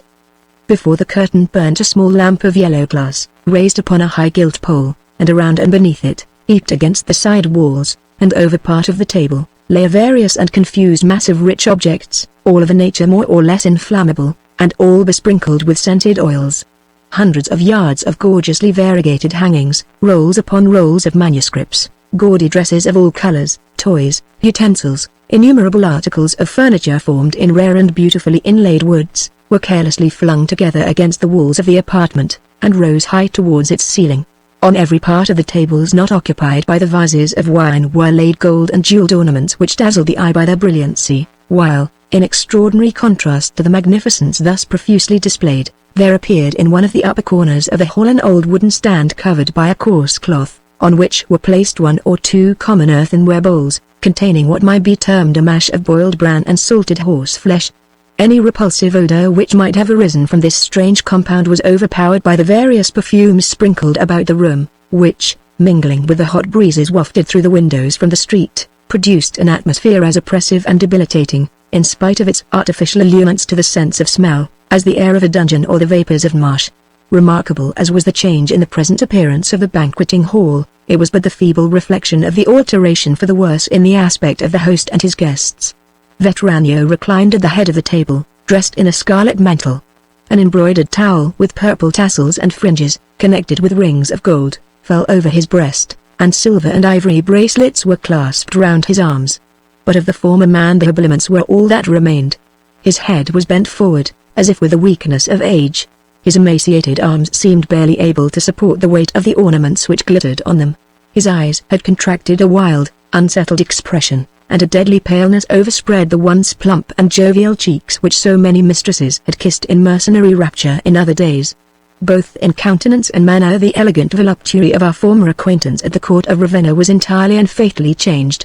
Of the other 8 patricians who lay on the couches around their altered hosts, some wild and reckless, some gloomy and imbecile, all had suffered in the ordeal of the siege, the famine, and the pestilence, like him.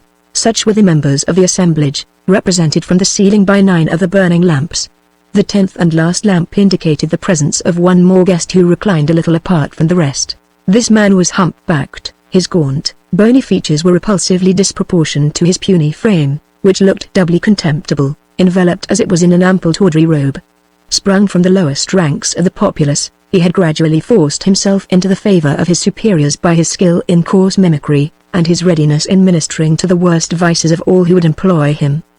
Having lost the greater part of his patrons during the siege, finding himself abandoned to starvation on all sides, he had now, as a last resource, obtained permission to participate in the banquet of famine, to enliven it by a final exhibition of his buffoonery, and to die with his masters, as he had lived within the slave, the parasite, and the imitator of the lowest of their vices and the worst of their crimes. At the commencement of the orgy, little was audible beyond the clash of the wine cups, the low occasional whispering of the revellers, and the confused voices of the people without, floating through the window from the street. The desperate compact of the guests, now that its execution had actually begun, awed them at first in spite of themselves.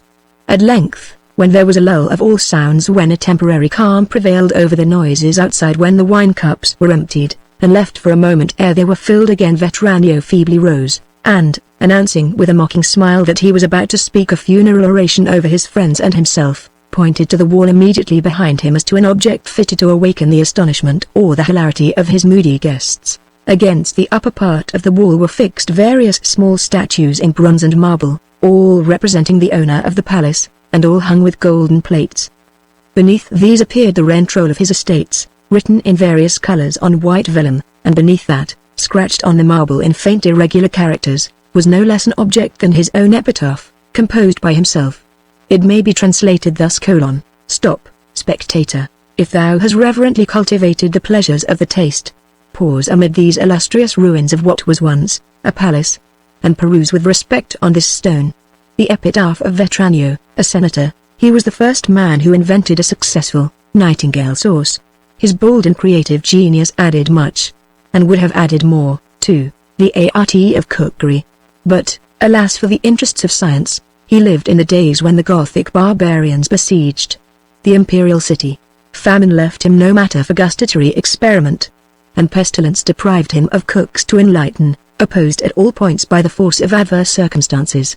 Finding his life of no further use to the culinary interests of Rome, he called his chosen friends together to assist him, conscientiously drank up every drop of wine remaining in his cellars, lit the funeral pile of himself and his guests in the banqueting hall of his own palace, and died, as he had lived, the patriotic Cato of his country's gastronomy.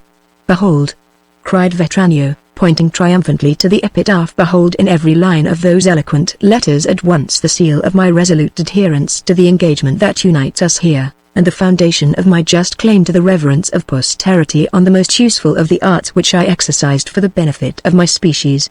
Read, friends, brethren, fellow martyrs of glory, and, as you read, rejoice with me over the hour of our departure from the desecrated arena, no longer worthy the celebration of the games of life. Yet, ere the feast proceeds, hear me while I speak. I make my last oration as the arbiter of our funeral sports, as the host of the banquet of famine, who would sink ignobly beneath the slow superiority of starvation, or perish under the quickly glancing steel of the barbarian conqueror's sword, when such a death as ours is offered to the choice. When wine flows bright, to drown sensation in oblivion, and a palace and its treasures furnish alike the scene of the revel and the radiant funeral pile. The mighty philosophers of India, the inspired gymnosophists, died as we shall die. Calenus before Alexander, Zamaris in the presence of Augustus, lit the fires that consumed them. Let us follow their glorious example. No worms will prey upon our bodies, no hired mourners will howl discordant at our funerals. Purified in the radiance or primeval fire, we shall vanish triumphant from enemies and friends, a marvel to the earth, a vision of glory to the gods themselves. Is it a day more or a day less of life that is now of importance to us? No, it is only towards the easiest and the noblest death that our aspirations can turn. Among our number there is now not one whom the care of existence can further occupy. Here, at my right hand, reclines my estimable comrade of 1,000 former feasts, Furius Balborius Placidus, who, when we sailed on the Lucrine lake, was wont to complain of intolerable hardship if a fly settled on the gilded folds of his umbrella, who languished for a land of Cimmerian darkness if a sunbeam penetrated the silken awnings of his garden terrace, and who now wrangles for a mouthful of horseflesh with the meanest of his slaves, and would exchange the richest of his country villas for a basket of dirty bread. O Furius Balborius Placidus, of what further use is life to thee? There, at my left, I discern the change through still expressive countenance of the resolute Thasius, he who chastised a slave with 100 lashes if his warm water was not brought immediately at his command, he whose serene contempt for every member of the human species by himself once ranked him among the greatest of human philosophers. Even he now wanders through his palace unserved, and fawns upon the plebeian who will sell him a measure of wretched bran. O, admired friend, O, rightly reasoning Thasius, say, Is there anything in Rome which should delay thee on thy journey to the Elysian fields? Farther onward at the table, drinking largely while I speak, I behold, O Marcus Mcius Momius, thy once plump and jovial form! Thou, in former days accustomed to rejoice in the length of thy name, because it enabled thy friends to drink the more in drinking a cup to each letter of it. Tell me what banqueting hall is now open to thee but this ? And thus desolate in the city of thy social triumphs, what should disincline thee to make of our festal solemnity thy last revel on earth? Thou, too, facetious hunchback, prince of parasites, unscrupulous Raborus, where, but at this banquet of famine, will thy buffoonery now procure for thee a draught of reviving wine? Thy masters have abandoned thee to thy native dunghill. No more shalt thou wheedle for them when they borrow, or bully for them when they pay.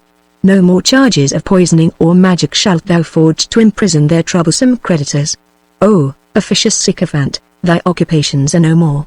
Drink while thou canst, and then resign thy carcass to congenial mire. And you, my 5 remaining friends, whom a little desirous of further delay I will collectively address, think on the days when the suspicion of an infectious malady in any one of your companions was sufficient to separate you from the dearest of them, when the slaves who came to you from their palaces underwent long ceremonies of ablution before they approached your presence, and remembering this, reflect that most, perhaps all of us, now meet here plague-tainted already, and then say, of what advantage is it to languish for a life which is yours no longer? No, my friends, my brethren of the banquet, feeling that when life is worthless it is folly to live, you cannot shrink from the lofty resolution by which we are bound, you cannot pause on our joyful journey of departure from the scenes of earth I wrong you even by a doubt. Let me now, rather, ask your attention for a worthier subject, the enumeration of the festal ceremonies by which the progress of the banquet will be marked.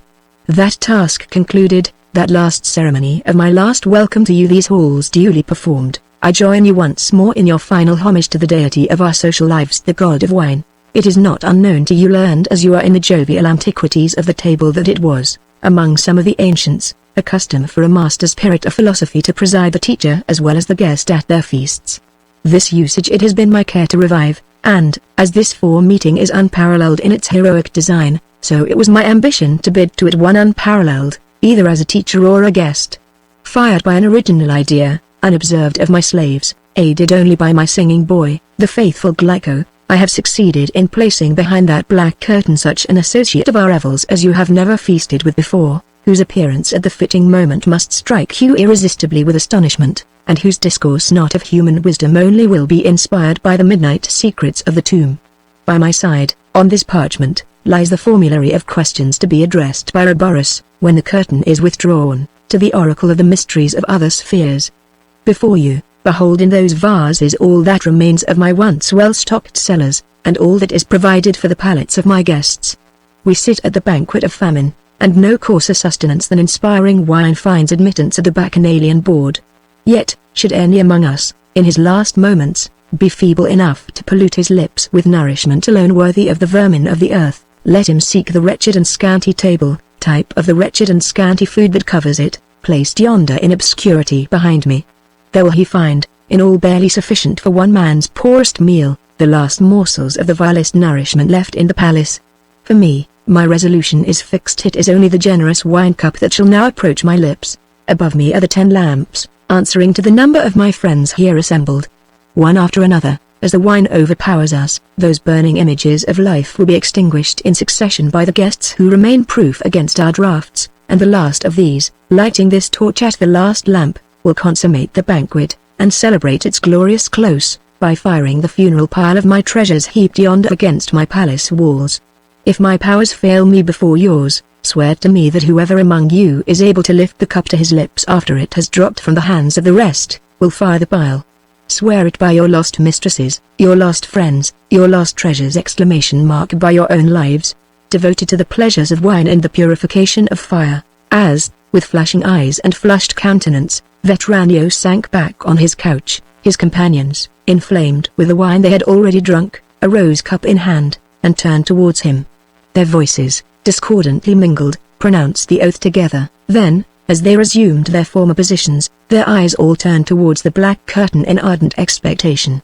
They had observed the sinister and sarcastic expression of Vetranio's eye as he spoke of his concealed guest. They knew that the hunchback Raborus possessed, among his other powers of buffoonery, the art of ventriloquism, and they suspected the presence of some hideous or grotesque image of the heathen god or demon in the hidden recess, which the jugglery of the parasite was to gift with the capacity of speech. Blasphemous comments upon life, death, and immortality were eagerly awaited. The general impatience for the withdrawal of the curtain was perceived by Vetranio, who, waving his hand for silence, authoritatively exclaimed, "The hour has not yet arrived. More draughts must be drunk, more libations poured out, ere the mystery of the curtain is revealed. Ho, Glyco," he continued, turning towards the singing boy, who had silently entered the room, "the moment is yours. Tune your lyre, and recite my last ode, which I have addressed to you. Let the charms of poetry preside over the feast of death." The boy advanced, trembling. His once ruddy face was colorless and haggard. His eyes were fixed with a look of rigid terror on a black curtain. His features palpably expressed the presence within him of some secret and overwhelming recollection which had crushed all his other faculties and perceptions. Steadily, almost guiltily, averting his face from his master's countenance, he stood by Vetranio's couch, a frail and fallen being, a mournful spectacle of perverted docility and degraded youth. Still true, however, to the duties of his vocation, he ran his thin, trembling fingers over the lyre, and mechanically preluded the commencement of the ode. But during the silence of attention which now prevailed, the confused noises from the people in the street penetrated more distinctly into the banqueting room, and at this moment, high above them all, hoarse, raving, terrible, rose the voice of one man. "Tell me not," it cried, "of perfumes wafted from the palace! Foul vapors flow from it! See, they sink, suffocating over me! They bathe sky and earth, and men who move around us, in fierce, green light." Then other voices of men and women, shrill and savage, broke forth in interruption together. Peace, Devas. You awake the dead about you. Hide in the darkness, you are plague-struck, your skin is shriveled, your gums are toothless. When the palace is fired you shall be flung into the flames to purify your rotten carcass. Sing! Cried Vetranio furiously, observing the shudders that ran over the boy's frame and held him speechless. Strike the lyre, as Timotheus struck it before Alexander. Drown in melody the barking of the curs who wait for our offal in the street. Feebly and interruptedly the terrified boy began, the wild continuous noises of the moaning voices from without sounding their awful accompaniment to the infidel philosophy of his song as he breathed it forth in faint and faltering accents. It ran thus: to Glyco, ah, Glyco. Why in flows arrayed, those festive wreaths less quickly fade, than briefly blooming joy, those high-prized friends who share your mirth, are counterfeits of brittle earth. False coined in death's alloy, the bliss your notes could once inspire. When lightly o'er the godlike lyre, your nimble fingers passed, shall spring the same from others' skill, when you're forgot, the music still. The player shall outlast, the sun-touched cloud that mounts the sky, that brightly glows to warm the eye, then fades we know not where, is image of the little breath, of life, and then, the doom of death, that you and I must share, helpless to make or mar our birth. We blindly grope the ways of earth, and live our paltry hour, sure, that when life had ceased to please, to die at will, in stoic ease, is yielded to a power, who, timely wise, would meanly wait, the dull delay of tardy fate. When life's delights are shorn, no, when its outer gloss has flown, let's fling the tarnished bauble down, as lightly as 'twas worn. A health to Glyco. A deep draught to a singer from heaven come down upon earth, cried the guests, seizing their wine cups, as the ode was concluded, and draining them to the last drop. But their drunken applause fell noiseless upon the ear to which it was addressed. The boy's voice, as he sang the final stanza of the ode, had suddenly changed to a shrill, almost an unearthly tone, then suddenly sank again as he breathed forth the last few notes, and now as his dissolute audience turned towards him with approving glances, they saw him standing before them cold, rigid, and voiceless. The next instant his fixed features were suddenly distorted, his whole frame collapsed as if torn by an internal spasm. He fell back heavily to the floor. Those around approached him with unsteady feet, and raised him in their arms. His soul had burst the bonds of vice in which others had entangled it. The voice of death had whispered to the slave of the great despot, "Crime be free." "We have heard the note of the swan singing its own funeral hymn," said the patrician Placidus, looking in maudlin pity from the corpse of the boy to the face of Vetranio, which presented for the moment an involuntary expression of grief and remorse. "Our miracle of beauty and boy god of melody has departed before us to the Elysian fields," muttered the hunchback Roborus, in harsh, sarcastic accents. Then, during the short silence that ensued, The voices from the street, joined on this occasion to a noise of approaching footsteps on the pavement, became again distinctly audible in the banqueting hall. "News! News!" cried these fresh auxiliaries of the horde already assembled before the palace. "Keep together, you who still care for your lives. Solitary citizens have been lured by strange men into desolate streets, and never seen again. Jars of newly salted flesh, which there were no beasts left in the city to supply, have been found in a butcher's shop. Keep together! Keep together! No cannibals among the mob shall pollute the body of my poor boy!" cried Vetranio, rousing himself from his short lethargy of grief. "Ho! Thascius! Marcus! You who can yet stand! Let us bear him to the funeral pile. He has died first, his ashes shall be first consumed." The two patricians arose as the senator spoke, and aided him in carrying the body to the lower end of the room, where it was laid across the table, beneath the black curtain, and between the heaps of drapery and furniture piled up against each of the walls. Then, as his guests reeled back to their places, Vetranio, remaining by the side of the corpse, and seizing in his unsteady hands a small vase of wine, exclaimed in tones of fierce exultation, "The hour has come, the banquet of famine has ended, the banquet of death has begun. A health to the guest behind the curtain. Fill, drink, behold." He drank deeply from the vase as he ceased, and drew aside the black drapery above him. A cry of terror and astonishment burst from the intoxicated guests as they beheld in the recess now disclosed to view the corpse of an aged woman, clothed in white, and propped up on a high, black throne, with the face turned towards them, and the arms, artificially supported, stretched out as if in denunciation over the banqueting table. The lamp of yellow glass, which burned high above the body, threw over it a lurid and flickering light. The eyes were open, the jaw had fallen, the long grey tresses drooped heavily on either side of the white hollow cheeks. "Behold!" cried Vetranio, pointing to the corpse. "Behold my secret guest, who so fit as the dead to preside at the banquet of death." Compelling the aid of Glyco, shrouded by congenial night, seizing on the first corpse exposed before me in the street, I have set up there, unsuspected by all, the proper idol of our worship, and philosopher at our feast. Another health to the queen of the fatal revels, to the teacher of the mysteries of worlds unseen, rescued from rotting unburied, to perish in the consecrated flames with the senators of Rome. A health! A health to the mighty mother, ere she begin the mystic revelations. Fill, drink. Fired by their host's example, recovered from their momentary awe, already inflamed by the mad recklessness of debauchery, the guests started from their couches, and with bacchanalian shouts answered Vetranio's challenge. The scene at this moment approached the supernatural.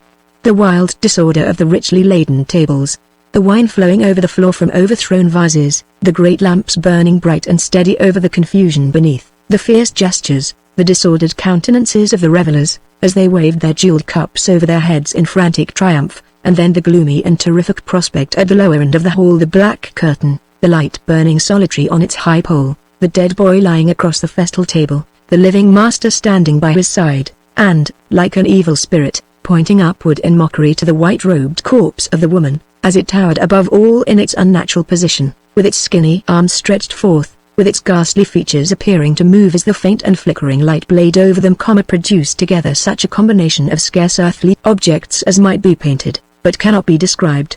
It was an embodiment of a sorcerer's vision, an apocalypse of sin triumphing over the world's last relics of mortality in the vaults of death. "To your task, Reburrus!" cried Vetranio, when the tumult was lulled. "To your questions without delay. Behold the teacher with whom you are to hold commune. Peruse carefully the parchment in your hand, question, and question loudly. You speak to the apathetic dead." For some time before the disclosure of the corpse, the hunchback had been seated apart at the end of the banqueting hall opposite the black curtained recess, conning over the manuscript containing the list of questions and answers which formed the impious dialogue he was to hold, by the aid of his powers of ventriloquism, with the violated dead. When the curtain was withdrawn, he had looked up for a moment, and had greeted the appearance of the sight behind it with a laugh of brutal derision, returning immediately to the study of his blasphemous formulary which had been confided to his care. At the moment when Vetranio's commands were addressed to him, he arose, reeled down the apartment towards the corpse, and, opening the dialogue as he approached it, began in loud jeering tones, "Speak, miserable relict of decrepit mortality." He paused as he uttered the last word, and gaining a point of view from which the light of the lamp fell full upon the solemn and stony features of the corpse, looked up defiantly at it. In an instant a frightful change passed over him. The manuscript dropped from his hand, his deformed frame shrank and tottered, A shrill cry of recognition burst from his lips, more like the yell of a wild beast than the voice of a man.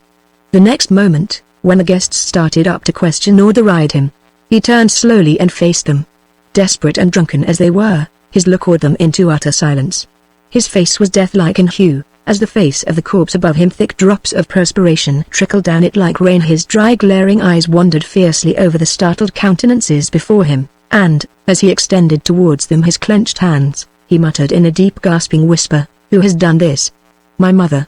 My mother." As these few words of awful import though of simple form fell upon the ears of those whom he addressed, such of them as were not already sunk in insensibility looked round on each other almost sobered for the moment, and all speechless alike. Not even the clash of the wine cups was now heard at the banqueting table. Nothing was audible but the sound, still fitfully rising and falling, of the voices of terror, ribaldry, and anguish from the street, and the hoarse convulsive accents of the hunchback, still uttering at intervals his fearful identification of the dead body above him. "My mother! My mother!" At length Vetranio, who was the first to recover himself, addressed the terrified and degraded wretch before him, in tones which, in spite of himself, betrayed, as he began, an unwonted tremulousness and restraint. "What, Reburrus?" he cried, "are you already drunken to insanity, that you call the first dead body which by chance I encountered in the street, and by chance brought hither, your mother? Was it to talk of your mother, whom dead or alive we neither know nor care for, that you were admitted here? Son of obscurity and inheritor of rags, what are your plebeian parents to us?" He continued, refilling his cup, and lashing himself into assumed anger as he spoke. "To your dialogue without delay, or you shall be flung from the windows to mingle with your rabble equals in the street." Neither by word nor look did the hunchback answer the senator's menaces. For him, the voice of the living was stifled in the presence of the dead. The retribution that had gone forth against him had struck his moral, as a thunderbolt might have stricken his physical being. His soul strove in agony within him, as he thought on the awful fatality which had set the dead mother in judgment on the degraded son, which had directed the hand of the senator unwittingly to select the corpse of the outraged parent as the object for the infidel buffoonery of the reckless child, at the very close of his impious career. His past life rose before him, for the first time, like a foul vision, like a nightmare of horror, impurity, and crime. He staggered up the room, groping his way along the wall, as if the darkness of midnight had closed round his eyes, and crouched down by the open window. Beneath him rose the evil and ominous voices from the street, around him spread the pitiless array of his masters, before him appeared the denouncing vision of the corpse. He would have remained but a short time unmolested in his place of refuge, but for an event which now diverted from him the attention of Vetranio and his guests. Drinking furiously to drown all recollection of the catastrophe they had just witnessed, 3 of the revelers had already suffered the worst consequences of an excess, which their weakened frames were ill-fitted to bear. One after another, at short intervals, they fell back senseless on their couches, and one after another, as they succumbed, the 3 lamps burning nearest to them were extinguished. The same speedy termination to the debauch seemed to be in reserve for the rest of their companions, with the exception of Vetranio and the 2 patricians who reclined at his right hand and his left. These 3 still preserved the appearance of self-possession, but an ominous change had already overspread their countenances. The expression of wild joviality, of fierce recklessness, had departed from their wild features. They silently watched each other with vigilant and suspicious eyes, each in turn, as he filled his wine cup, significantly handled the torch with which the last drinker was to fire the funeral pile. As the numbers of their rivals decreased, and the flame of lamp after lamp was extinguished, the fatal contest for a suicide supremacy assumed a present and powerful interest, in which all other purposes and objects were forgotten. The corpse at the foot of the banqueting table, and the wretch cowering in his misery at the window, were now alike unheeded. In the bewildered and brutalized minds of the guests, one sensation alone remained: the intensity of expectation which precedes the result of a deadly strife.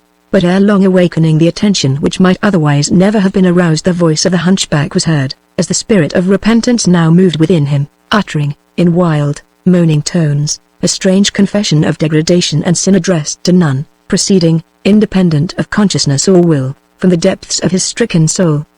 He half raised himself, and fixed his sunken eyes upon the dead body. As these words dropped from his lips, "It was the last time that I beheld her alive, when she approached me lonely, and feeble, and poor in the street, beseeching me to return to her in the days of her old age and her solitude, and to remember how she had loved me in my childhood for my very deformity, how she had watched me throughout the highways of Rome, that none should oppress or deride me. The tears ran down her cheeks. She knelt to me on the hard pavement, and I, who had deserted her for her poverty, to make myself a slave in palaces among the accursed rich, flung down money to her as to a beggar who wearied me, and passed on. She died desolate, her body lay unburied, and I knew it not. The son who had abandoned the mother never saw her more, until she rose before him there avenging, horrible, lifeless, a sight of death never to leave him. Woe, woe to the accursed in his deformity, and the accursed of his mother's corpse. He paused, and fell back again to the ground, groveling and speechless. The tyrannic Thascius, regarding him with a scowl of drunken wrath, seized an empty vase, and poising it in his unsteady hand, prepared to hurl it at the hunchback's prostrate form, when again a single cry, a woman's, rising above the increasing uproar in the street, rang shrill and startling through the banqueting hall. The patrician suspended his purpose as he heard it, mechanically listening with the half-stupid, half-cunning attention of intoxication. "Help! Help!" shrieked the voice beneath the palace windows. "He follows me still. He attacked my dead child in my arms." As I flung myself down upon it on the ground, I saw him watching his opportunity to drag it by the limbs from under me. Famine and madness were in his eyes. I drove him back. I fled. "He follows me still!" "Save us! Save us!" At this instant her voice was suddenly stifled in the sound of fierce cries and rushing footsteps, followed by an appalling noise of heavy blows, directed at several points, against the steel railings before the palace doors. Between the blows, which fell slowly and together at regular intervals, the infuriated wretches, whose last exertions of strength were strained to the utmost to deal them, could be heard shouting breathlessly to each other, "Strike harder, strike harder." The back gates are guarded against us by our comrades admitted to the pillage of the palace instead of us. You who would share the booty, strike firm. The stones are at your feet. The gates of entrance yield before you. Meanwhile a confused sound of trampling footsteps and contending voices became audible from the lower apartments of the palace. Doors were violently shut and open. Shouts and execrations echoed and re-echoed along the lofty stone passages leading from the slaves' waiting rooms to the grand staircase. Treachery betrayed itself as openly within the building as violence still proclaimed itself in the assault on the gates outside. The chief slaves had not been suspected by their fellows without a cause. The bands of pillage and murder had been organized in the house of debauchery and death. The chosen adherents from the street had been secretly admitted through the garden gates, and had barred and guarded them against further intrusion. Another doom than the doom they had impiously prepared for themselves was approaching the devoted senators, at the hands of the slaves whom they had oppressed, and the plebeians whom they had despised. At the first sound of the assault without and the first intimation of the treachery within, Vetranio, Thascius, and Marcus started from their couches. The remainder of the guests, incapable either of thought or action, lay, in stupid insensibility, awaiting their fate. These 3 men alone comprehended the peril that threatened them, and, maddened with drink, defied, in their ferocious desperation, the death that was in store for them. "Hark! They approach, the rabble revolted from our rule," cried Vetranio scornfully, "to take the lives that we despise and the treasures that we have resigned. The hour has come. I go to fire the pile that involves in one common destruction our assassins and ourselves." "Hold!" exclaimed Thascius, snatching the torch from his hand. "The entrance must first be defended, or, ere the flames are kindled, the slaves will be here. Whatever is movable, couches, tables, corpses, let us hurl them all against the door." As he spoke he rushed towards the black curtained recess, to set the example to his companions by seizing the corpse of the woman, but he had not passed more than half the length of the apartment, when the hunchback, who had followed him unheeded, sprang upon him from behind, and, with a shrill cry, fastening his fingers on his throat, hurled him torn and senseless to the floor. "Who touches the body that is mine?" shrieked the deformed wretch, rising from his victim, and threatening with his blood-stained hands Vetranio and Marcus, as they stood bewildered, and uncertain for the moment whether first to avenge their comrade or to barricade the door. "The son shall rescue the mother. I go to bury her. Atonement! Atonement!" He leapt upon the table as he spoke, tore asunder with resistless strength the cords which fastened the corpse to the throne, seized it in his arms, and the next instant gained the door. Uttering fierce, inarticulate cries, partly of anguish and partly of defiance, he threw it open, and stepped forward to descend, when he was met at the head of the stairs by the band of assassins hurrying up, with drawn swords and blazing torches, to their work of pillage and death. He stood before them, his deformed limbs set as firmly on the ground as if he were preparing to descend the stairs at one leap, with the corpse raised high on his breast, Its unearthly features were turned towards them. Its bare arms were still stretched forth as they had been extended over the banqueting table. Its grey hair streamed back and mingled with his own, under the fitful illumination of the torches, which played red and wild over him and his fearful burden. The dead and the living looked joined to each other in one monstrous form. Huddled together, motionless, on the stairs, their shouts of vengeance and fury frozen on their lips, the assassins stood for one moment, staring mechanically, with fixed, spellbound eyes, upon the hideous bulwark opposing their advance on the victims whom they had expected so easily to surprise. The next instant a superstitious panic seized them. As the hunchback suddenly moved towards them to descend, the corpse seemed to their terror-stricken eyes to be on the eve of bursting its way through their ranks. Ignorant of its introduction into the palace, imagining it, in the revival of their slavish fears, to be the spectral offspring of the magic incantations of the senators above, they turned with one accord and fled down the stairs. The sound of their cries of fear grew fainter and fainter in the direction of the garden as they hurried through the secret gates at the back of the building. Then the heavy, regular tramp of the hunchback's footsteps, as he paced the solitary corridors after them, bearing his burden of death, became audible in awful distinctness. Then that sound also died away and was lost, and nothing more was heard in the banqueting room save the sharp clang of the blows still dealt against the steel railings from the street.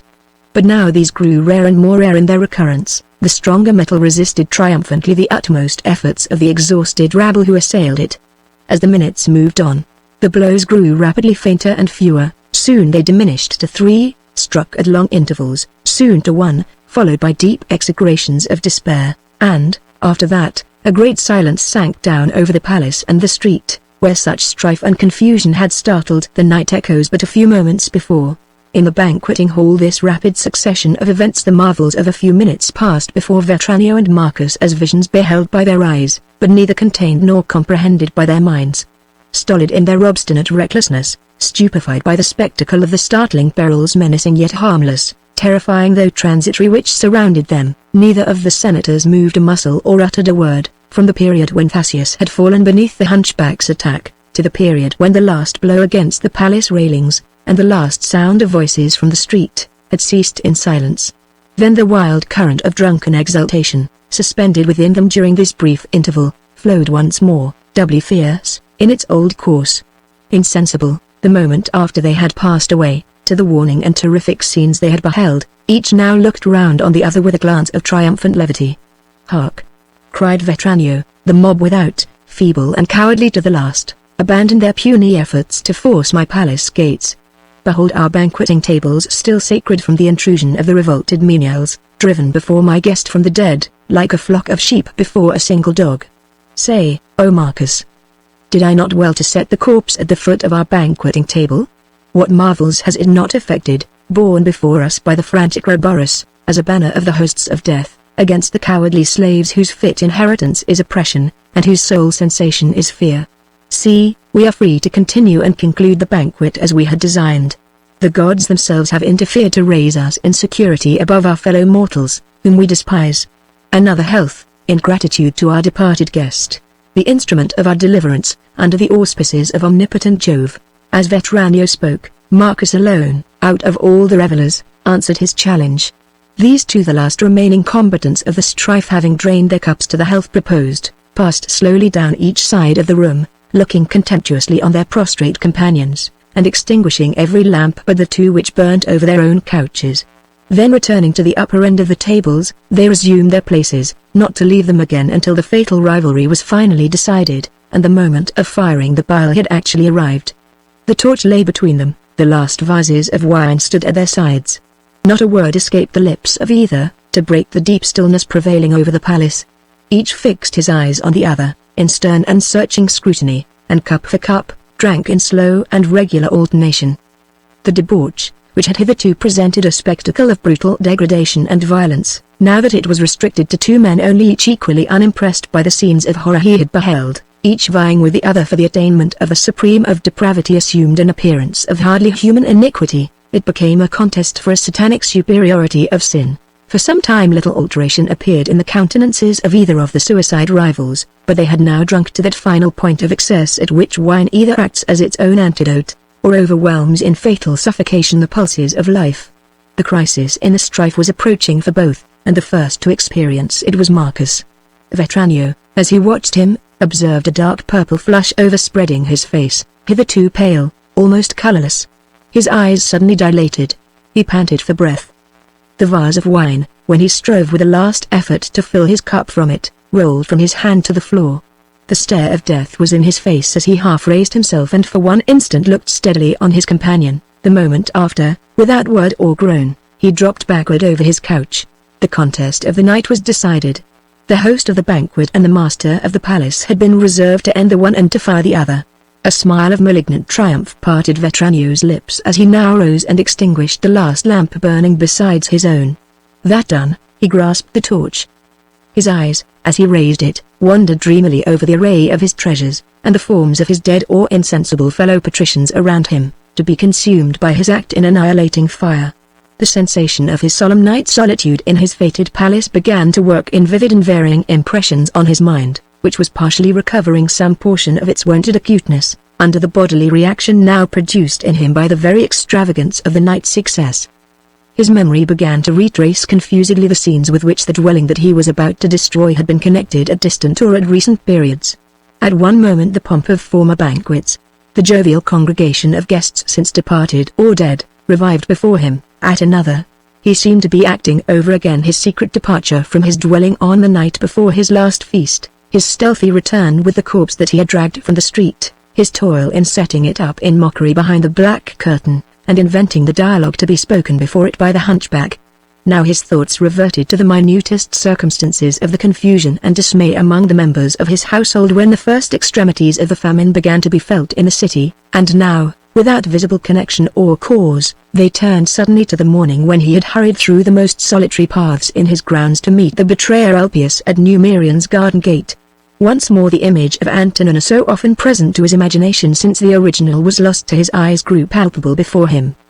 He thought of her, as listening at his knees to the sound of his lute, as awakening, bewildered and terrified, in his arms, as flying distractedly before her father's wrath, as now too surely lying dead, in her beauty and her innocence, amid the thousand victims of the famine and the plague. These and other reflections, while they crowded in whirlwind rapidity on his mind, wrought no alteration in the deadly purpose which they suspended. His delay in lighting the torch was the unconscious delay of the suicide, secure in his resolution ere he lifts the poison to his lips when life rises before him as a thing that is past, and he stands for one tremendous moment in the dark gap between the present and the future, no more the pilgrim of time, not yet the inheritor of eternity. So, in the dimly lighted hall, surrounded by the victims whom he had hurried before him to their doom, stood the lonely master of the great palace, and so spoke within him the mysterious voices of his last earthly thoughts. Gradually they sank and ceased, and stillness and vacancy closed like dark veils over his mind. Starting like one awakened from a trance, he once more felt the torch in his hand, and once more the expression of fierce desperation appeared in his eyes as he lit it steadily at the lamp above him. The dew was falling pure to the polluted earth. The light breezes sang their low daybreak anthem among the leaves to the power that bade them forth. Night had expired, and morning was already born of it, as Vetranio, with a burning torch in his hand, advanced towards the funeral pile. He had already passed the greater part of the length of the room, when a faint sound of footsteps ascending a private staircase which led to the palace gardens, and communicated with the lower end of the banqueting hall by a small door of inlaid ivory, suddenly attracted his attention.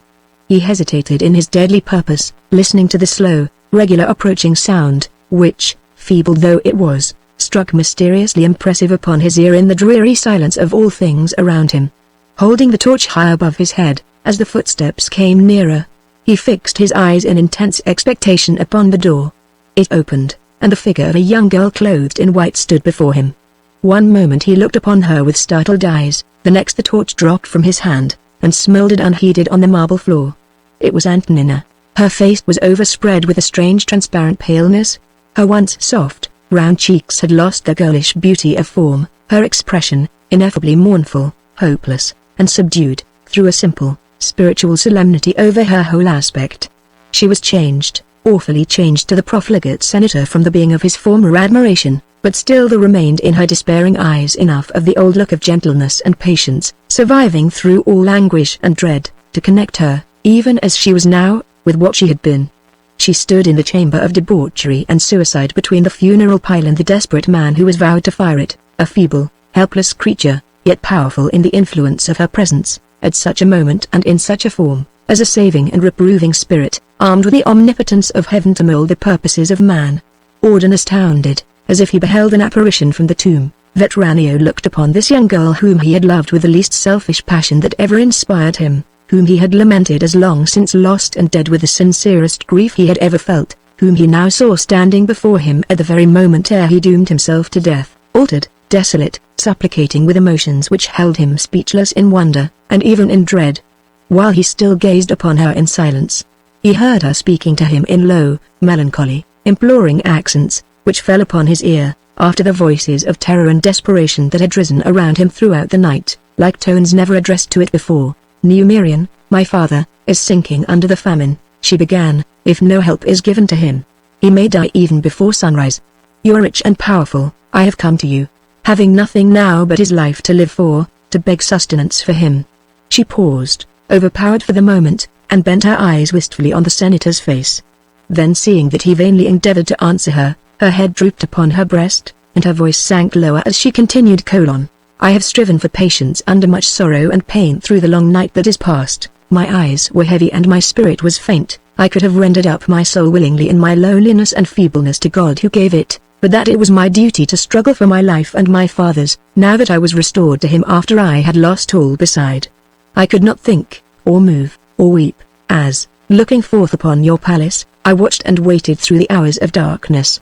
But, as morning dawned, the heaviness at my heart was lightened. I remembered that the palace I saw before me was yours, and, though the gates were closed, I knew that I could reach it through your garden that joins to my father's land. I had none in Rome to ask mercy of but you, so I set forth hastily, ere my weakness should overpower me, remembering that I had inherited much misery at your hands, but hoping that you might pity me for what I had suffered when you saw me again. I came wearily through the garden. It was long before I found my way hither. Will you send me back as helpless as I came? You first taught me to disobey my father in giving me the lute. Will you refuse to aid me in succoring him now? He is all that I have left in the world. Have mercy upon him! Have mercy upon me. Again she looked up in Vetranio's face. His trembling lips moved, but still no sound came from them. The expression of confusion and awe yet prevailed over his features as he pointed slowly towards the upper end of the banqueting table.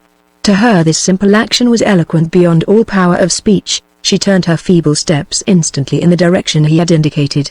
He watched her, by the light of the single lamp that still burnt, passing strong in the shielding inspiration of her good purpose amid the bodies of his suicide companions without pausing on her way. Having gained the upper end of the room, she took from the table a flask of wine, and from the wooden stand behind it the bowl of offal disdained by the guests at the fatal banquet, returning immediately to the spot where Vetranio still stood. Here she stopped for a moment, as if about to speak once more, but her emotions overpowered her. From the sources which despair and suffering had dried up, the long prison tears once more flowed forth at the bidding of gratitude and hope. She looked upon the senator, silent as himself, and her expression at that instant was destined to remain on his memory while memory survived.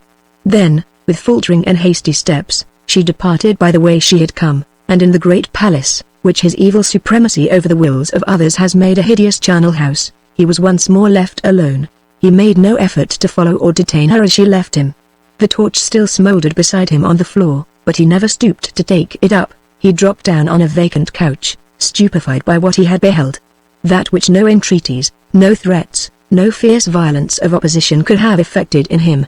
The appearance of Antonina had produced it, had forced him to pause at the very moment of the execution of his deadly design. He remembered how, from the very first day when he had seen her, she had mysteriously influenced the whole progress of his life, how his ardor to possess her had altered his occupations, and even interrupted his amusements, how all his energy and all his wealth had been baffled in the attempt to discover her when she fled from her father's house, how the first feeling of remorse that he had ever known had been awakened within him by his knowledge of the share he had had in producing her unhappy fate.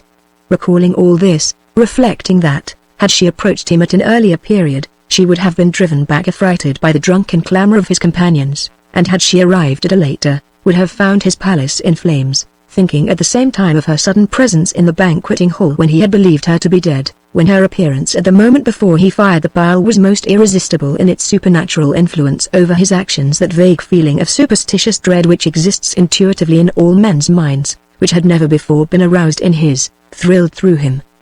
His eyes were fixed on the door by which she had departed, as if he expected her to return. Her destiny seemed to be portentously mingled with his own. His life seemed to move, his death to wait at her bidding. There was no repentance, no moral purification in the emotions which now suspended his bodily faculties in inaction. He was struck for the time with a mental paralysis. The restless moments moved onward and onward, and still he delayed the consummation of the ruin which the night's debauch had begun. Slowly the tender daylight grew and brightened in its beauty, warmed the cold prostrate bodies in the silent hall, and dimmed the faint glow of the wasting lamp. No black mist of smoke, no red glare of devouring fire arose to quench its fair luster, no roar of flames interrupted the murmuring morning tranquility of nature, or startled from their heavy repose the exhausted outcasts stretched upon the pavement of the street.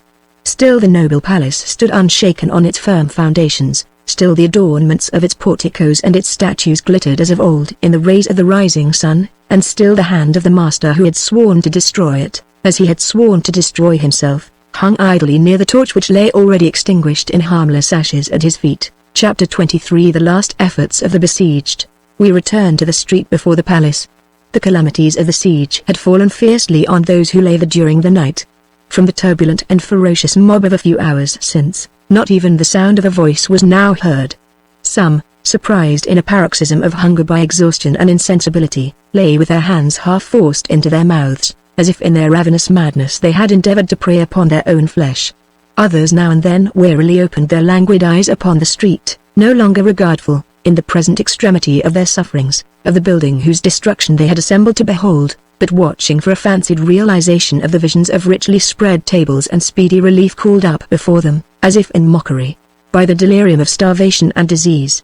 The sun had as yet but slightly risen above the horizon, when the attention of the few among the populace who still preserved some perception of outward events was suddenly attracted by the appearance of an irregular procession composed partly of citizens and partly of officers of the Senate, and headed by two men which slowly approached from the end of the street leading into the interior of the city.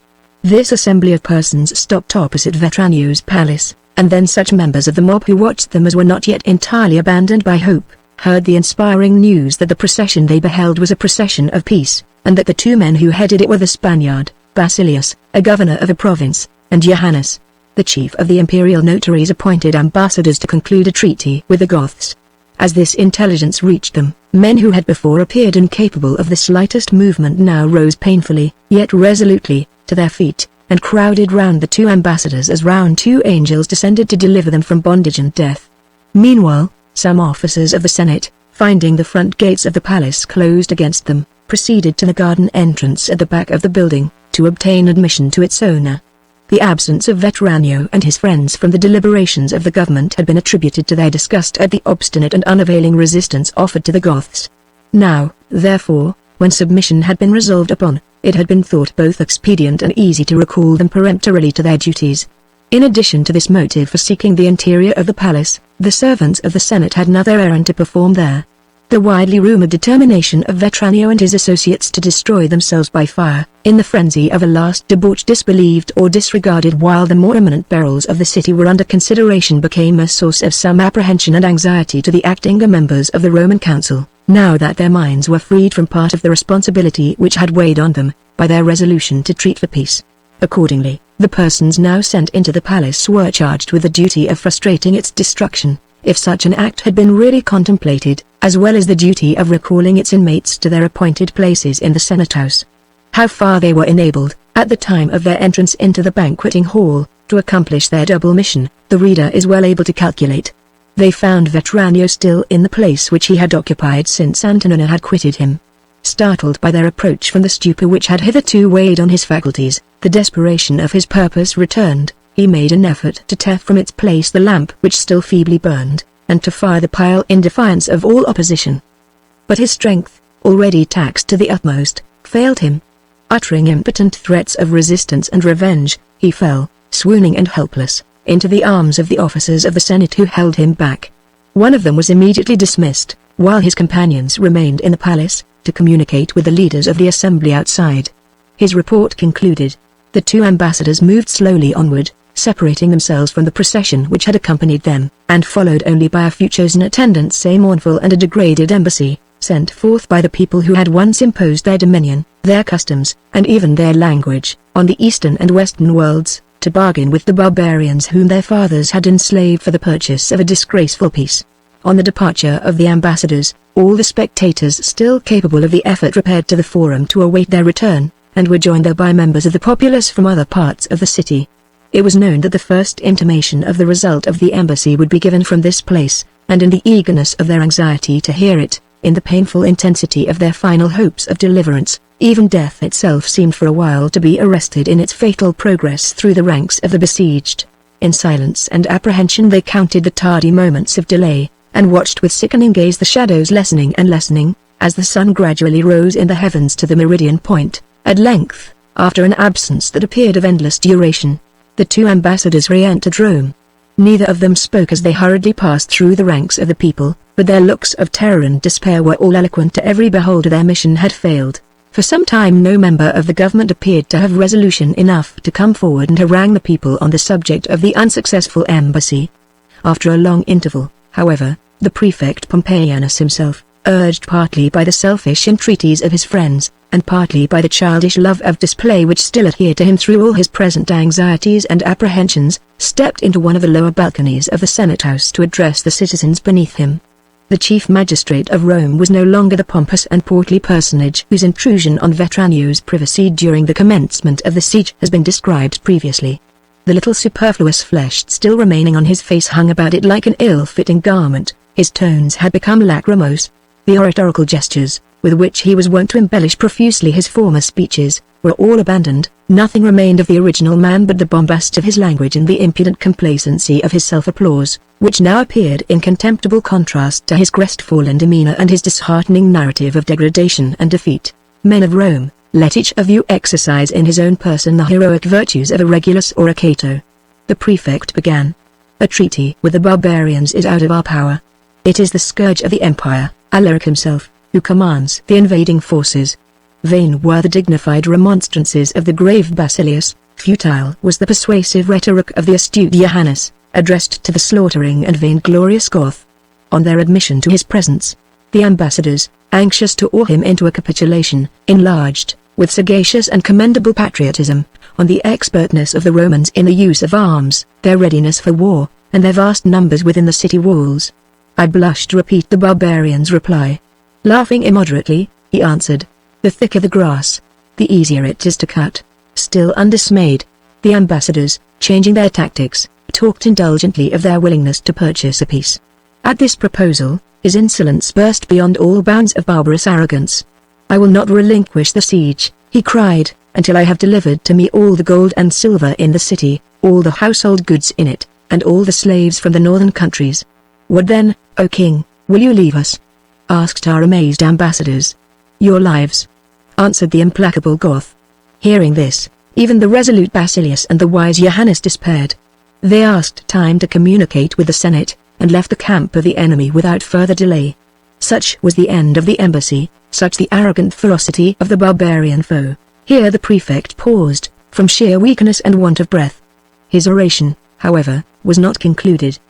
He had disheartened the people by his narrative of what had occurred to the ambassadors. He now proceeded to console them by his relation of what had occurred to himself, when, after an interval, he thus resumed: "But even yet, O citizens of Rome, it is not time to despair. There is another chance of deliverance still left to us, and that chance has been discovered by me.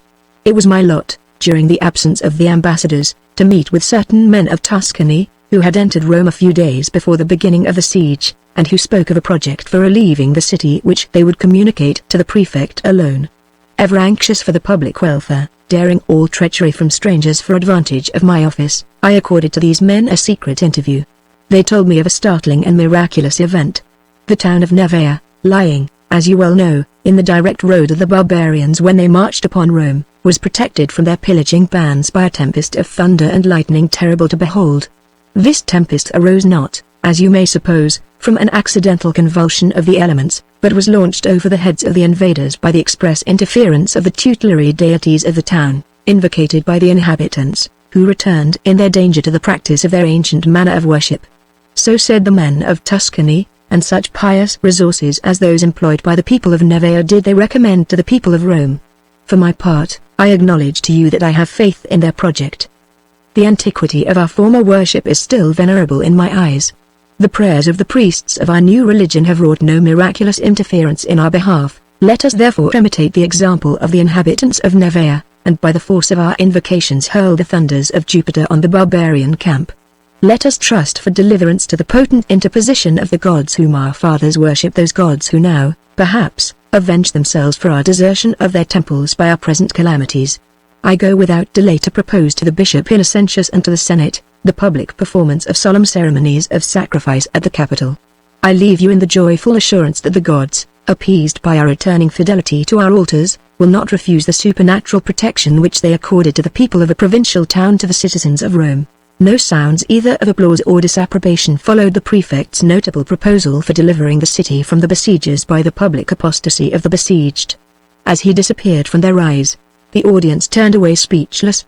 An universal despair now overpowered in them even the last energies of discord and crime. They resigned themselves to their doom with the gloomy indifference of beings in whom all mortal sensations, all human passions, good or evil, were extinguished. The prefect departed on his ill-omened expedition to propose the practice of paganism to the bishop of a Christian church, but no profitable effort for relief was even suggested, either by the government or the people, and so this day drew in its turn towards a close more mournful and more disastrous, more fraught with peril, misery, and gloom, than the days that had preceded it.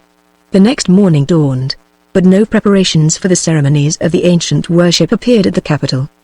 The Senate and the bishop hesitated to incur the responsibility of authorizing a public restoration of paganism. The citizens, hopeless of succor, heavenly or earthly, remained unheedful as the dead of all that passed around them. There was one man in Rome who might have succeeded in rousing their languid energies to apostasy, but where and how employed was he? Now, when the opportunity for which he had labored resolutely, though in vain, through a long existence of suffering, degradation, and crime, had gratuitously presented itself more tempting and more favorable than even he in his wildest visions of success had ever dared to hope, where was Ulpius? Hidden from men's eyes, like a foul reptile, in his lurking place in the deserted temple, now raving round his idols in the fury of madness, now prostrate before them in idiot adoration, weaker for the interests of his worship, at the crisis of its fate, than the weakest child crawling famished through the streets, the victim of his own evil machinations at the very moment when they might have led him to triumph, the object of that worst earthly retribution, by which the wicked are at once thwarted, doomed, and punished, here as hereafter, through the agency of their own sins. 3 more days passed. The Senate, their numbers fast diminishing in the pestilence, occupied the time in vain deliberations or in moody silence. Each morning the weary guards looked forth from the ramparts, with the fruitless hope of discerning the long-promised legions from Ravenna on their way to Rome, and each morning devastation and death gained ground afresh among the hapless besieged. At length, on the 4th day, the Senate abandoned all hope of further resistance and determined on submission, whatever might be the result. It was resolved that another embassy, composed of the whole acting Senate, and followed by a considerable train, should proceed to Alaric, that one more effort should be made to induce him to abate his ruinous demands on the conquered, and that if this failed, the gates should be thrown open, and the city and the people abandoned to his mercy in despair. As soon as the procession of this last Roman embassy was formed in the Forum, its numbers were almost immediately swelled, in spite of opposition, by those among the mass of the people who were still able to move their languid and diseased bodies, and who, in the extremity of their misery, had determined at all hazards to take advantage of the opening of the gates, and fly from the city or pestilence in which they were immured, careless whether they perished on the swords of the Goths or languished unaided on the open plains. All power of enforcing order had long since been lost. The few soldiers gathered about the senators made one abortive effort to drive the people back, and then resign any further resistance to their will. Feebly and silently the spirit-broken assembly now moved along the great highways, so often trodden, to the roar of martial music and the shouts of applauding multitudes, by the triumphal processions of victorious Rome, and from every street, as it passed on, the wasted forms of the people stole out like spectres to join it. Among these, as the embassy approached the Pincian Gate, were 2, hurrying forth to herd with their fellow sufferers, on whose fortunes in the fallen city our more particular attention has been fixed. To explain their presence on the scene, if such an explanation be required, it is necessary to digress for a moment from the progress of events during the last days of the siege to the morning when Antonina departed from Vetranio's palace to return with her succor of food and wine to her father's house. The reader is already acquainted, from her own short and simple narrative, with the history of the closing hours of her mournful night vigil by the side of her sinking parent, and with the motives which prompted her to seek the palace of the senator, and entreat assistance in despair from one whom she only remembered as the profligate destroyer of her tranquillity under her father's roof. It is now, therefore, most fitting to follow her on her way back through the palace gardens.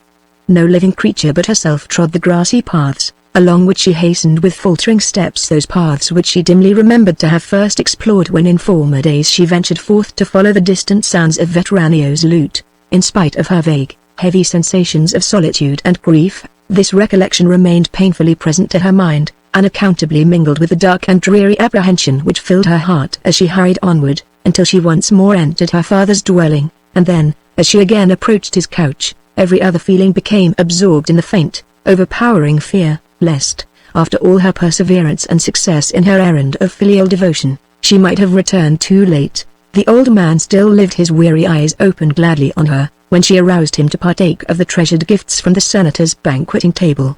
The wretched food which the suicide guests had disdained, and the simple flask of wine which they would have carelessly quaffed at one draught, were viewed both by parent and child as the saving and invigorating sustenance of many days. After having consumed as much as they dared of their precarious supply, the remainder was carefully husbanded. It was the last sign and promise of life to which they looked, the humble yet precious store in which alone they beheld the earnest of their security, for a few days longer, from the pangs of famine and the separation of death. And now, with their small provision of food and wine set like a beacon of safety before their sight, a deep, dreamlike serenity, the sleep of the oppressed and wearied faculties, arose over their minds. Under its mysterious and tranquilizing influence, all impressions of the gloom and misery in the city, of the fatal evidences around them of the duration of the siege, faded away before their perceptions as dim retiring objects, which the eye loses in vacancy. Gradually, as the day of the first unsuccessful embassy declined, their thoughts began to flow back gently to the world of bygone events which had crumbled into oblivion beneath the march of time. Her first recollections of her earliest childhood revived in Antonina's memory, and then mingled strangely with tearful remembrances of the last words and looks of the young warrior who had expired by her side, and with calm, solemn thoughts that the beloved spirit, emancipated from the sphere of shadows, might now be hovering near the quiet garden grave where her bitterest tears of loneliness and affliction had been shed, or moving around her an invisible and blessed presence as she sat at her father's feet and mourned their earthly separation. In the emotions thus awakened, there was nothing of bitterness or agony. They calmed and purified the heart through which they moved. She could now speak to the old man, for the first time, of her days of absence from him, of the brief joys and long sorrows of her hours of exile, without failing in her melancholy tale. Sometimes her father listened to her in sorrowful and speechless attention, or spoke, when she paused, of consolation and hope, as she had heard him speak among his congregation while he was yet strong in his resolution to sacrifice all things for the reformation of the Church. Sometimes resigning himself to the influence of his thoughts, as they glided back to the times that were gone, he again revealed to her the changing events of his past life, not as before, with unsteady accents and wandering eyes, but now with a calmness of voice and a coherence of language which forbade her to doubt the strange and startling narrative that she heard. Once more he spoke of the image of his lost brother, as he had parted from him in his boyhood, still present to his mind, of the country that he had quitted in after years, of the name that he had changed from Cleander to Numerian to foil his former associates, if they still pursued him, and of the ardent desire to behold again the companion of his first home, which now, when his daughter was restored to him, when no other earthly aspiration but this was unsatisfied, remained at the close of his life, the last longing wish of his heart. Such was the communion in which father and daughter passed the hours of their short reprieve from the judgment of famine pronounced against the city of their sojourn. So did they live, as it were, in a quiet interval of existence, in a tranquil pause between the toil that is over and the toil that is to come in the hard labor of life. But the term to these short days of repose after long suffering and grief was fast approaching. The little hoard of provision diminished as rapidly as the stores that had been anxiously collected before it, and, on the morning of the second embassy to Alaric, the flask of wine and the bowl of food were both emptied. The brief dream of security was over and gone, the terrible realities of the struggle for life had begun again. Where or to whom could they now turn for help? The siege still continued, the food just exhausted was the last food that had been left on the senator's table. To seek the palace again would be to risk refusal, perhaps insult, as the result of a second entreaty for aid, where all power of conferring it might now but too surely be lost. Such were the thoughts of Antonina as she returned the empty bowl to its former place, but she gave them no expression in words. She saw, with horror, that the same expression of despair, almost a frenzy, which had distorted her father's features on the day of her restoration to him, now marked them again. Once more he tottered towards the window, murmuring in his bitter despondency against the delusive security and hope which had held him idle for the interests of his child during the few days that were past. But, as he now looked out on the beleaguered city, he saw the populace hastening along the gloomy street beneath, as rapidly as their wearied limbs would carry them, to join the embassy. He heard them encouraging each other to proceed, to seize the last chance of escaping through the open gates from the horrors of famine and plague, and caught the infection of the recklessness and despair which had seized his fellow sufferers from one end of Rome to the other.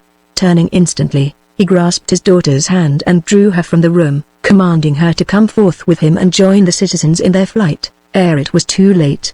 Startled by his words and actions, she vainly endeavored, as she obeyed, to impress her further with the dread of the Goths which her own bitter experience taught her to feel, now that her only protector among them lay cold in the grave. With Numerian, as with the rest of the people, all apprehension, all doubt, all exercise of reason, was overpowered by the one eager idea of escaping from the fatal precincts of Rome. So they mingled with the throng, herding affrightedly together in the rear of the embassy, and followed in their ranks as best they might. The sun shone down brightly from the pure blue sky. The wind bore into the city the sharp threatening notes of the trumpets from the Gothic camp, as the Pincian Gate was opened to the ambassadors and their train. With one accord the crowd instantly endeavored to force their way out after them in a mass, but they now moved in a narrow space, and were opposed by a large reinforcement of the city guard. After a short struggle they were overpowered, and the gates were closed. Some few of the strongest and the foremost of their numbers succeeded in following the ambassadors. The greater part, however, remained on the inner side of the gate, pressing closely up to it in their impatience and despair, like prisoners awaiting their deliverance, or preparing to force their escape. Among these, feeblest amid the most feeble, were Numerian and Antonina, hemmed in by the surrounding crowd, and shut out either from flight from the city or a return to home. Chapter 24 The Grave and the Camp. While the second and last embassy from the Senate proceeds towards the tent of the Gothic king, while the streets of Rome are deserted by all but the dead, and the living populace crowd together in speechless expectation behind the barrier of the Pincian Gate, an opportunity is at length afforded of turning our attention towards a scene from which it has been long removed. Let us now revisit the farmhouse in the suburbs, and look once more on the quiet garden and on Hermann grave. The tranquility of the bright warm day is purest around the retired path leading to the little dwelling. Here the fragrance of wild flowers rises pleasantly from the waving grass, the lulling, monotonous hum of insect life pervades the light, steady air. The sunbeams, intercepted here and there by the clustering trees, fall in irregular patches of brightness on the shady ground, and, saving the birds which occasionally pass overhead, singing in their flight, no living creature appears on the quiet scene, until, gaining the wicket gate which leads into the farmhouse garden, we look forth upon the prospect within. There, following the small circular footpath which her own persevering steps have day by day already traced, appears the form of a solitary woman, pacing slowly about the mound of grassy earth which marks the grave of the young Goth. For some time she proceeds on her circumscribed round with as much undeviating, mechanical regularity, as if beyond that narrow space rose a barrier which caged her from ever setting foot on the earth beyond. At length she pauses in her course when it brings her nearest to the wicket, advances a few steps towards it, then recedes, and recommences her monotonous progress, and then again breaking off on the round, finally succeeds in withdrawing herself from the confines of the grave, passes through the gate, and following the path to the highroad, slowly proceeds towards the eastern limits of the Gothic camp. The fixed, ghastly, unfeminine expression on her features marks her as the same woman whom we last beheld as the assassin at the farmhouse, but beyond this she is hardly recognizable again. Her formerly powerful and upright frame is bent and lean, her hair waves in wild, white locks about her shriveled face. All the rude majesty of her form has departed. There is nothing to show that it is still Goisvanthe haunting the scene of her crime but the savage expression debasing her countenance and betraying the evil heart within, unsubdued as ever in its yearning for destruction and revenge. Since the period when we last beheld her, removed in the custody of the Huns from the dead body of her kinsman, the farmhouse had been the constant scene of her pilgrimage from the camp, the chosen refuge where she brooded in solitude over her fierce desires. Scorning to punish a woman whom he regarded as insane for an absence from the tents of the Goths which was of no moment with it to the army or to himself, Alaric had impatiently dismissed her from his presence when she was brought before him. The soldiers who had returned to bury the body of their chieftain in the garden of the farmhouse, found means to inform her secretly of the charitable act which they had performed at their own peril, but beyond this no further intercourse was held with her by any of her former associates. All her actions favored their hasty belief that her faculties were disordered, and others shunned her as she shunned them. A daily allowance of food was left for her to seek at a certain place in the camp, as it might have been left for an animal too savage to be cherished by the hand of man. At certain periods she returned secretly from her wanderings to take it. Her shelter for the night was not the shelter of her people before the walls of Rome, her thoughts were not their thoughts. Widowed, childless, friendless, the assassin of her last kinsman, she moved apart in her own secret world of bereavement, desolation, and crime. Yet there was no madness, no remorse for her share in accomplishing the fate of her Manric, in the dark and solitary existence which she now led. From the moment when the young warrior had expiated with his death his disregard of the enmities of his nation and the wrongs of his kindred, she thought of him only as of one more victim whose dishonor and ruin she must live to requite on the Romans with Roman blood, and matured her schemes of revenge with a stern resolution which time, and solitude, and bodily infirmity were all powerless to disturb. She would pace for hours and hours together, in the still night and in the broad noonday, round and round the warrior's grave, nursing her vengeful thoughts within her, until a ferocious anticipation of triumph quickened her steps and brightened her watchful eyes. Then she would enter the farmhouse, and, drawing the knife from its place of concealment in her garments, would pass its point slowly backwards and forwards over the hearth on which she had mutilated her Manric with her own hand, and from which he had advanced, without a tremor, to meet the sword points of the Huns. Sometimes, when darkness had gathered over the earth, she would stand a boding and menacing apparition upon the grave itself, and chaunt, moaning to the moaning wind, fragments of obscure northern legends, whose hideous burden was ever of anguish and crime, of torture in prison vaults, and death by the annihilating sword, mingling with them the gloomy story of the massacre at Aquileia, and her fierce vows of vengeance against the households of Rome. The forager, on his late return past the farmhouse to the camp, heard the harsh, droning accents of her voice, and quickened his onward step. The venturesome peasant from the country beyond, approaching under cover of the night to look from afar on the Gothic camp, beheld her form, shadowy and threatening, as he neared the garden, and fled affrighted from the place. Neither stranger nor friend intruded on her dread solitude. The foul presence of cruelty and crime violated undisturbed the scenes once sacred to the interests of tenderness and love, once hallowed by the sojourn of youth and beauty. But now the farmhouse garden is left solitary, the haunting spirit of evil has departed from the grave, the footsteps of Goisvinther have traced to their close the same paths from the suburbs over which the young Goth once eagerly hastened on his night journey of love, and already the walls of Rome rise dark, near, and hateful before her eyes. Along these now useless bulwarks of the fallen city she wanders, as she has often wandered before, watching anxiously for the first opening of the long-closed gates. Let us follow her on her way. Her attention was now fixed solely on the broad ramparts, while she passed slowly along the Gothic tents towards the encampment at the Pincian Gate. Arrived there, she was aroused for the first time from her apathy by an unwonted stir and confusion prevailing around her. She looked towards the tent of Alaric, and beheld before it the wasted and crouching forms of the followers of the embassy awaiting their sentence from the captain of the northern hosts. In a few moments she gathered enough from the words of the Goths congregated about this part of the camp to assure her that it was the Pincian Gate which had given egress to the Roman suppliants, and which would therefore, in all probability, be the entrance again thrown open to admit their return to the city. Remembering this, she began to calculate the numbers of the conquered enemy grouped together before the king's tent, and then mentally added to them those who might be present at the interview proceeding within, mechanically withdrawing herself, while thus occupied, nearer and nearer to the waste ground before the city walls. Gradually she turned her face towards Rome. She was realizing a daring purpose, a fatal resolution, long cherished during the days and nights of her solitary wanderings. The ranks of the embassy, she muttered, in a deep, thoughtful tone, are thickly filled. Where there are many there must be confusion and haste. They march together, and know not their own numbers. They mark not one more or one less among them. She stopped. Strange and dark changes of color and expression passed over her ghastly features. She drew from her bosom the bloody helmet crest of her husband, which had never quitted her since the day of his death. Her face grew livid under an awful expression of rage, ferocity, and despair, as she gazed on it. Suddenly she looked up at the city fierce and defiant, as if the great walls before her were mortal enemies against whom she stood at bay in the death struggle. the widowed and the childless shall drink of thy blood," she cried, stretching out her skinny hand towards Rome, "though the armies of her nation barter their wrongs with thy people for bags of silver and gold. I have pondered on it in my solitude, and dreamed of it in my dreams. I have sworn that I would enter Rome, and avenge my slaughtered kindred, alone among thousands. Now, I will hold to my oath. Thou blood-stained city of the coward and the traitor, the enemy of the defenseless, and the murderer of the weak. Thou who didst send forth to Aquileia the slayers of my husband and the assassins of my children, I wait no longer before thy walls. This day will I mingle, daring all things, with thy returning citizens and penetrate, amid Romans, the gates of Rome. Through the day will I lurk, cunning and watchful, in thy solitary haunts, to steal forth on thee at nights, a secret minister of death. I will watch for thy young and thy weak ones in unguarded places. I will prey, alone in the thick darkness, upon thy unprotected lives. I will destroy thy children, as their fathers destroyed at Aquileia the children of the Goths.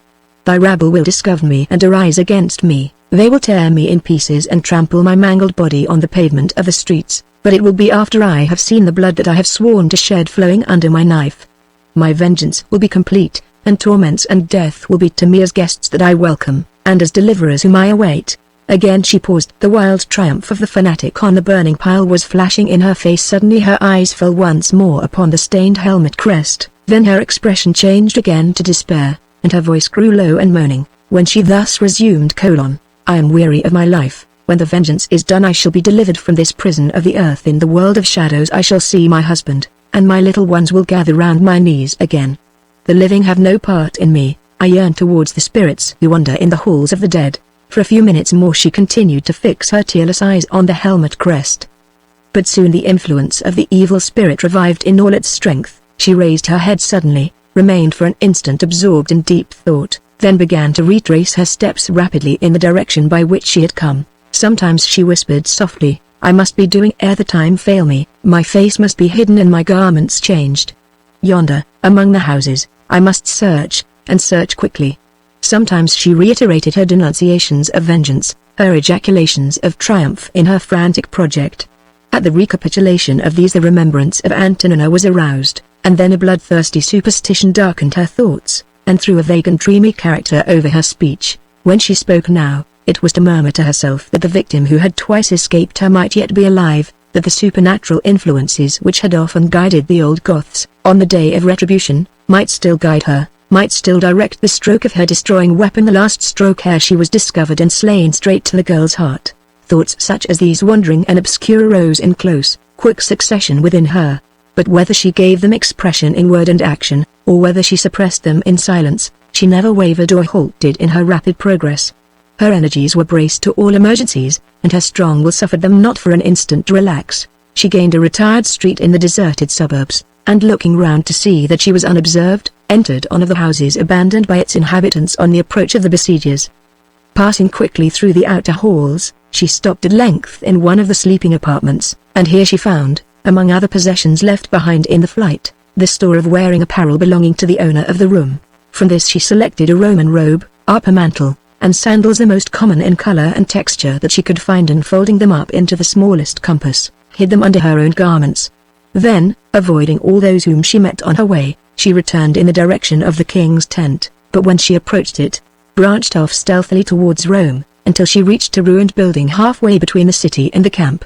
In this concealment she clothed herself in her disguise, drawing the mantle closely round her head and face, and from this point, calm, vigilant, determined, her hand on the knife beneath her robe, her lips muttering the names of her murdered husband and children, she watched the high road to the Pincian Gate. There for a short time let us leave her, and enter the tent of Alaric, while the Senate yet plead before the arbiter of the empire for mercy and peace.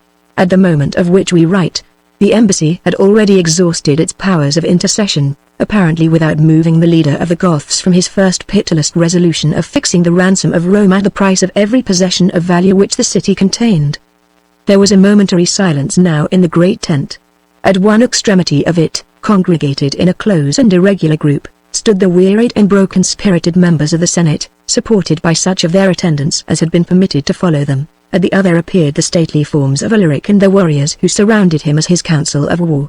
The vacant space in the middle of the tent was strewn with martial weapons, separating the representatives of the two nations one from the other, and thus accidentally, yet palpably, typifying the fierce hostility which had sundered in years past, and was still to sunder for years to come, the people of the north and the people of the south. The Gothic king stood a little in advance of his warriors, leaning on his huge, heavy sword. His steady eye wandered from man to man among the broken-spirited senators, contemplating, with cold and cruel penetration, all that suffering and despair had altered for the worse in their outward appearance. Their soiled robes, their wan cheeks, their trembling limbs were each marked in turn by the cool, sarcastic examination of the conqueror's gaze. Debased and humiliated as they were, there were some among the ambassadors who felt the insult thus silently and deliberately inflicted on them the more keenly for their very helplessness. They moved uneasily in their places, and whispered among each other in low and bitter accents. At length one of their number raised his downcast gaze and broke the silence. The old Roman spirit, which long years of voluntary frivolity and degradation had not yet entirely depraved, flushed his pale, wasted face as he spoke thus: "We have entreated, we have offered, we have promised, men can do no more. Deserted by our emperor and crushed by pestilence and famine, nothing is now left to us but to perish in unavailing resistance beneath the walls of Rome.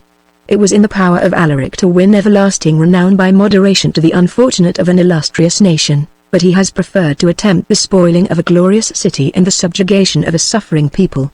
Yet let him remember, though destruction may sate his vengeance, and pillage enrich his hoards, the day of retribution will yet come. There are still soldiers in the empire, and heroes who will lead them confidently to battle, though the bodies of their countrymen lie slaughtered around them in the streets of pillaged Rome." A momentary expression of wrath and indignation appeared on Alaric's features as he listened to this bold speech, but it was almost immediately replaced by a scornful smile of derision. "What? Ye have still soldiers before whom the barbarian must tremble for his conquests?" he cried. "Where are they? Are they on their march, or in ambush, or hiding behind strong walls, or have they lost their way on the road to the Gothic camp? Ha! Here is one of them," he exclaimed, advancing towards an enfeebled and disarmed guard of the Senate, who quailed beneath his fierce glance. "Fight, man!" he loudly continued, "fight while there is yet time, for Imperial Rome. Thy sword is gone, take mine, and be a hero again." With a rough laugh, echoed by the warriors behind him, he flung his ponderous weapon as he spoke towards the wretched object of his sarcasm. The hilt struck heavily against the man's breast. He staggered and fell helpless to the ground.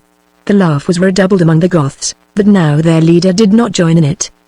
His eye glowed in triumphant scorn as he pointed to the prostrate Roman, exclaiming, "So does the South fall beneath the sword of the North. So shall the Empire bow before the rule of the Goth. Say, as ye look on these Romans before us, are we not avenged of our wrongs?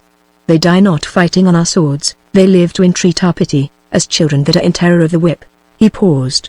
His massive and noble countenance gradually assumed a thoughtful expression. The ambassadors moved forward a few steps, perhaps to make a final entreaty, perhaps to depart in despair, but he signed with his hand in command to them to be silent and remain where they stood. The marauders' thirst for present plunder, and the conqueror's lofty ambition of future glory, now stirred in strong conflict within him. He walked to the opening of the tent, and thrusting aside its curtain of skins, looked out upon Rome in silence. The dazzling majesty of the temples and palaces of the mighty city, as they towered before him, gleaming in the rays of the unclouded sunlight, fixed him long in contemplation. Gradually, dreams of a future dominion amid those unrivaled structures, which now waited but his word to be pillaged and destroyed, filled his aspiring soul, and saved the city from his wrath. He turned again toward the shrinking ambassadors in a voice and look superior to them as a being of a higher sphere, and spoke thus: "When the Gothic conqueror reigns in Italy, the palaces of her rulers shall be found standing for the places of his sojourn. I will ordain a lower ransom, I will spare Rome." A murmur arose among the warriors behind him. The rapine and destruction which they had eagerly anticipated was denied them for the first time by their chief.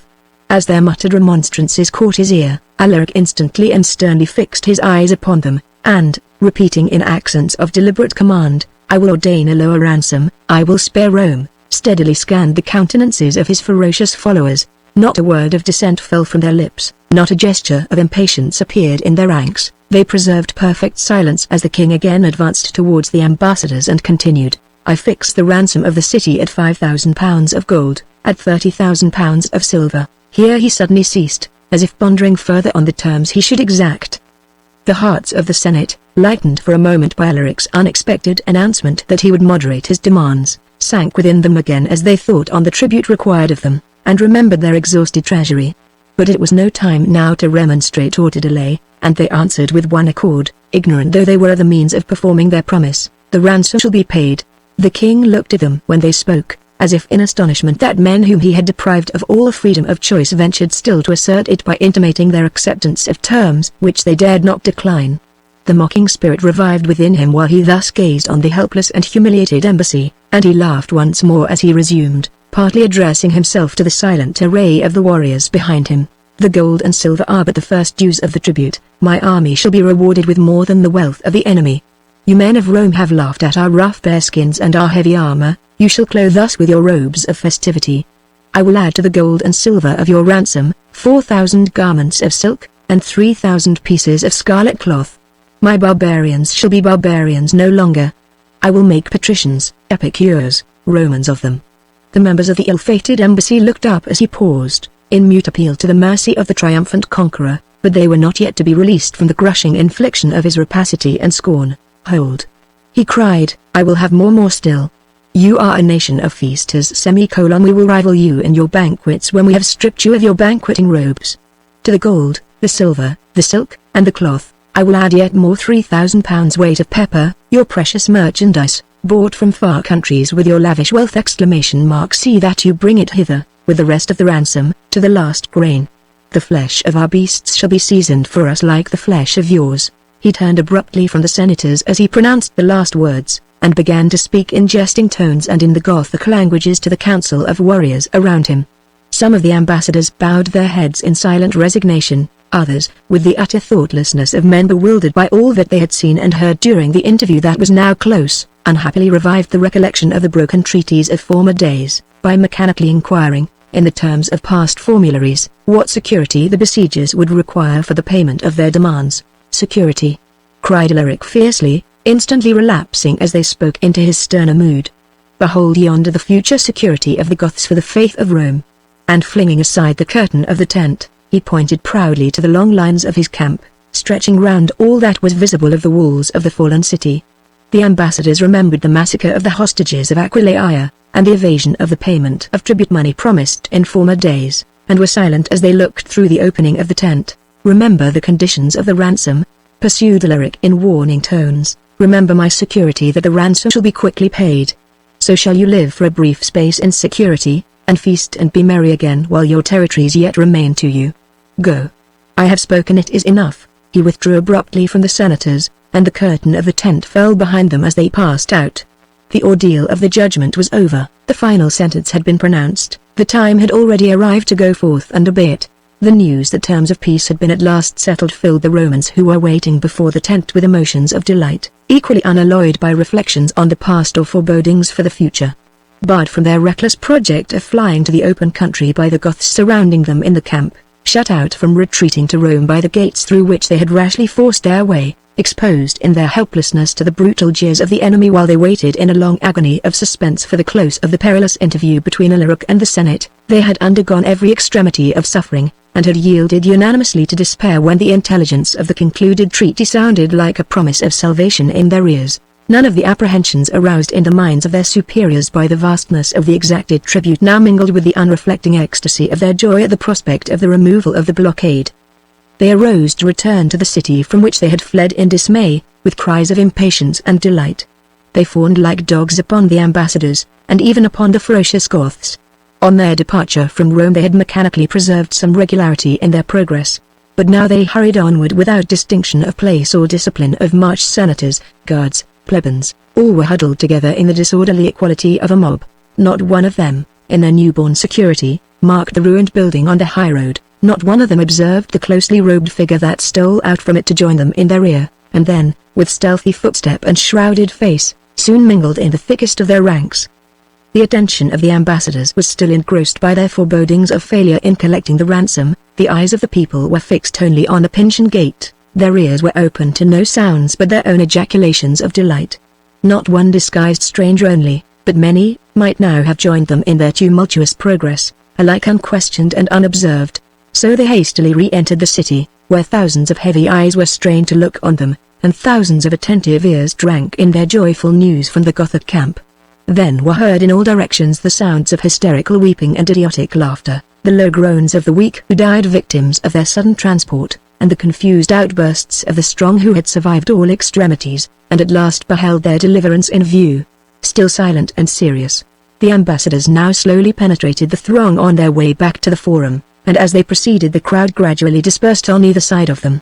Enemies, friends, and strangers, all whom the ruthless famine had hitherto separated in interests and sympathies, were now united together as one family, by the expectation of speedy relief. But there was one among the assembly that was now separating who stood alone in her unrevealed emotions, amid the rejoicing thousands around her. The women and children in the throng, as, preoccupied by their own feeling, they unheedfully passed her by, saw not the eager, ferocious attention in her eyes, as she watched them steadily till they were out of sight. Within their gates the stranger and the enemy waited for the treacherous darkness of night, and waited unobserved. Where she had first stood when the thick crowd hemmed her in, there she still continued to stand after they slowly moved past her and space grew free. Yet beneath this outward calm and silence lurked the wildest passions that ever raged against the weak restraint of human will. Even the firm self-possession of Goisvinther was shaken when she found herself within the walls of Rome. No glance of suspicion had been cast upon her, not one of the crowd had approached to thrust her back when she passed through the gates with the heedless citizens around her. Shielded from detection, as much by the careless security of her enemies as by the stratagem of her disguise, she stood on the pavement of Rome, as she had vowed to stand, afar from the armies of her people, alone as an avenger of blood. It was no dream, no fleeting, deceitful vision. The knife was under her hand, the streets stretched before her, the living beings who thronged them were Romans, the hours of the day were already on the wane. The approach of her vengeance was as sure as the approach of darkness that was to let it loose.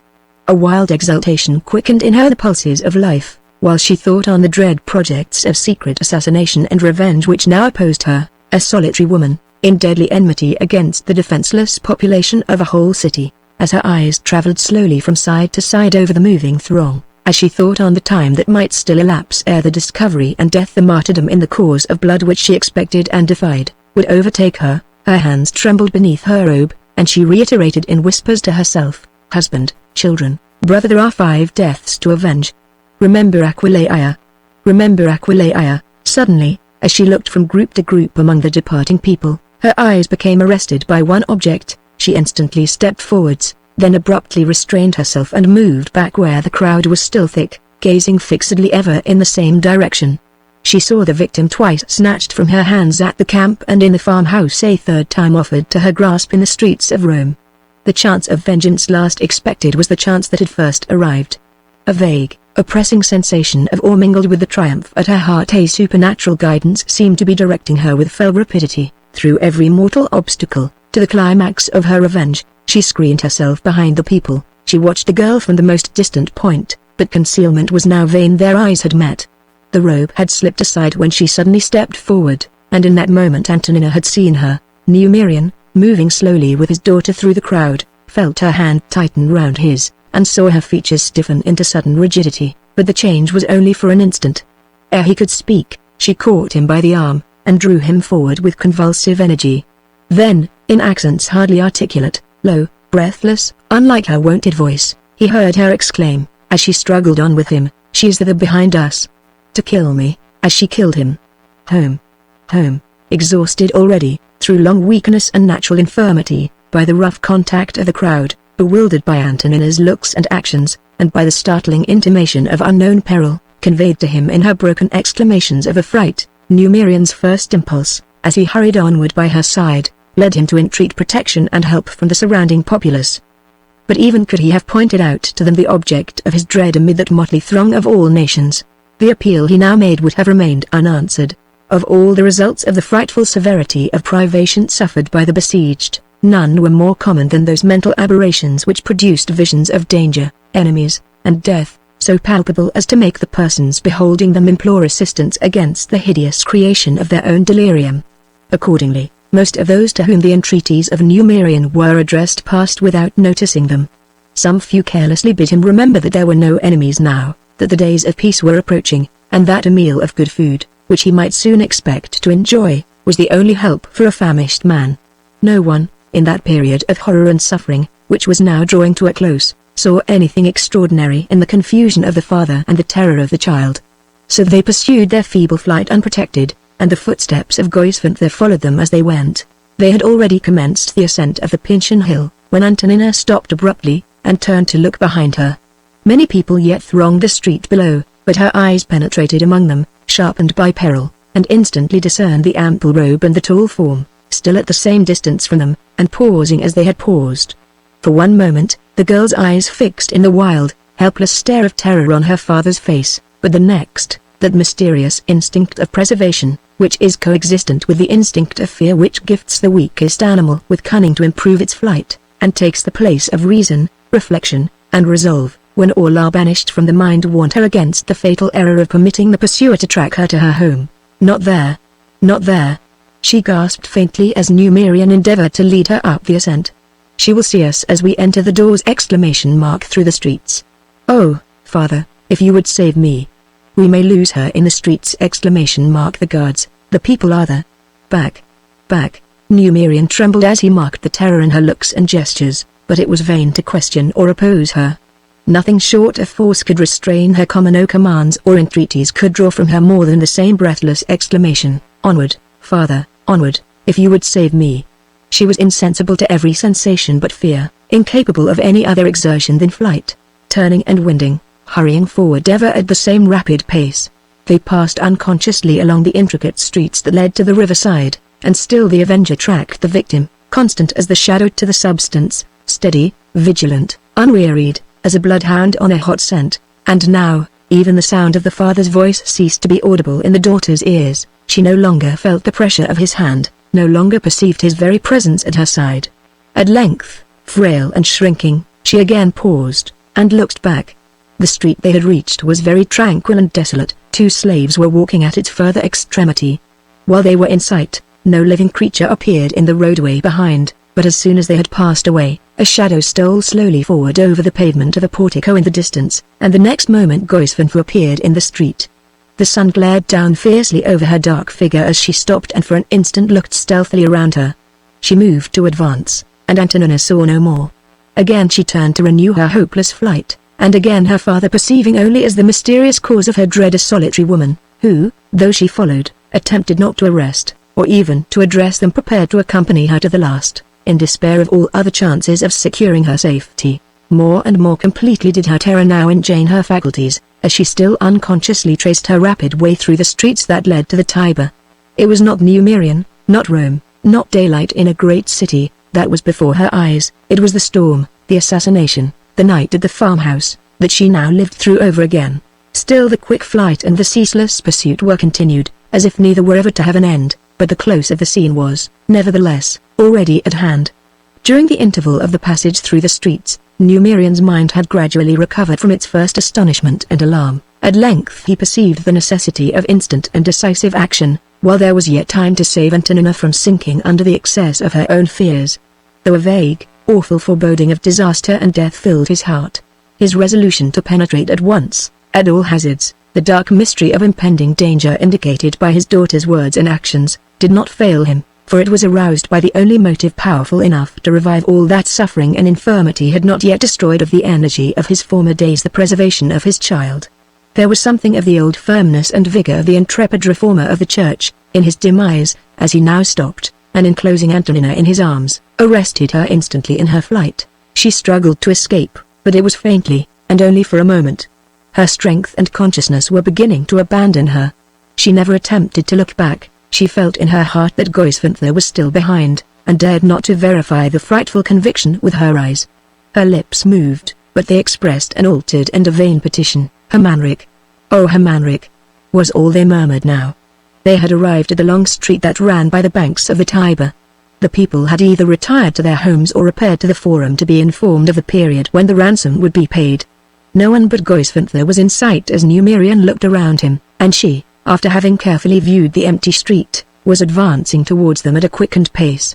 For an instant the father looked on her steadily as she approached, and in that instant his determination was formed. A flight of steps at his feet led to the narrow doorway of a small temple, the nearest building to him. ignorant whether Goisvantha might not be secretly supported by companions in her ceaseless pursuit. He resolved to secure this place for Antonina, as a temporary refuge at least. While standing before it, he should oblige the woman to declare her purpose, if she followed them even there. In a moment he had begun the ascent of the steps, with the exhausted girl by his side. Arrived at the summit, he guided her before him into the doorway, and stopped on the threshold to look round again.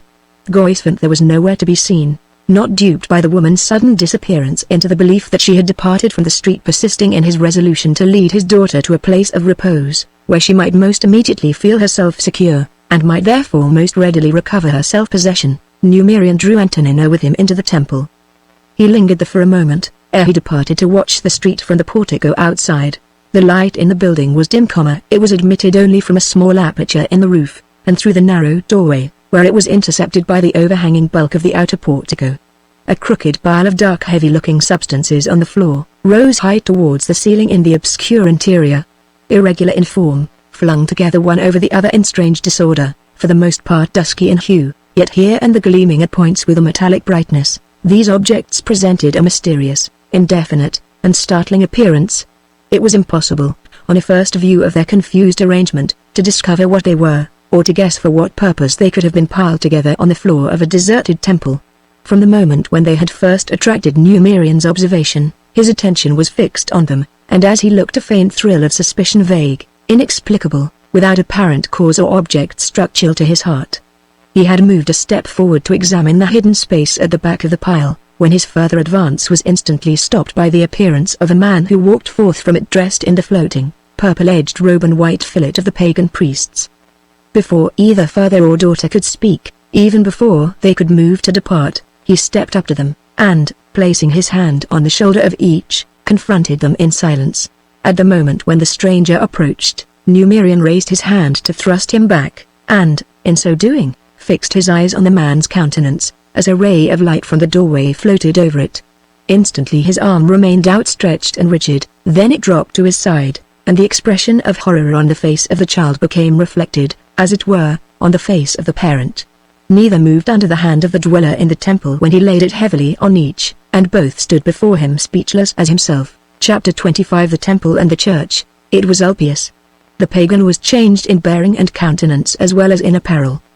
He stood more firm and upright, a dull, tawny hue overspread his face. His eyes, so sunken and lustreless in other days, were now distended and bright with the glare of insanity. It seemed as if his bodily powers had renewed their vigor, while his mental faculties had declined towards their ruin. No human eye had ever beheld by what foul and secret means he had survived through the famine, on what unnatural sustenance he had satisfied the cravings of inexorable hunger, but there, in his gloomy shelter, the madman and the outcast had lived and moved, and suddenly and strangely strengthened, after the people of the city had exhausted all their united responses, lavished in vain all their united wealth, and drooped and died by thousands around him. His grasp still lay heavy on the father and daughter, and still both confronted him silent, as if death struck by his gaze, motionless, as if frozen at his touch. His presence was exerting over them a fatal fascination. The power of action, suspended in Antonina as she entered their ill-chosen refuge, was now rested in Numerian also, but with him no thought of the enemy in the street had any part, at this moment, in the resistless influence which held him helpless before the enemy in the temple. It was a feeling of deeper awe and darker horror. For now, as he looked upon the hideous features of Ulpius, as he saw the forbidden robe of priesthood in which the pagan was arrayed, he beheld not only the traitor who had successfully plotted against the prosperity of his household, but the madman as well, the moral leper of the whole human family, the living body and the dead soul, the disinherited of that divine light of life which it is the awful privilege of mortal man to share with the angels of God. He still clasped Antonina to his side, but it was unconsciously. To all outward appearance he was helpless as his helpless child, when Ulpius slowly removed his grasp from their shoulders, separated them, and locking the hand of each in his cold, bony fingers, began to speak. His voice was deep and solemn, but his accents, in their hard, unvarying tone, seemed to express no human emotion. His eyes, far from brightening as he spoke, relapsed into a dull, vacant insensibility. The connection between the action of speech and the accompanying and explaining action of look, which is observable in all men, seemed lost in him. It was fearful to behold the death-like face, and to listen at the same moment to the living voice. "Lo!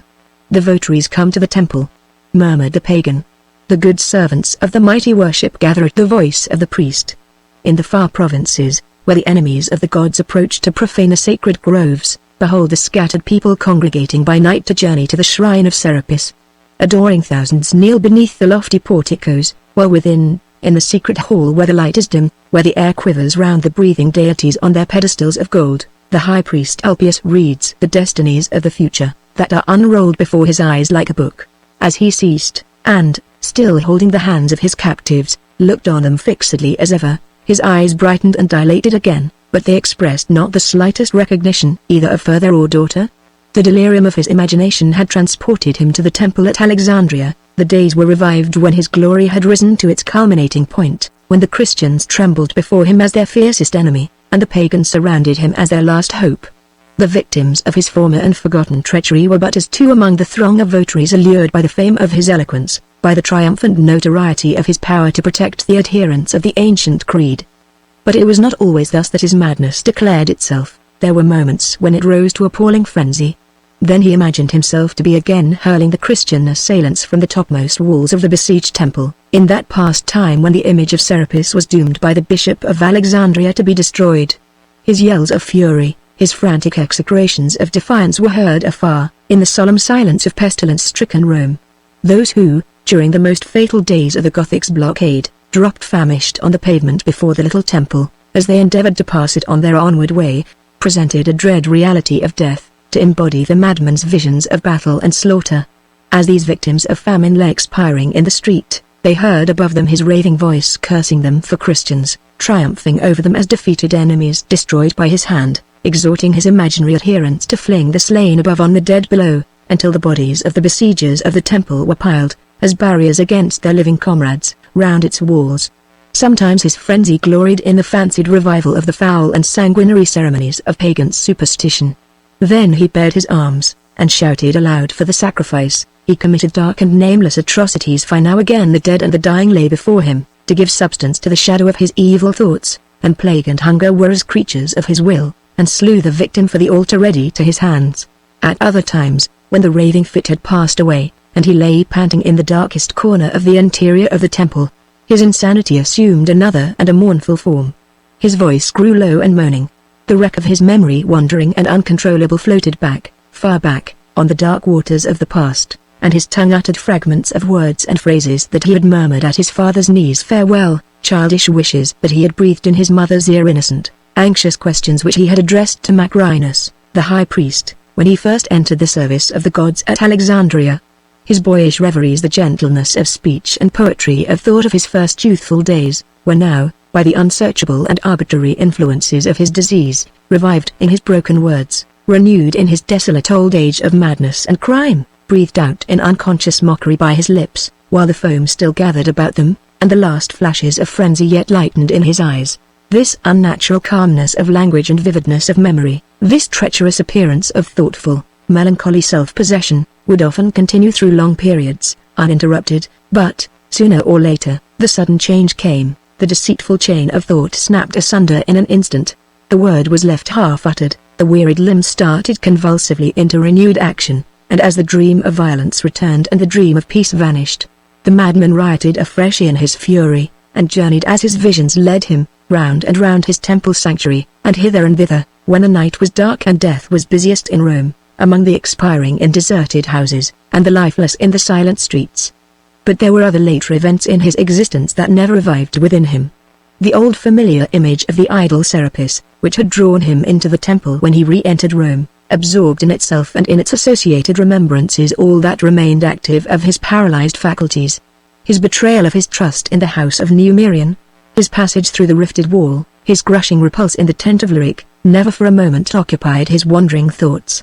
The clouds that hung over his mind might open to him parting glimpses of the toils and triumphs of his early career, but they descended in impenetrable darkness on all the after-days of his dreary life. Such was the being to whose will, by a mysterious fatality, the father and child were now submitted, such the existence solitary, hopeless, loathsome of their stern and wily betrayer of other days. Since he had ceased speaking, the cold, death-like grasp of his hand had gradually strengthened, and he had begun to look slowly and inquiringly round him from side to side.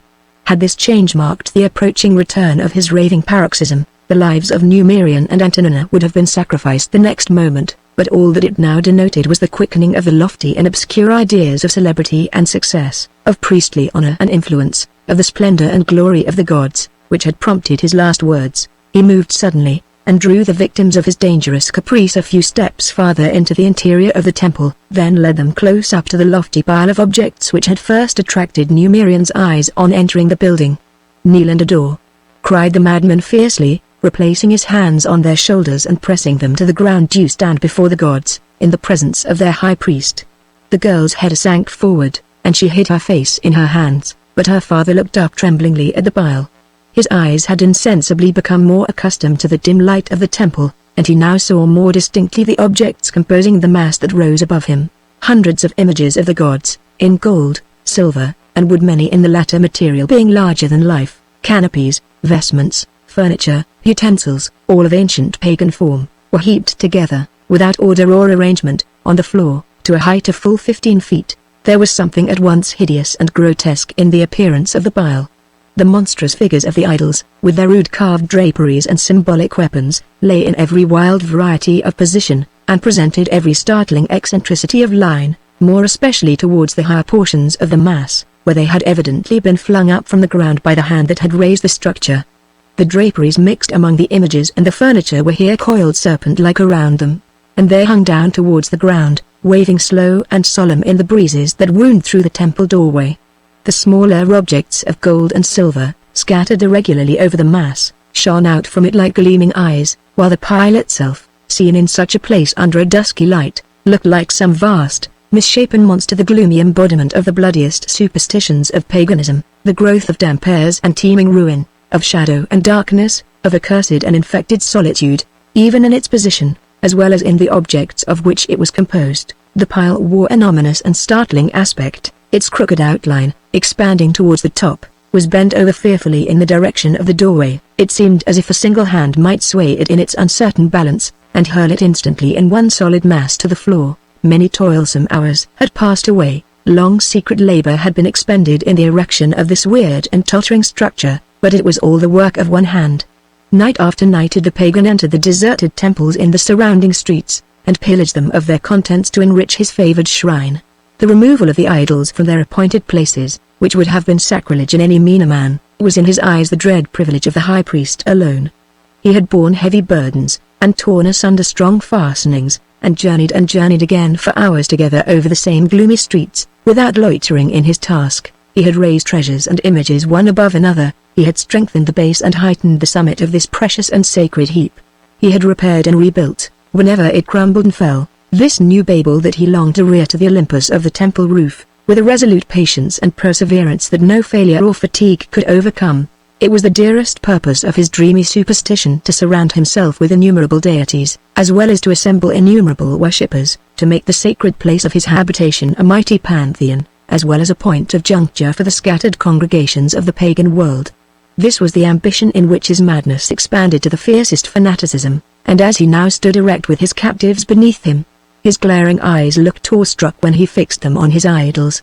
He uplifted his arms in solemn, ecstatic triumph, and in low tones poured forth his invocations, wild, intermingled, and fragmentary, as the barbarous altar which his solitary exertions had reared.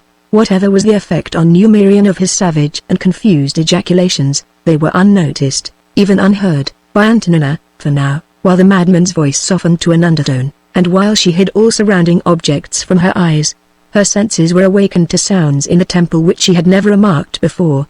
The rapid current of the Tiber washed the foundation walls of one side of the building, within which the clear, lulling bubble of the water was audible with singular distinctness. But besides this another and the shriller sound caught the ear. On the summit of the temple roof still remained several rows of little gilt bells, originally placed there, partly with the intention of ornamenting this portion of the outer structure, partly in order that the noise they produced, when agitated by the wind, might scare birds from settling in their flight on the consecrated edifice.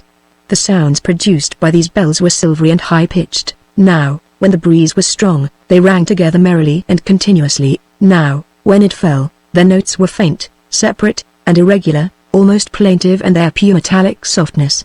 But, however their tone might vary under the capricious influences of the wind, it seemed always wonderfully mingled within the temple with the low, eternal bubbling of the river, which filled up the slightest pauses in the pleasant chiming of the bells, and ever preserved its gentle and monotonous harmony just audible beneath them. There was something in this quaint, unwonted combination of sounds, as they were heard in the vaulted interior of the little building, strangely simple, attractive, and spiritual.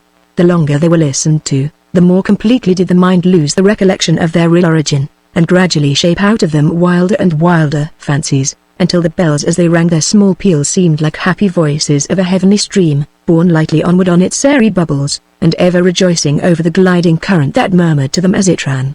Spite of the peril of her position, and of the terror which still fixed her speechless and crouching on the ground, the effect on Antonina of the strange mingled music of the running water and the bells was powerful enough, when she first heard it, to suspend all her other emotions in a momentary wonder and doubt. She withdrew her hands from her face, and glanced round mechanically to the doorway, as if she imagined that the sounds proceeded from the street. When she looked, the declining sun, gliding between two of the outer pillars which surrounded the temple, covered with a bright glow the smooth pavement before the entrance. A swarm of insects flew drowsily round and round in the warm mellow light, their faint monotonous humming deepened, rather than interrupted, the perfect silence prevailing over all things without. But a change was soon destined to appear in the repose of the quiet, vacant scene. Hardly a minute had elapsed while Antonina still looked on it before she saw stealing over the sunny pavement a dark shadow, the same shadow that she had last beheld when she stopped in her flight to look behind her in the empty street. At first it slowly grew and lengthened, then it remained stationary, then it receded and vanished as gradually as it had advanced, and then the girl heard, or fancied that she heard, a faint sound of footsteps, retiring along the lateral colonnades towards the riverside of the building. A low cry of horror burst from her lips as she sank back towards her father, but it was unheeded. The voice of Ulpius had resumed in the interval its hollow loudness of tone. He had raised Numerian from the ground, his strong, cold grasp, which seemed to penetrate to the old man's heart, which held him motionless and helpless as if by a fatal spell, was on his arm. "Hear it! Hear it!" cried the pagan, waving his disengaged hand as if he were addressing a vast concourse of people. "I advance this man to be one of the servants of the high priest. He has traveled from a far country to the sacred shrine. He is docile and obedient before the altar of the gods. The lot is cast for his future life. His dwelling shall be in the temple to the day of his death. He shall minister before me in white robes, and swing the smoking censer, and slay the sacrifice at my feet." He stopped. A dark and sinister expression appeared in his eyes as the word sacrifice passed his lips. He muttered doubtingly to himself, "The sacrifice!" Is it yet the hour of the sacrifice? And looked round towards the doorway. The sun still shone gaily on the outer pavement, the insects still circled slowly in the mellow light. No shadow was now visible, no distant footsteps were heard, there was nothing audible but the happy music of the bubbling water, and the chiming, silvery bells. For a few moments the madman looked out anxiously towards the street, without uttering a word or moving a muscle. The raving fit was nearly possessing him again, as the thought of the sacrifice flashed over his darkened mind, but once more its approach was delayed. He slowly turned his head in the direction of the interior of the temple. "The sun is still bright in the outer courts," he murmured in an undertone. "The hour of the sacrifice is not yet. Come," he continued in a louder voice, shaking Numerian by the arm. "It is time that the servant of the temple should behold the place of the sacrifice, and sharpen the knife for the victim before sunset. Arouse thee, bondman, and follow me." As yet, Numerian had neither spoken, nor attempted to escape. The preceding events, though some space has been occupied in describing them, passed in so short a period of time, that he had not hitherto recovered from the first overwhelming shock of the meeting with Ulpius. But now, although he still was, he felt that the moment of the struggle for freedom had arrived. "Leave me, and let us depart!" There can be no fellowship between us again, he exclaimed with the reckless courage of despair, taking the hand of Antonina, and striving to free himself from the madman's grasp.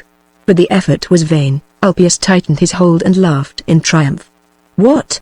The servant of the temple is in terror of the high priest, and shrinks from walking in the place of the sacrifice," he cried. "Fear not, bondman. The mighty one, who rules over life and death, and time and futurity, deals kindly with the servant of his choice. Onward, onward, to the place of darkness and doom, where I alone am omnipotent, and all others are creatures who tremble and obey. To thy lesson, learner. By sunset the victim must be crowned." He looked round on Numerian for an instant, as he prepared to drag him forward, and their eyes met. In the fierce command of his action, and the savage exultation of his glance, the father saw repeated in a wilder form the very attitude and expression which he had beheld in the pagan on the morning of the loss of his child. All the circumstances of that miserable hour, the vacant bedchamber, the banished daughter, the triumph of the betrayer, the anguish of the betrayed, rushed over his mind, and rose up before it vivid as a pictured scene before his eyes. He struggled no more, the powers of resistance in mind and body were crushed alike.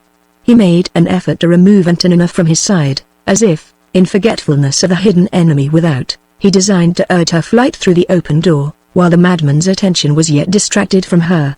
But, beyond this last exertion of a strong instinct of paternal love, every other active emotion seemed dead within him. Vainly had he striven to disentangle the child from the fate that might be in store for the parent. To her the dread of the dark shadow on the pavement was superior to all other apprehensions. She now clung more closely to her father, and tightened her clasp round his hand. So, when the pagan advanced into the interior of the temple, it was not Numerian alone who followed him to the place of sacrifice, but Antonina as well. They moved to the back of the pile of idols. Behind it appeared a high partition of gilt and inlaid wood reaching to the ceiling, and separating the outer from the inner part of the temple. A low archway passage, protected by carved gates similar to those at the front of the building, had been formed in the partition, and through this Ulpius and his prisoners now passed into the recess beyond. This apartment was considerably smaller than the first hall of the temple which they had just left. The ceiling and the floor both sloped downwards together, and here the rippling of the waters of the Tiber was more distinctly audible to them than in the outer division of the building. At the moment when they entered it, the place was very dark. The pile of idols intercepted even the little light that could have been admitted through its narrow entrance, but the dense obscurity was soon dissipated. Dragging Numerian after him to the left side of the recess, Ulpius drew back a sort of wooden shutter, and a vivid ray of sunlight immediately streamed in through a small circular opening pierced in this part of the temple. Then there became apparent, at the lower end of the apartment, a vast yawning cavity in the wall, high enough to admit a man without stooping, but running downwards almost perpendicularly to some lower region which it was impossible to see, for no light shot upwards from this precipitous artificial abyss, in the darkness of which the eye was lost after it had penetrated to the distance of a few feet only from the opening. At the base of the confined space thus visible appeared the commencement of a flight of steps, evidently leading far downwards into the cavity. On the abruptly sloping walls, which bounded it on all sides, were painted, in the brilliant hues of ancient fresco, representations of the deities of the mythology, all in the attitude of descending into the vault, and all followed by figures of nymphs bearing wreaths of flowers, beautiful birds, and other similar adjuncts of the votive ceremonies of paganism. The repulsive contrast between the bright colors and graceful forms presented by the frescoes, and the perilous and gloomy appearance of the cavity which they decorated, increased remarkably the startling significance in the character of the whole structure. Its past evil uses seemed ineradicably written over every part of it, as past crime and torment remain ineradicably written on the human face. The mind imbibed from it terrifying ideas of deadly treachery, of secret atrocities, of frightful refinements of torture, which no uninitiated eye had ever beheld, and no human resolution had ever been powerful enough to resist. But the impressions thus received were not produced only by what was seen in and around this strange vault, but by what was heard there besides. The wind penetrated the cavity at some distance, and through some opening that could not be beheld, and was apparently intercepted in its passage, for it whistled upwards towards the entrance in shrill, winding notes, sometimes producing another and nearer sound, resembling the clashing of many small metallic substances violently shaken together. The noise of the wind, as well as the bubbling of the current of the Tiber, seemed to proceed from a greater distance than appeared compatible with the narrow extent of the back part of the temple, and the proximity of the river to its low foundation walls. It was evident that the vault only reached its outlet after it had wound backwards, underneath the building, in some strange complication of passages or labyrinth of artificial caverns, which might have been built long since as dungeons for the living, or as sepulchres for the dead. The place of the sacrifice, aha! The place of the sacrifice! Cried the pagan exultingly, as he drew Numerian to the entrance of the cavity, and solemnly pointed into the darkness beneath. The father gazed steadily into the chasm, never turning now to look on Antonina, never moving to renew the struggle for freedom. Earthly loves and earthly hopes began to fade away from his heart. He was praying. The solemn words of Christian supplication fell in low, murmuring sounds from his lips, in the place of idolatry and bloodshed, and mingled with the incoherent ejaculations of the madman who kept him captive, and who now bent his glaring eyes on the darkness of the vault, half forgetful, in the gloomy fascination which it exercised even over him, of the prisoners whom he held at its mouth. The single ray of light, admitted from the circular aperture of the wall, fell wild and fantastic over the widely differing figures of the three, as they stood so strangely united together before the abyss that opened beneath them. The shadows were above and the shadows were around. There was no light in the ill-omened place but the one vivid ray that streamed over the gaunt figure of Ulpius, as he still pointed into the darkness, over the rigid features of Numerian, praying in the bitterness of expected death, and over the frail youthful form of Antonina as she nestled trembling at her father's side. It was an unearthly and a solemn scene. Meanwhile the shadow which the girl had observed on the pavement before the doorway of the temple now appeared there again, but not to retire as before, for, the instant after, Goisvantha stealthily entered the outer apartment of the building left vacant by its first occupants. She passed softly around the pile of idols, looked into the inner recess of the temple, and saw the three figures standing together in the ray of light, gloomy and motionless, before the mouth of the cavity. Her first glance fixed on the pagan, whom she instinctively doubted and dreaded, whose purpose in keeping captive the father and daughter she could not divine. Her next was directed on Antonina. The girl's position was a guarded one. Still holding her father's hand, she was partly protected by his body, and stood unconsciously beneath the arm of Ulpius, as it was raised while he grasped Numerian's shoulder. Marking this, and remembering that Antonina had twice escaped her already, Goisvantha hesitated for a moment, and then, with cautious step and lowering brow, began to retire again towards the doorway of the building. Not yet the time," she muttered, as she resumed her former lurking place. "They stand where the light is over them. The girl is watched and shielded. The two men are still on either side of her. Not yet the moment of the blow. The stroke of the knife must be sure and safe. Sure, for this time she must die by my hand. Safe, for I have other vengeance to wreak besides the vengeance on her. I, who have been patient and cunning since the night when I escaped from Aquileia, will be patient and cunning still. If she passes the door, I slay her as she goes out. If she remains in the temple."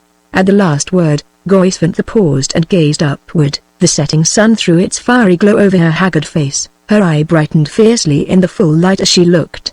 "The darkness is at hand," she continued. "The night will be thick and black in the dim halls of the temple. I shall see her when she shall not see me!" The darkness is coming. The vengeance is sure. She closed her lips, and with fatal perseverance continued to watch and wait, as she had resolutely watched and waited already.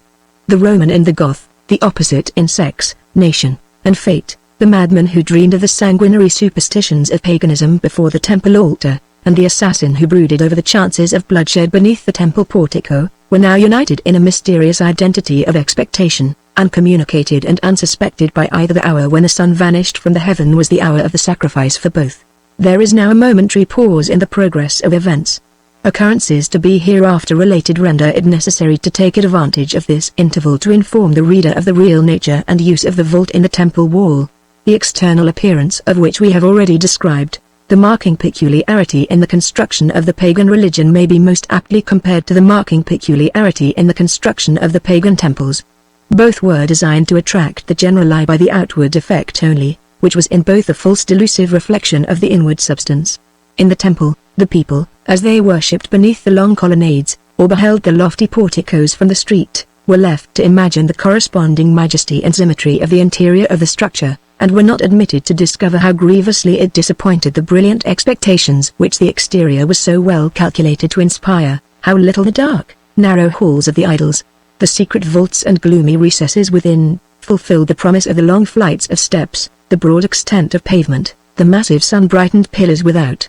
So in the religion, the votary was allured by the splendor of processions, by the pomp of auguries, by the poetry of the superstition which peopled his native woods with the sportive dryads, and the fountains from which he drank with their guardian naiads, which gave to mountain and lake, to sun and moon and stars, to all things around and above him, their fantastic allegory, or their gracious legend of beauty and love. But beyond this, his first acquaintance with his worship was not permitted to extend. Here his initiation concluded.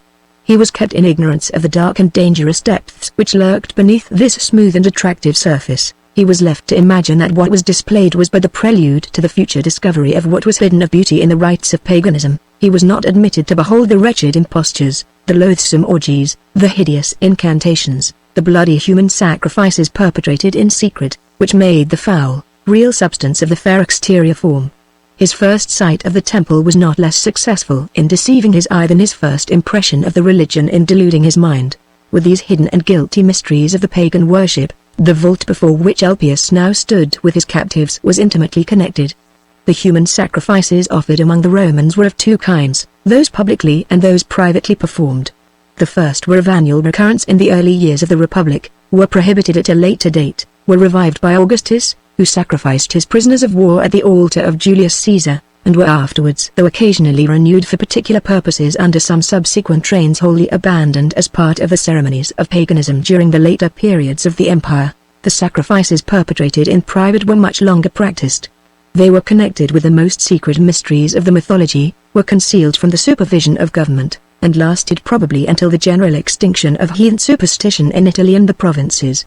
Many and various were their receptacles constructed for the private immolation of human victims in different parts of the empire, in its crowded cities as well as in its solitary woods, and among all, one of the most remarkable and the longest preserved was the great cavity pierced in the wall of the temple which Ulpius had chosen for his solitary lurking place in Rome. It was not merely as a place of concealment for the act of immolation, and for the corpse of the victim, that the vault had been built. A sanguinary artifice had complicated the manner of its construction, by placing in the cavity itself the instrument of the sacrifice, by making it, as it were, not merely the receptacle, but the devourer also of its human prey. At the bottom of the flight of steps leading down into it, the top of which, as we have already observed, was alone visible from the entrance in the temple recess, was fixed the image of a dragon formed in brass. The body of the monster, protruding opposite the steps almost at a right angle from the wall, was moved in all directions by steel springs, which communicated with one of the lower stairs, and also with a sword placed in the throat of the image to represent the dragon's tongue. The walls around the steps narrowed so as barely to admit the passage of the human body when they approached the dragon. At the slightest pressure on the stair with which the spring communicated, the body of the monster bent forward, and a sword instantly protruded from its throat, at such a height from the steps as ensure that it should transfix in a vital part the person who descended. The corpse, then dropping by its own weight off the sword, fell through a tunneled opening beneath the dragon, running downward in an opposite direction to that taken by the steps above, and was deposited on an iron grating washed by the waters of the Tiber, which ran under the arched foundations of the temple. The grating was approached by a secret subterranean passage leading from the front of the building, by which the sacrificing priests were enabled to reach the dead body, to fasten weights to it, and opening the grating, to drop it into the river, never to be beheld again by mortal eyes. In the days when this engine of destruction was permitted to serve the purpose for which the horrible ingenuity of its inventors had constructed it, its principal victims were young girls. Crowned with flowers, and clad in white garments, they were lured into immolating themselves by being furnished with rich offerings, and told that the sole object of their fatal expedition down the steps of the vault was to realize the pictures adorning its walls, which we have described a few pages back, by presenting their gifts at the shrine of the idol below. At the period of which we write, the dragon had for many years since the first prohibitions of paganism ceased to be fed with its wonted prey. The scales forming its body grew gradually corroded and loosened by the damp, and when moved by the wind which penetrated to them from beneath, whistling up in its tortuous course through the tunnel that ran in one direction below, and the vault of the steps that ascended in another above, produced the clashing sound which has been mentioned as audible at intervals from the mouth of the cavity. But the springs which moved the deadly apparatus of the whole machine being placed within it, under cover, continued to resist the slow progress of time and of neglect, and still remained as completely fitted as ever to execute the fatal purpose for which they had been designed. The ultimate destiny of the dragon of brass was the destiny of the religion whose bloodiest superstitions it embodied. It fell beneath the resistless advance of Christianity. Shortly after the date of our narrative, the interior of the building beneath which it was placed having suffered from an accident, which will be related farther on, the exterior was dismantled, in order that its pillars might furnish materials for a church. The vault in the wall was explored by a monk who had been present at the destruction of other pagan temples, and who volunteered to discover its contents. With a torch in one hand, and an iron bar in the other, he descended into the cavity, sounding the walls and the steps before him as he proceeded. For the first and the last time the sword protruded harmless from the monster's throat when the monk pressed the fatal stair, before stepping on it, with his iron bar. The same day the machine was destroyed and cast into the Tiber, where its victims had been thrown before it in former years. Some minutes have elapsed since we left the father and daughter standing by the pagan's side before the mouth of the vault, and as yet there appears no change in the several positions of the three. But already, while Ulpius still looks down steadfastly into the cavity at his feet, his voice, as he continues to speak, grows louder, and his words become more distinct. Fearful recollections associated with the place are beginning to stir his weary memory, to lift the darkness of oblivion from his idle thoughts. They go down, far down there, he abruptly exclaimed, pointing into the black depths of the vault, and never arise again to the light of the upper earth. The great destroyer is watchful in his solitude beneath, and looks through the darkness for their approach. Hark! The hissing of his breath is like to the clash of weapons in a deadly strife. At this moment the wind moved the loose scales of the dragon. During an instant Ulpius remained silent, listening to the noise they produced. For the first time an expression of dread appeared on his face. His memory was obscurely reviving the incidents of his discovery of the deadly machinery in the vault when he first made his sojourn in the temple, when filled with the confused remembrance of the mysterious rites and incantations, the secret sacrifices which he had witnessed and performed at Alexandria. He had found and followed the subterranean passage which led to the iron grating beneath the dragon. As the wind lulled again, and the clashing of the metal ceased with it, he began to give these recollections expression in words, uttering them in slow, solemn accents to himself. "I have seen the destroyer, the invisible has revealed himself to me," he murmured. "I stood on the iron bars, the restless waters toiled and struggled beneath my feet as I looked up into the place of darkness. A voice called to me, 'Get light, and behold me from above. Get light. Get light.' Sun, and moon, and stars gave no light there. But lamps burnt in the city, in the houses of the dead, when I walked by them in the night time, and the lamp gave light when sun, and moon, and stars gave none.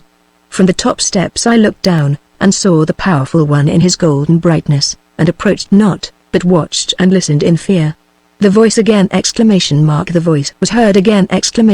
"Sacrifice to me in secret, as thy brethren sacrifice. Give me the living where the living are, and the dead where the dead." The air came up cold, and the voice ceased, and the lamp was like sun, and moon, and stars. It gave no light in the place of darkness. While he spoke, the loose metal again clashed in the vault, for the wind was strengthening as the evening advanced. "Hark! The signal to prepare the sacrifice!" cried the pagan, turning abruptly to Numerian. "Listen, bondman. The living and the dead are within our reach. The breath of the invisible strikes them in the street and in the house, they stagger in the highways, and drop at the temple steps. When the hour comes we shall go forth and find them. Under my hand they go down into the cavern beneath. Whether they are hurled dead, or whether they go down living, they fall through to the iron bars, where the water leaps and rejoices to receive them. It is mine to sacrifice them above, and thine to wait for them below, to lift the bars and give them to the river to be swallowed up. The dead drop down first, the living that are slain by the destroyer follow after." Here he paused suddenly. Now, for the first time, his eye rested on Antonina, whose very existence he seemed hitherto to have forgotten. A revolting smile of mingled cunning and satisfaction instantly changed the whole character of his countenance as he gazed on her and then looked round significantly to the vault. "Here is one," he whispered to Numerian, taking her by the arm. "Keep her captive, the hour is near." Numerian had hitherto stood unheedful while he spoke, but when he touched Antonina the bare action was enough to arouse the father to resistance, hopeless though it was once more. He shook off the grasp of Ulpius from the girl's arm, and drew back with her, breathless, vigilant, desperate, to the side wall behind him. The madman laughed in proud approval. "My bondman obeys me and seizes the captive," he cried.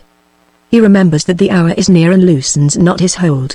Come," he continued, "come out into the hall beyond! It is time that we watch for more victims for the sacrifice till the sun goes down. The destroyer is mighty and must be obeyed." He walked to the entrance leading into the first apartment of the temple, and then waited to be followed by Numerian, who, now for the first time separated from Ulpius, remained stationary in the position he had last occupied, and looked eagerly around him. No chance of escape presented itself. The mouth of the vault on one side, and the passage through the partition on the other, were the only outlets to the place. There was no hope but to follow the pagan into the great hall of the temple, to keep carefully at a distance from him, and to watch the opportunity of flight through the doorway. The street, so desolate when last beheld, might now afford more evidence that it was inhabited. Citizens, guards might be passing by, and might be summoned into the temple. Help might be at hand. As he moved forward with Antonina, such thoughts passed rapidly through the father's mind, unaccompanied at the moment by the recollection of a stranger who had followed them from the Pincian Gate, or of the apathy of the famished populace in aiding each other in any emergency. Seeing that he was followed as he had commanded, Ulpius passed on before them to the pile of idols, but a strange and sudden alteration appeared in his gait. He had hitherto walked with the step of a man young, strong, and resolute of purpose, Now he dragged one limb after the other as slowly and painfully as if he had received a mortal hurt. He tottered with more than the infirmity of his age, his head dropped upon his breast, and he moaned and murmured inarticulately in low, long-drawn cries. He had advanced to the side of the pile, halfway towards the doorway of the temple, when Numerian, who had watched with searching eyes the abrupt change in his demeanor, forgetting the dissimulation which might still be all-important, abandoned himself to his first impulse, and hurriedly pressing forward with Antonina, attempted to pass the pagan and escape. But at the moment Ulpius stopped in his slow progress, reeled, threw out his hands convulsively, and seizing Numerian by the arm, staggered back with him against the side wall of the temple. The fingers of the tortured wretch closed as if they were never to be unlocked again, closed as if with the clutch of death, with the last frantic grasp of a drowning man. For days and nights past he had toiled incessantly under the relentless tyranny of his frenzy, building up higher and higher his altar of idols, and pouring forth his invocations before his gods in the place of the sacrifice. And now, at the moment when he was most triumphant in his ferocious activity of purpose, when his fancied bondman and his fancied victim were most helpless at his command, now, when his strained faculties were strung to their highest pitch, the long-deferred paroxysm had seized him, which was the precursor of his repose, of the only repose granted by his awful fate, a change, the mournful change already described, in the form of his insanity.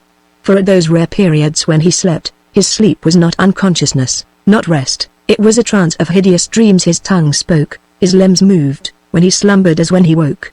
It was only when his visions of the pride, the power, the fierce conflicts, and daring resolutions of his mature years gave place to his dim, quiet, waking dreams of his boyish days, that his wasted faculties reposed, and his body rested with them in the motionless languor of perfect fatigue.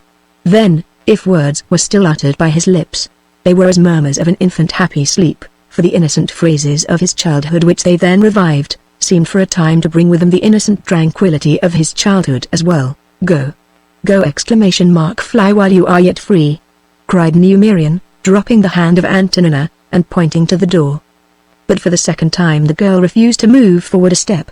No horror, no peril in the temple could banish for an instant her remembrance of the night at the farmhouse in the suburbs.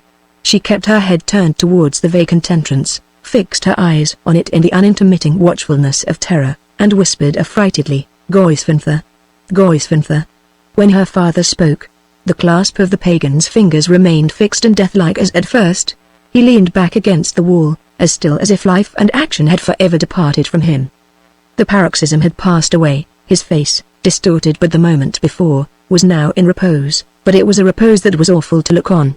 Tears rolled slowly from his half-closed eyes over his seamed and wrinkled cheeks, tears which were not the impressive expression of mental anguish, for a vacant and unchanging smile was on his lips, but a mere mechanical outburst of the physical weakness that the past crisis of agony had left behind it. Not the slightest appearance of thought or observation was perceptible in his features. His face was the face of an idiot. Numerian, who had looked on him for an instant, shuddered and averted his eyes, recoiling from the sight before him. But a more overpowering trial of his resolution was approaching, which he could not avoid. Ere long the voice of Ulpius grew audible once more, but now its tones were weak, piteous, almost childish, and the words they uttered were quiet words of love and gentleness, which dropping from such lips, and pronounced in such a place, were fearful to hear. The temple and all that was in it vanished from his sight as from his memory. Swayed by the dread and supernatural influences of his disease, the madman passed back in an instant over the dark valley of life's evil pilgrimage to the long-quitted precincts of his boyish home. While in bodily presence he stood in the place of his last crimes, the outcast of reason and humanity, in mental consciousness he lay in his mother's arms, as he had lain there ere yet he had departed to the temple at Alexandria, and his heart communed with her heart, and his eyes looked on her as they had looked before his father's fatal ambition had separated forever parent and child. "Mother!" "Come back, mother!" he whispered. "I was not asleep, I saw you when you came in, and sat by my bedside, and wept over me when you kissed me. Come back, and sit by me still. I am going away, far away, and may never hear your voice again. How happy we should be, mother, if I stayed with you always. But it is my father's will that I should go to the temple in another country, and live there to be a priest, and his will must be obeyed. I may never return, but we shall not forget one another. I shall remember your words when we used to talk together happily, and you shall still remember mine." Hardly had the first sentence been uttered by Ulpius when Antonina felt her father's whole frame suddenly tremble at her side. She turned her eyes from the doorway, on which they had hitherto been fixed, and looked on him. The pagan's hand had fallen from his arm. He was free to depart, to fly as he had longed to fly but a few minutes before, and yet he never stirred. His daughter touched him, spoke to him, but he neither moved nor answered.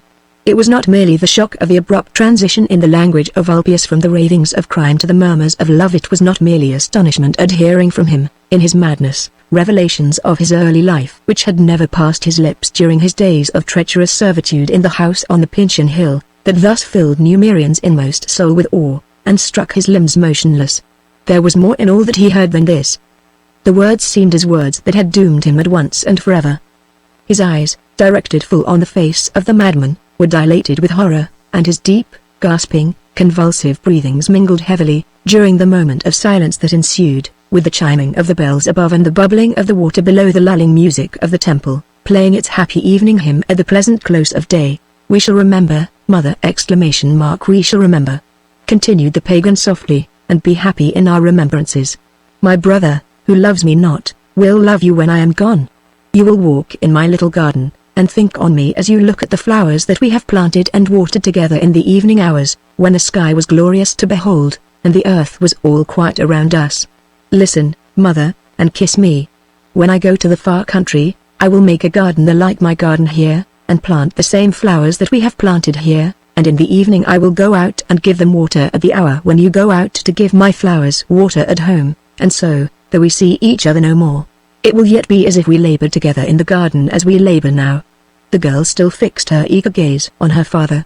His eyes presented the same rigid expression of horror, but he was now wiping off with his own hand, mechanically, as if he knew it not, the foam which the paroxysms had left round the madman's lips, and, amid the groans that burst from him, she could hear such words as, "Lord God!"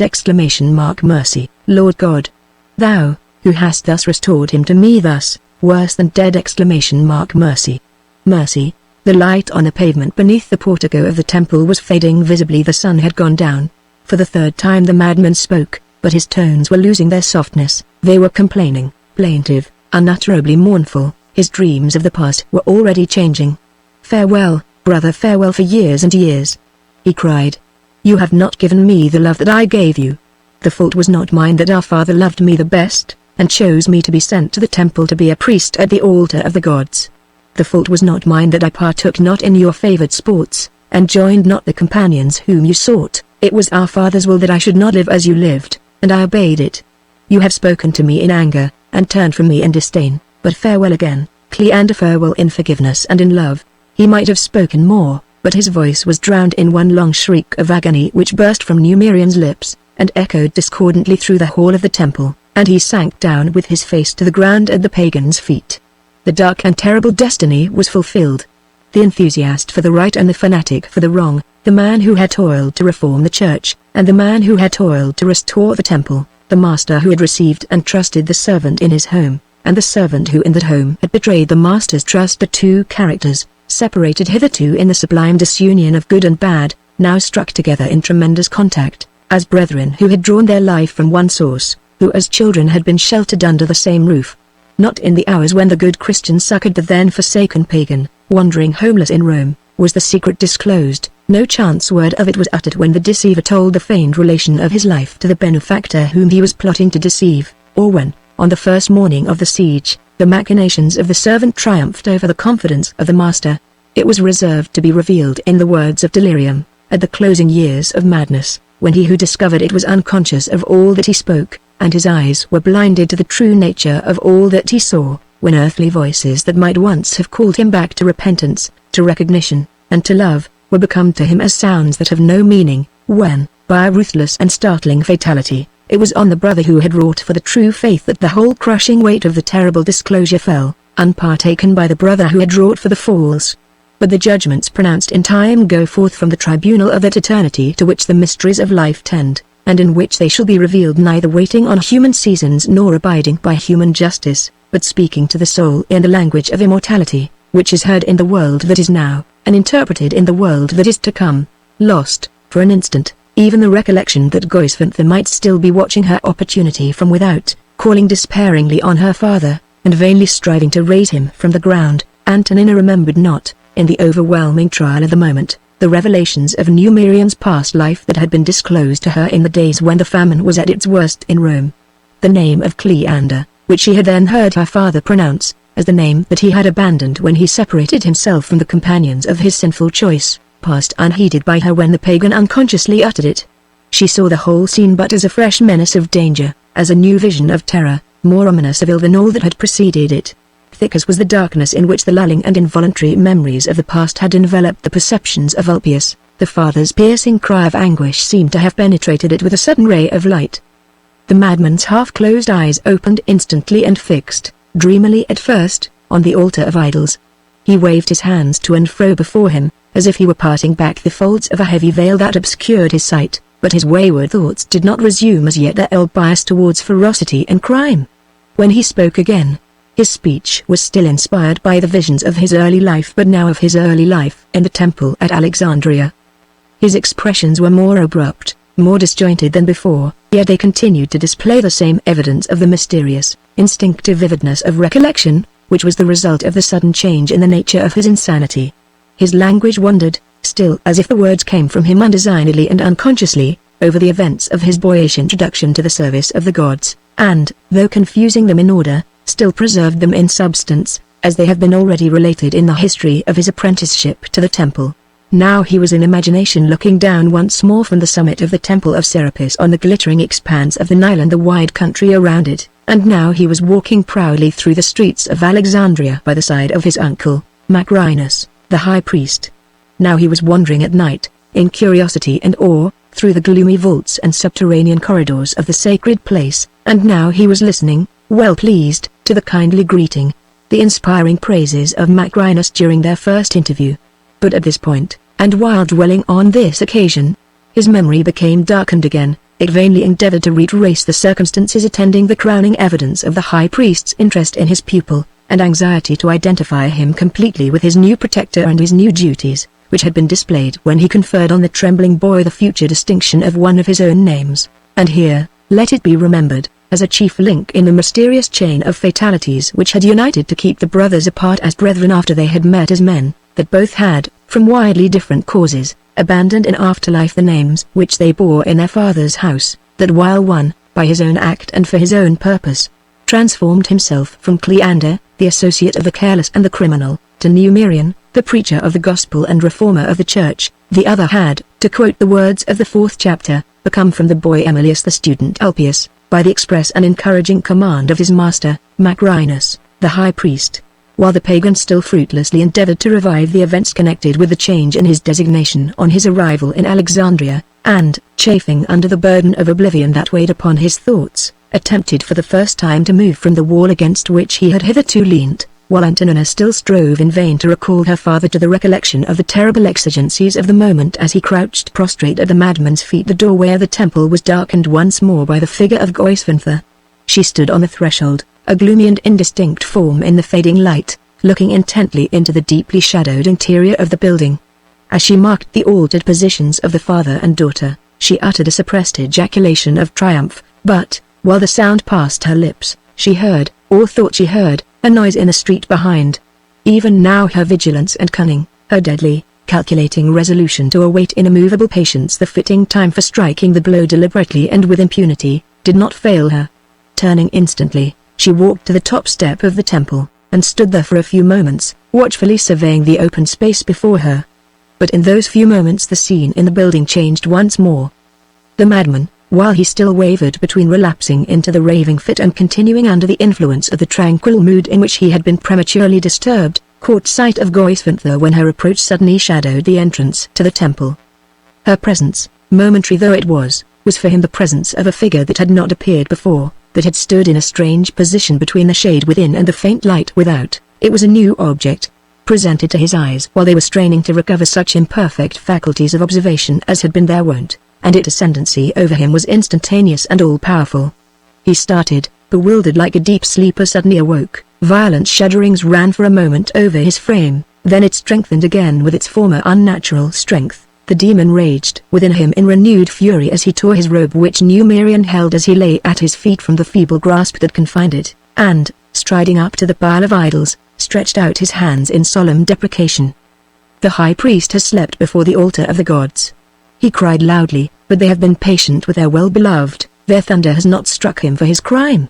Now the servant returns to his service. The rites of Serapis begin. Numerian still remained prostrate, spirit broken. He slowly clasped his hands together on the floor, and his voice was now to be heard, still supplicating in low and stifled accents, as if in unceasing prayer lay his last hope of preserving his own reason.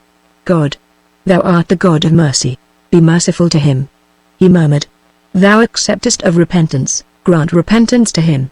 If at any time I have served thee without blame, let the service be counted to him, let the vials of thy wrath be poured out on me. Hark! The trumpet blows for the sacrifice. Interrupted the raving voice of the pagan, as he turned from the altar, and extended his arms in frenzied inspiration. The roar of music and the voice of exultation soar upward from the highest mountain tops. The incense smokes, and in and out, and round, the dancers whirl about the pillars of the temple. The ox for the sacrifice is without spot, his horns are gilt, the crown and fillet adorn his head. The priest stands before him naked from the waist upwards, he heaves the libation out of the cup, the blood flows over the altar. Up! Tear forth with reeking hands the heart while it is yet warm, futurity is before you in the quivering entrails, look on them and read. Read. While he spoke, Goisvantha had entered the temple.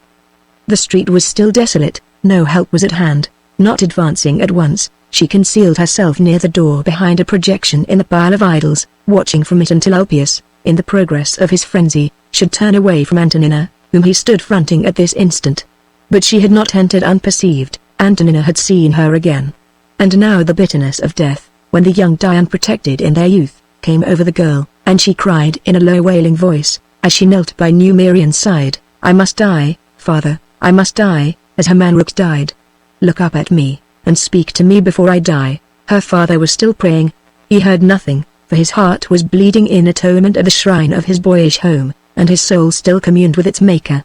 The voice that followed hers was the voice of Ulpius. Oh, beautiful are the gardens round the sacred altars, and lofty the trees that embower the glittering shrines. He exclaimed, rapt and ecstatic in his new visions. Lo, the morning breaks, and the spirits of light are welcomed by a sacrifice. The sun goes down behind the mountain, and the beams of evening tremble on the victim beneath the knife of the adoring priest. The moon and stars shine high in the firmament, and the genii of nights are saluted in the still hours with blood. As he paused, the lament of Antonina was continued in lower and lower tones, I must die, father, I must die. And with it murmured the supplicating accents of Numerian, God of mercy. Deliver the helpless and forgive the afflicted. Lord of judgment. Deal gently with thy servants who have sinned. While, mingling with both in discordant combination, the strange music of the temple still poured on its lulling sound the rippling of the running waters and the airy chiming of the bells. Worship! Emperors, armies, nations, glorify and worship me! Shouted the madman, in thunder tones of triumph and command, as his eye for the first time encountered the figure of Numerian prostrate at his feet. Worship the demigod who moves with the deities through spheres unknown to man. I have heard the moans of the unburied who wander on the shores of the lake of the dead worship. I have looked on the river whose black current roars and howls in its course through the caves of everlasting night worship. I have seen the furies lashed by serpents on their wrinkled necks, and followed them as they hurled their torches over the pining ghosts. I have stood unmoved in the hurricane tumult of hell worship. Worship! Worship! He turned round again towards the altar of idols, calling upon his gods to proclaim his deification, and at the moment when he moved, Goisvantha sprang forward. Antonina was kneeling with her face turned from the door, as the assassin seized her by her long hair and drove the knife into her neck. The moaning accents of the girl, bewailing her approaching fate, closed in one faint groan. She stretched out her arms, and fell forward over her father's body. In the ferocious triumph of the moment, Goisvantha raised her arm to repeat the stroke, but at that instant the madman looked round. The sacrifice, the sacrifice! He shouted, leaping at one spring like a wild beast at her throat. She struck ineffectually at him with a knife, as he fastened his long nails in her flesh and hurled her backwards to the floor. Then he yelled and gibbered in frantic exultation, set his foot on her breast, and spat on her as she lay beneath him. The contact of the girl's body when she fell, the short but terrible tumult of the attack that passed almost over him, the shrill, deafening cries of the madman, awoke Numerian from his trance of despairing remembrance, aroused him in his agony of supplicating prayer. He looked up. The scene that met his eyes was one of those scenes which crush every faculty but the faculty of mechanical action, before which thought vanishes from men's minds, utterance is suspended on their lips, expression is paralyzed on their faces. The coldness of the tomb seemed breathed over Numerian's aspect by the contemplation of the terrible catastrophe. His eyes were glassy and vacant, his lips parted and rigid. Even the remembrance of the discovery of his brother seemed lost to him as he stooped over his daughter and bound a fragment of her robe round her neck. The mute, soulless, ghastly stillness of death looked settled on his features, as, unconscious now of weakness or age, he rose with her in his arms, stood motionless for one moment before the doorway, and looked slowly round on Ulpius. Then he moved forward with heavy regular steps. The pagan's foot was still on Goisvinther's breast as the father passed him, his gaze was still fixed on her, but his cries of triumph were calmed. He laughed and muttered incoherently to himself. The moon was rising, soft, faint, and tranquil, over the quiet street as Numerian descended the temple steps with his daughter in his arms, and, after an instant's pause of bewilderment and doubt, instinctively pursued his slow, funereal course along the deserted roadway in the direction of home. Soon, as he advanced, he beheld in the moonlight, down the long vista with the street at its termination, a little assemblage of people walking towards him with calm and regular progress. As they came nearer, he saw that one of them held an open book, that another carried a crucifix, and that others followed these two with clasped hands and drooping heads. And then, after an interval, the fresh breezes that blew towards him bore on with these words, slowly and reverently pronounced: "Know, therefore, that God exacteth of thee less than thine iniquity deserveth. Canst thou, by searching, find out God? Canst thou find out the Almighty to perfection?" Then the breeze fell, the words grew indistinct, but the procession still moved forward. As it came nearer and nearer, the voice of the reader was again plainly heard: "If iniquity be in thy hand, put it far away, and let not wickedness dwell in thy tabernacles, for then shalt thou lift up thy face without spot. Yea, thou shalt be steadfast, and shalt not fear, because thou shalt forget thy misery, and remember it as waters that pass away. And thine age shall be clearer than the noonday, thou shalt shine forth, thou shalt be as the morning." The reader stopped and closed the book, for now Numerian had met the members of the little procession, and they looked on him standing voiceless before them in the clear moonlight, with his daughter's head drooping over his shoulder as he carried her in his arms. There were some among those who gathered round him whose features he would have recognized at another time as the features of the surviving adherents of his former congregation. The assembly he had met was composed of the few sincere Christians in Rome, who had collected, on the promulgation of the news that Alaric had ratified terms of peace, to make a pilgrimage through the city, in the hopeless endeavor, by reading from the Bible and passing exhortation, to awaken the reckless populace to a feeling of contrition for their sins, and of devout gratitude for their approaching deliverance from the horrors of the siege. But now, when Numerian confronted them, neither by word nor look did he express the slightest recognition of any who surrounded him. To all the questions addressed to him, he replied by hurried gestures that none could comprehend.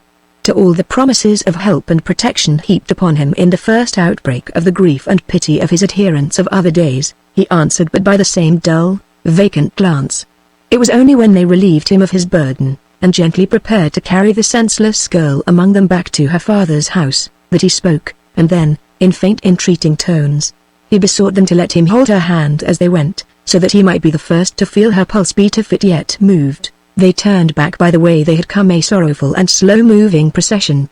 As they passed on, the reader again opened the sacred book, and then these words rose through the soothing and heavenly tranquillity of the first hours of night: "Behold, happy is the man whom God correcteth, therefore despise not thou the chastening of the Almighty.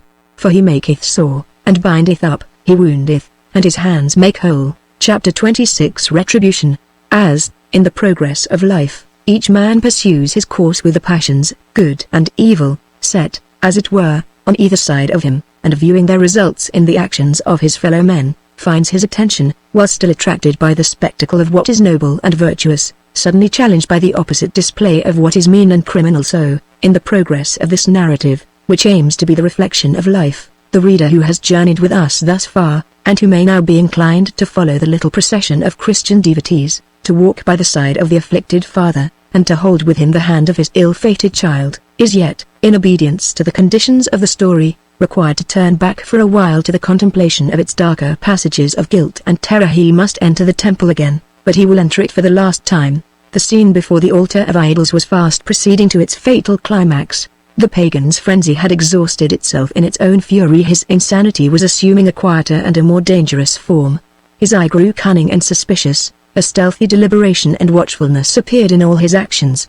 He now slowly lifted his foot from Goisvantha's breast, and raised his hands at the same time to strike her back if she should attempt to escape. Seeing that she lay senseless from her fall, he left her, retired to one of the corners of the temple, took from it a rope that lay there, and returning, bound her arms behind her at the hands and wrists.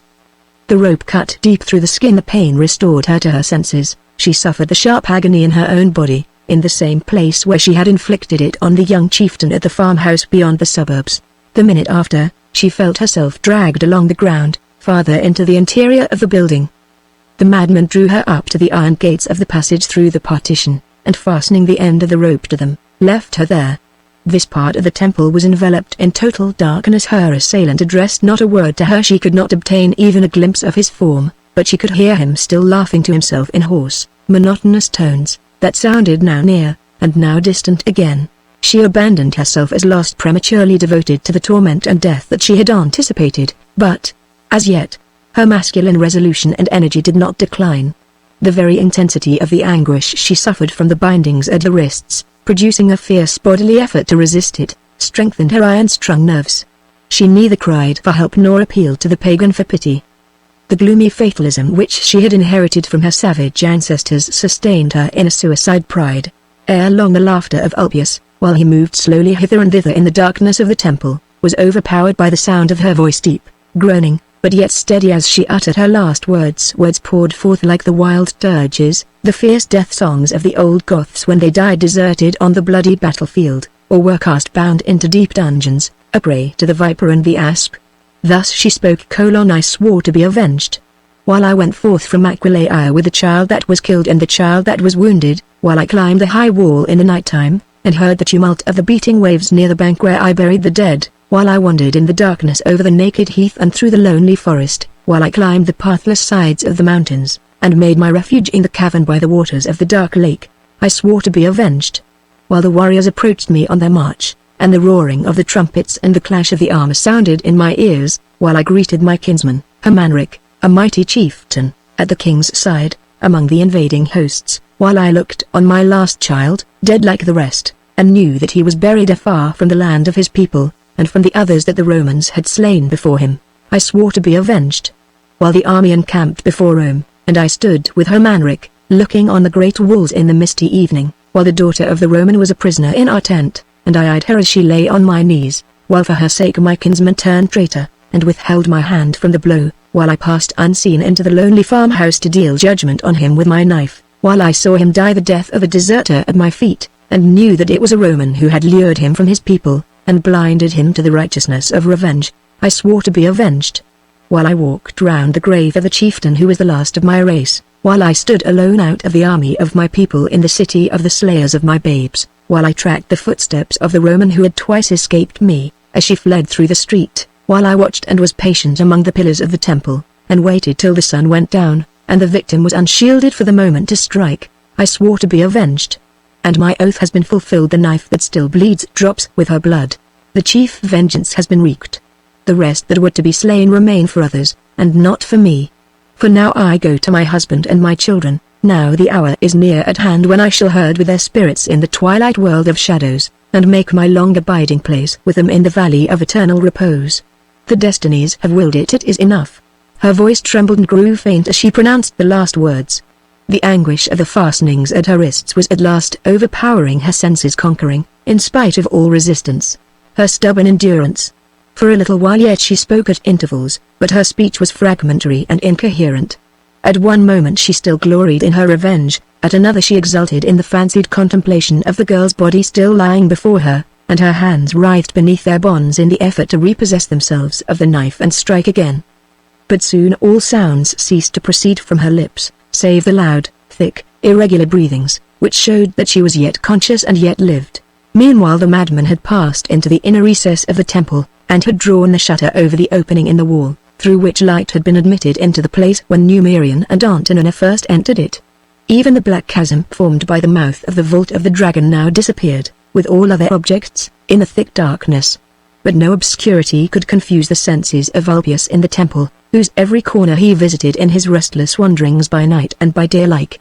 Led as if by a mysterious penetration of sight, he traced his way unerringly to the entrance of the vault, knelt down before it, and placing his hands on the first of the steps by which it was descended, listened, breathless and attentive, to the sounds that rose from the abyss. Listened, rapt and unmoving, a formidable and unearthly figure like a magician waiting for a voice from the oracles of hell, like a spirit of night looking down into the mid-caverns of the earth, and watching the mysteries of subterranean creation, the giant pulses of action and heat, which are the life springs of the rolling world. The fitful wind whistled up, wild and plaintive, the river chafed and bubbled through the iron grating below, the loose scales of the dragon clashed as the night breezes reached them, and these sounds were still to him as the language of his gods, which filled him with a fearful rapture, and inspired him, in the terrible degradation of his being, as with a new soul. He listened and listened yet. Fragments of wild fancies, the vain yearnings of the disinherited mind to recover its divine birthright of boundless thought, now thrilled through him, and held him still and speechless where he knelt. But at length, through the gloomy silence of the recess, he heard the voice of Goisvintha raised once more, and in hoarse, wild tones calling aloud for light and help. The agony of pain and suspense, the awful sense of darkness and stillness, of solitary bondage and slow torment, had at last effected that which no open peril, no common menace of violent death could have produced. She yielded to fear, and despair sank prostrate under a paralyzing, superstitious dread. The misery that she had inflicted on others recoiled in retribution on herself, as she now shuddered under the consciousness of the first emotions of helpless terror that she had ever felt. Ulpius instantly rose from the vault, and advanced straight through the darkness to the gates of the partition, but he passed his prisoner without stopping for an instant, and hastening into the outer apartment of the temple, began to grope over the floor for the knife which the woman had dropped when he bound her.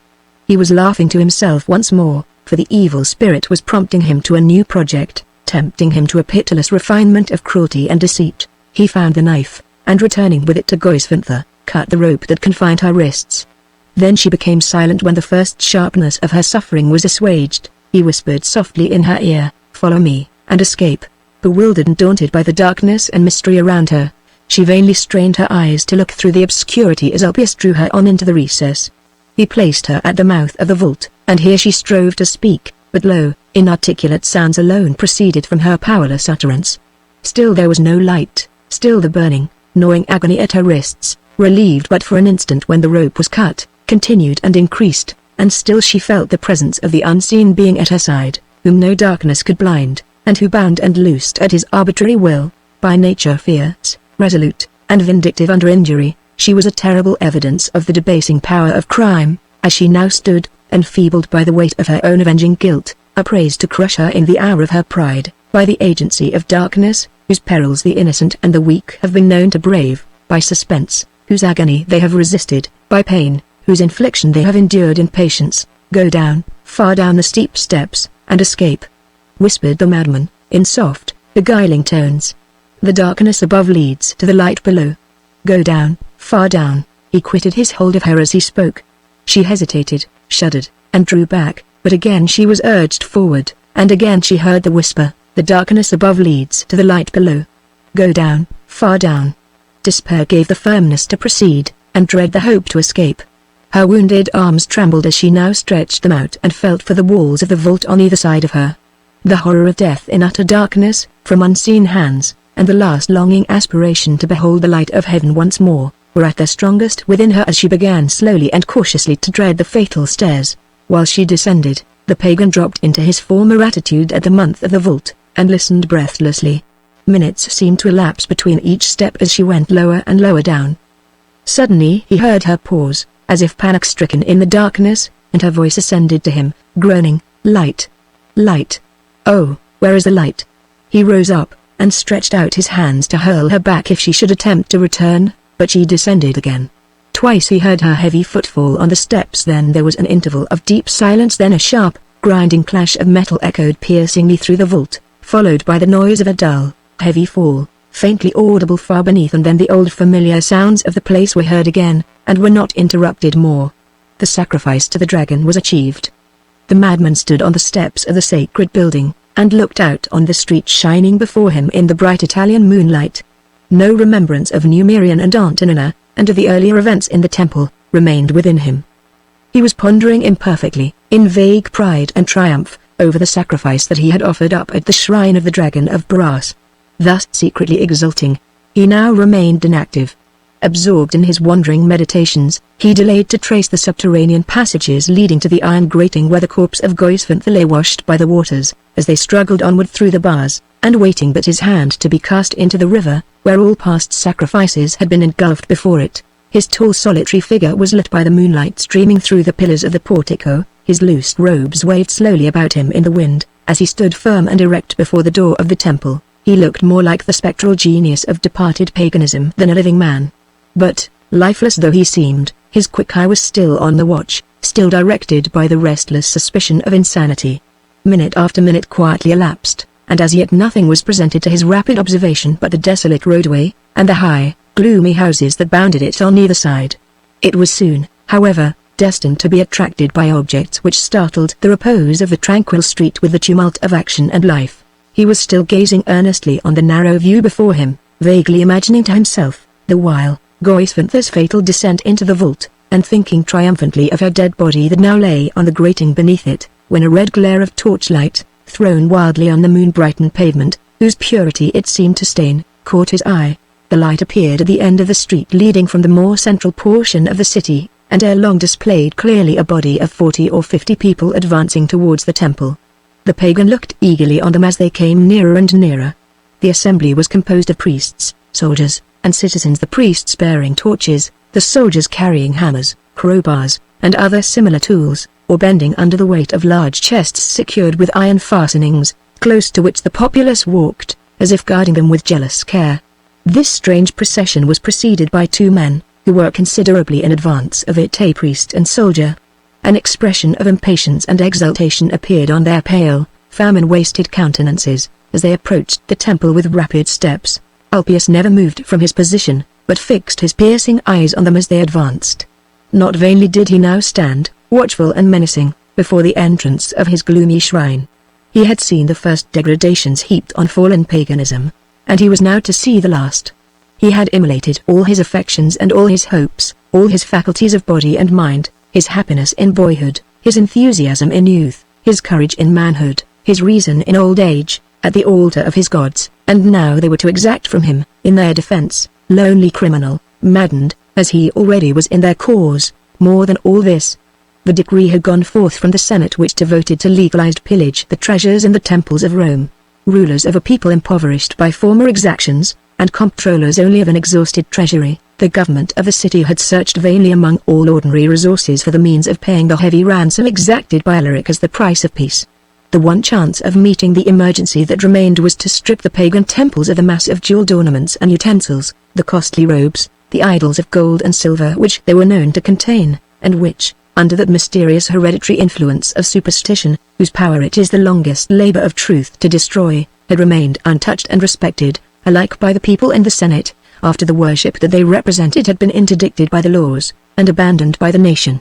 This last expedient for freeing Rome from the blockade was adopted almost as soon as imagined. The impatience of the starved populace for the immediate collection of the ransom allowed the government little time for the tedious preliminaries of deliberation. The soldiers were provided at once with the necessary implements for the task imposed on them. Certain chosen members of the Senate and the people followed them, to see that they honestly gathered in the public spoil, and the priests of the Christian churches volunteered to hallow the expedition by their presence, and led the way with their torches into every secret apartment of the temples where treasure might be contained. At the close of the day, immediately after it had been authorized, this strange search for the ransom was hurriedly commenced. Already much had been collected, votive offerings of price had been snatched from the altars, where they had so long hung undisturbed, hidden treasure chests of sacred utensils had been discovered and broken open, idols had been stripped of their precious ornaments and torn from their massive pedestals, and now the procession of gold seekers, proceeding along the banks of the Tiber, had come in sight of the little temple of Serapis, and were hastening forward to empty it, in its turn, of every valuable that it contained. The priest and the soldier, calling to their companions behind to hurry on, had now arrived opposite the temple steps, and saw confronting them in the pale moonlight, from the eminence on which he stood, the weird and solitary figure of Ulpius, the apparition of a pagan in the gorgeous robes of his priesthood, bidden back from the tombs to stay the hand of the spoiler before the shrine of his gods. The soldier dropped his weapon to the ground, and, trembling in every limb, refused to proceed. But the priest, a tall, stern, emaciated man, went on defenseless and undaunted. He signed himself solemnly with a cross as he slowly ascended the steps, fixed his unflinching eyes on the madman, who glared back on him in return, and called aloud in a harsh, steady voice, "Man or demon? In the name of Christ, whom thou deniest, stand back." For an instant, as the priest approached him, the pagan averted his eyes and looked on the concourse of people and the armed soldiers rapidly advancing. His fingers closed round the hilt of Goisvinther's knife, which he had hitherto held loosely in his hand, as he exclaimed in low, concentrated tones, "Aha! The siege of Serapis." The priest, now standing on the same step with him, stretched out his arm to thrust him back, and at that moment received the stroke of the knife. He staggered, lifted his hand again to sign his forehead with the cross, and, as he raised it, rolled back dead on the pavement of the street. The soldier, standing motionless with superstitious terror a few feet from the corpse, called to his companions for help. Hurling his bloody weapon at them in defiance, as they ran in confusion to the base of the temple steps, Ulpius entered the building, and locked and chained the gates. Then the assembled people thronging round the corpse of the priest, heard the madman shouting in his frenzy, as if to a great body of adherents round him, to pour down the molten lead and the scorching sand, to hurl back every scaling ladder planted against the walls, to massacre each prisoner who was seized mounting the ramparts to the assault. And as they looked up to the building from the street, they saw at intervals, through the bars of the closed gates, the figure of Ulpius passing swift and shadowy, his arms extended, his long grey hair and white robe streaming behind him, as he rushed round and round the temple reiterating his wild pagan war cries as he went. The enfeebled, superstitious populace trembled while they gazed. A spectre driven on a whirlwind would not have been more terrible to their eyes. But the priest among the crowd, roused to fury by the murder of one of their own body, revived the courage of those around them.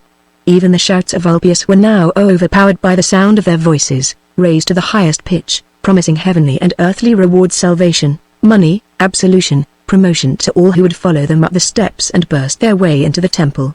Animated by the words of the priests, and growing gradually confident in their own numbers, the boldest in the throng seized a piece of timber lying by the riverside, and using it as a battering ram, assailed the gate. But they were weakened with famine, they could gain little impetus, from the necessity of ascending the temple steps to the attack. The iron quivered as they struck it, but hinge and lock remained firm alike.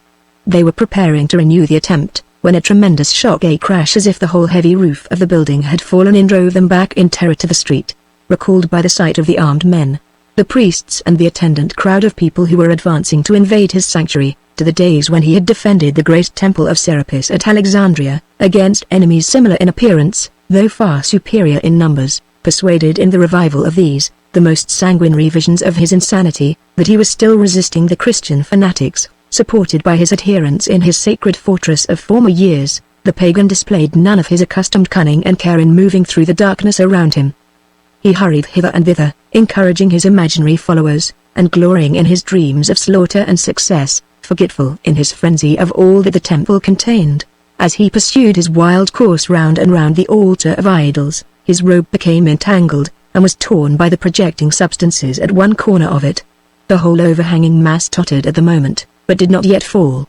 A few of the smaller idols, however, at the outside dropped to the ground, and with them an image of Serapis, which they happened partially to support, a heavy monstrous figure, carved life-size inward, and studded with gold, silver, and precious stones, fell at the pagan's feet. But this was all. The outer materials of the perilous structure had been detached only at one point. The pile itself still remained in its place. The madman seized the image of Serapis in his arms, and passed blindly onward with it through the passage in the partition into the recess beyond. At that instant the shock of the first attack on the gates resounded through the building. Shouting, as he heard it, "A sally! A sally! Men of the temple, the gods and the high priest lead you on!" And still holding the idol before him, he rushed straight forward to the entrance, and struck in violent collision against the backward part of the pile. The ill-balanced, top-heavy mass of images and furniture of many temples swayed, parted, and fell over against the gates and the wall on either side of them. Maimed and bleeding, struck down by the lower part of the pile, as it was forced back against the partition when the upper part fell, the fury of Ulpius was but increased by the crashing ruin around him. He struggled up again into an erect position, mounted on the top of the fallen mass now spread out at the sides over the floor of the building, but confined at one end by the partition. and at the other by the opposite wall and the gates, and still clasping the image of Serapis in his arms, called louder and louder to the men of the temple to mount with him the highest ramparts and pour down on the besiegers the molten lead. The priests were again the first men to approach the gates of the building after the shock that had been heard within it. The struggle for the possession of the temple had assumed to them the character of a holy warfare against heathenism and magic, a sacred conflict to be sustained by the church, for the sake of her servant who had fallen a martyr at the outset of the strife. Strong in their fanatical boldness, they advanced with one accord close to the gates. Some of the smaller images of the fallen pile had been forced through the bars, behind which appeared the great idols, the broken masses of furniture, the long robes and costly hangings, all locked together in every wild variety of position, a chaos of distorted objects heaped up by an earthquake. Above and further inward, the lower part of the pagan's robe was faintly discernible through the upper interstices in the gate, as he stood, commanding, on the summit of his prostrate altar, with his idol in his arms. The priests felt an instant conviction of certain triumph when they discerned the cause of the shock that had been heard within the temple. One of their number snatched up a small image that had fallen through to the pavement where he stood, and holding it before the people below, exclaimed exultingly, "Children of the church! The mystery is revealed. Idols more precious than this lie by hundreds on the floor of the temple.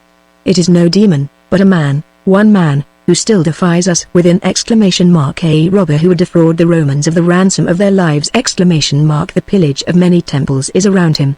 Remember now, that the nearer we came to this place the fewer were the spoils of idolatry that we gathered in.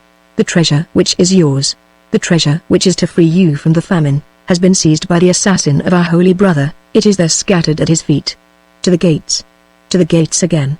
Absolution for all their sins to the men who burst in the gates! Again the mass of timber was taken up, again the gates were assailed, and again they stood firm. They were now strengthened, barricaded by the fallen pile.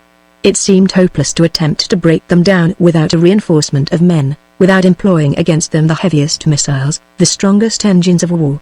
The people gave vent to a cry of fury as they heard from the temple the hollow laughter of the madmen triumphing in their defeat.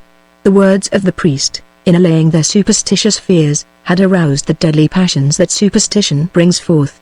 A few among the throng hurried to the nearest guardhouse for assistance, but the greater part pressed closely round the temple, some pouring forth impotent execrations against the robber of the public spoil, some joining the priests in calling on him to yield. But the clamour lasted not long. It was suddenly and strangely stilled by the voice of one man in the crowd, calling loudly to the rest to fire the temple.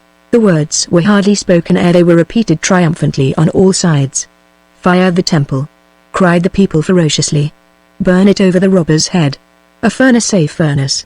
To melt down the gold and silver ready to our hands! Fire the temple!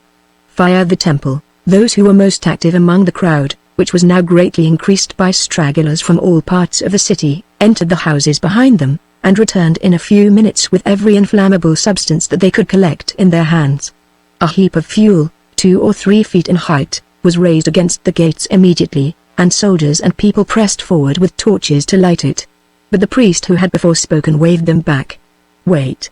he cried, "the faith of his body is with the people, but the faith of his soul is with the church." Then, turning to the temple, he called solemnly and sternly to the madman, "Thy hour is come. Repent, confess, and save thy soul." "Slay on! Slay on!" answered the raving voice from within. "Slay, till not a Christian is left. Victory! Serapis! See, they drop from our walls!" They writhe bleeding on the earth beneath us. There is no worship but the worship of the gods. "Slay! Slay on, light!" cried the priest. "His damnation be on his own head. Anathema! Maranatha! Let him die accursed." The dry fuel was fired at once at all points. It was an anticipation of an auto da fe, a burning of a heretic, in the 5th century.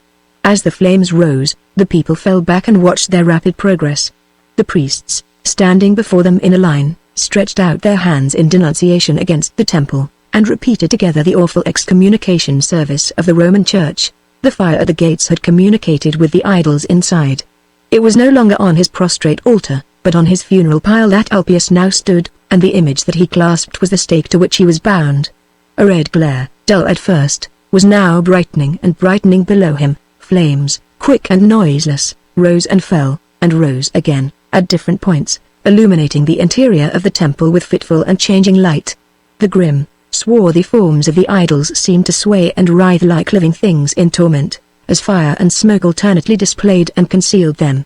A deadly stillness now overspread the face and form of the pagan, as he looked down steadfastly on the deities of his worship engendering his destruction beneath him. His cheek, the cheek which had rested in boyhood on his mother's bosom, was pressed against the gilded breast of the god Serapis, his taskmaster in life, his pillow in death. I rise to the world of light, with my deities whom I have served. He murmured, the brightness of their presence is like a flaming fire. The smoke of their breath pours forth around me like the smoke of incense. I minister in the temples of the clouds, and the glory of eternal sunlight shines round me while I adore. I rise. The smoke whirled in black volumes over his head, the fierce voice of the fast-spreading fire roared on him, the flames leapt up at his feet, his robes kindled, burst into radiant light, as the pile yawned and opened under him. Time had passed. The strife between the temple and the church was ended. The priests and the people had formed a wider circle round the devoted building. All that was inflammable in it had been burnt. Smoke and flame now burst only at intervals through the gates, and gradually both ceased to appear. Then the crowd approached nearer to the temple, and felt the heat of the furnace they had kindled. As they looked in, the iron gates were red hot from the great mass behind, still glowing bright in some places, and heaving and quivering with its own heat. A thin, transparent vapor rose slowly to the stone roof of the building, now blackened with smoke. The priests looked eagerly for the corpse of the pagan. They saw two dark, charred objects closely united together, lying in a chasm of ashes near the gate, at a spot where the fire had already exhausted itself, but it was impossible to discern which was the man and which was the idol. The necessity of providing means for entering the temple had not been forgotten while the flames were raging. Proper implements for forcing open the gates were now at hand, and already the mob began to dip their buckets in the Tiber, and pour water wherever any traces of the fire remained. Soon all obstacles were removed. The soldiers crowded into the building with spades in their hands, trampled on the black, watery mire of cinders which covered what had once been the altar of idols, and throwing out into the street the refuse ashes and the stone images which had remained unconsumed, dug in what was left, as in a new mine, for the gold and silver which the fire could not destroy. The pagan had lived with his idols, had perished with his idols! And now where they were cast away, there he was cast away with them. The soldiers, as they dug into fragments the black ruins of his altar, mingled him in fragments with it. The people, as they cast the refuse thrown out to them into the river, cast what remained of him with what remained of his gods. And when the temple was deserted, when the citizens had borne off all the treasure they could collect, when nothing but a few heaps of dust was left of all that had been burnt, the night wind blew away before it the ashes of Ulpius with the ashes of the deities that Ulpius had served. Chapter 27. The Vigil of Hope. A new prospect now opens before us.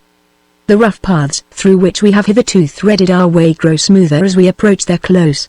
Rome, so long dark and gloomy to our view, brightens at length like a landscape when the rain is past and the first rays of returning sunlight stream through the parting clouds. Some days have elapsed, and in those days the temples have yielded all their wealth, the conquered Romans have bribed the triumphant barbarians to mercy, the ransom of the fallen city has been paid, the Gothic army is still encamped round the walls, but the gates are opened, markets for food are established in the suburbs, boats appear on the river and wagons on the highroads, laden with provisions, and proceeding towards Rome.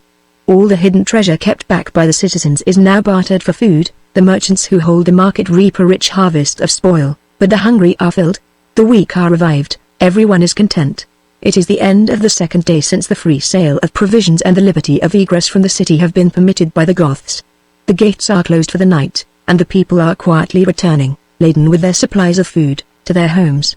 Their eyes no longer encounter the terrible traces of the march of pestilence and famine through every street. The corpses have been removed, and the sick are watched and sheltered. Rome is cleansed from her pollutions, and the virtues of household life begin to revive wherever they once existed. Death has thinned every family, but the survivors again assemble together in the social hall.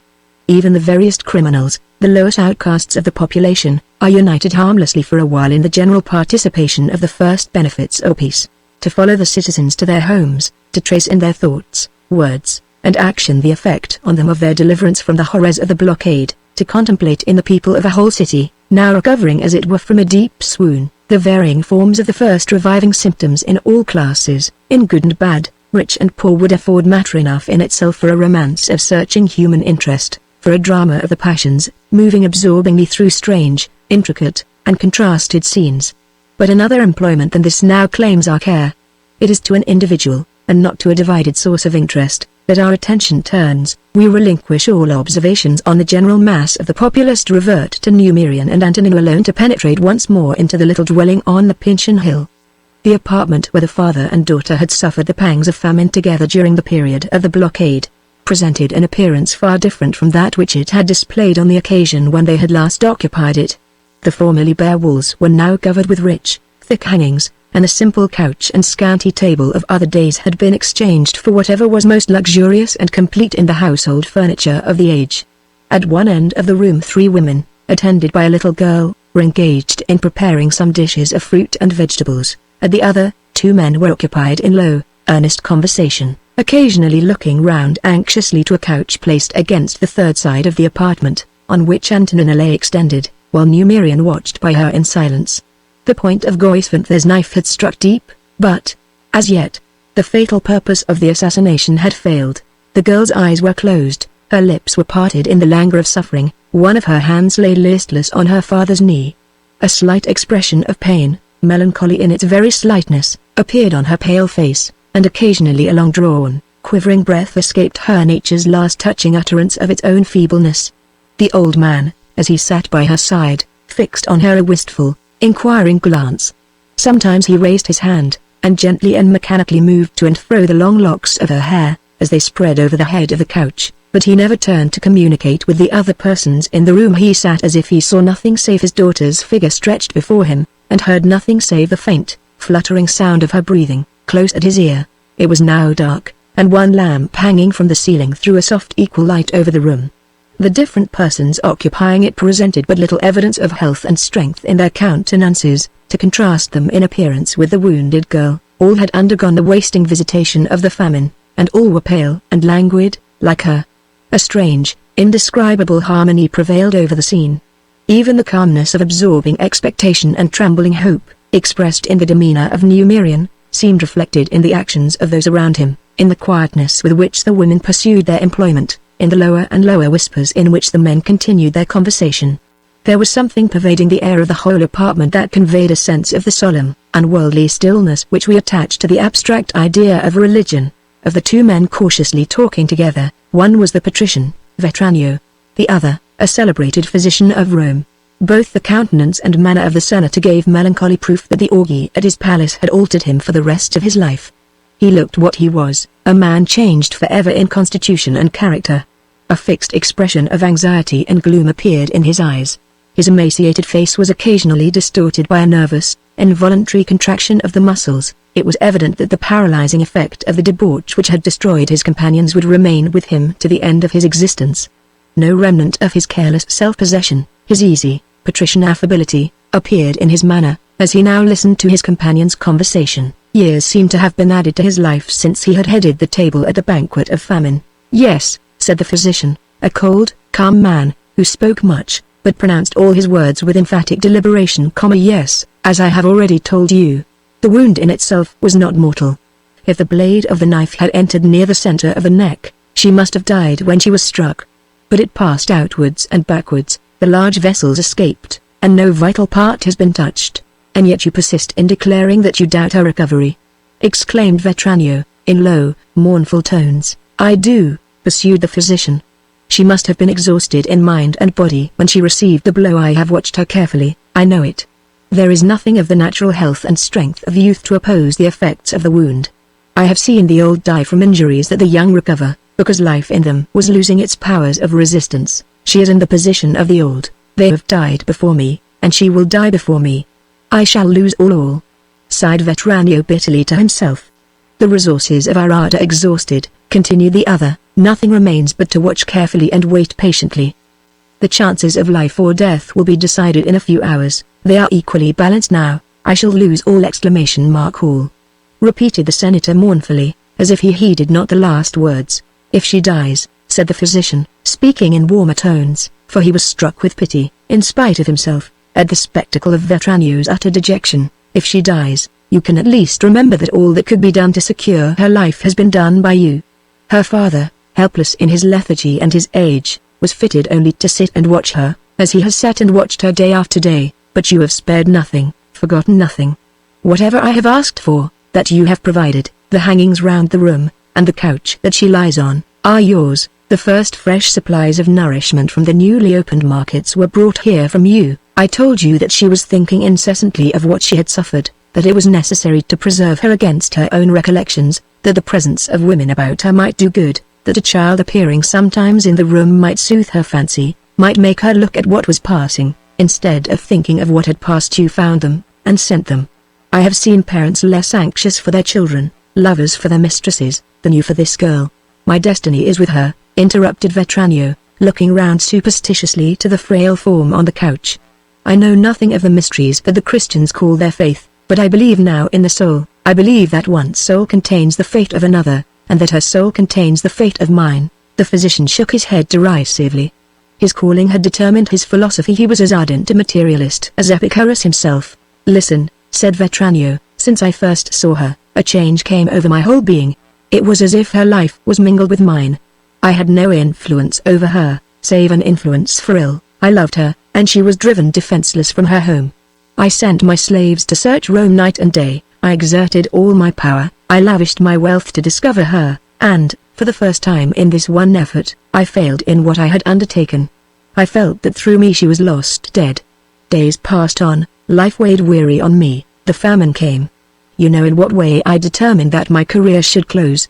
The rumor of the banquet of famine reached you as it reached others. It did, replied the physician. And I see before me in your face, he added, after a momentary pause, the havoc which that ill-omened banquet has worked.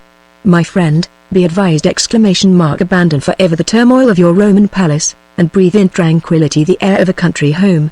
The strength you once had is gone, never to return if you would yet live. Husband what is still left, hear me, pursued Vetranio, in low, gloomy tones.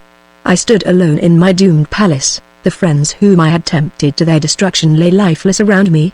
The torch was in my hand that was to light our funeral pile, to set us free from the loathsome world. I approached triumphantly to kindle the annihilating flames, when she stood before me, she, whom I had sought as lost and mourned as dead. A strong hand seemed to wrench the torch from me, it dropped to the ground. She departed again, but I was powerless to take it up. Her look was still before me, her face, her figure, she herself, appeared ever watching between the torch and me. Lower! Speak lower, interrupted the physician, looking on the senator's agitated features with unconcealed astonishment and pity. You retard your own recovery, you disturb the girl's repose by discourse such as this. The officers of the Senate, continued Vetranio, sadly resuming his gentler tones, when they entered the palace, found me still standing on the place where we had met. Days passed on again, I stood looking out upon the street, and thought of my companions whom I had lured to their death, and of my oath to partake their fate, which I had never fulfilled. I would have driven my dagger to my heart, but her face was yet before me, my hands were bound. In that hour I saw her for the second time, saw her carried past me wounded, assassinated. She had saved me once, she had saved me twice. I knew that now the chance was offered me, after having wrought her ill, to work her good, after failing to discover her when she was lost, to succeed in saving her when she was dying, after having survived the deaths of my friends at my own table, to survive to see life restored under my influence, as well as destroyed. These were my thoughts. These are my thoughts, still thoughts felt only since I saw her. Do you know now why I believe that her soul contains the fate of mine? Do you see me, weakened, shattered, old before my time, my friends lost, my fresh feelings of youth gone forever, and can you not now comprehend that her life is my life? That if she dies, the one good purpose of my existence is blighted? That I lose all I have henceforth to live for? All. As he pronounced the concluding words, the girl's eyes half unclosed, and turned languidly towards her father.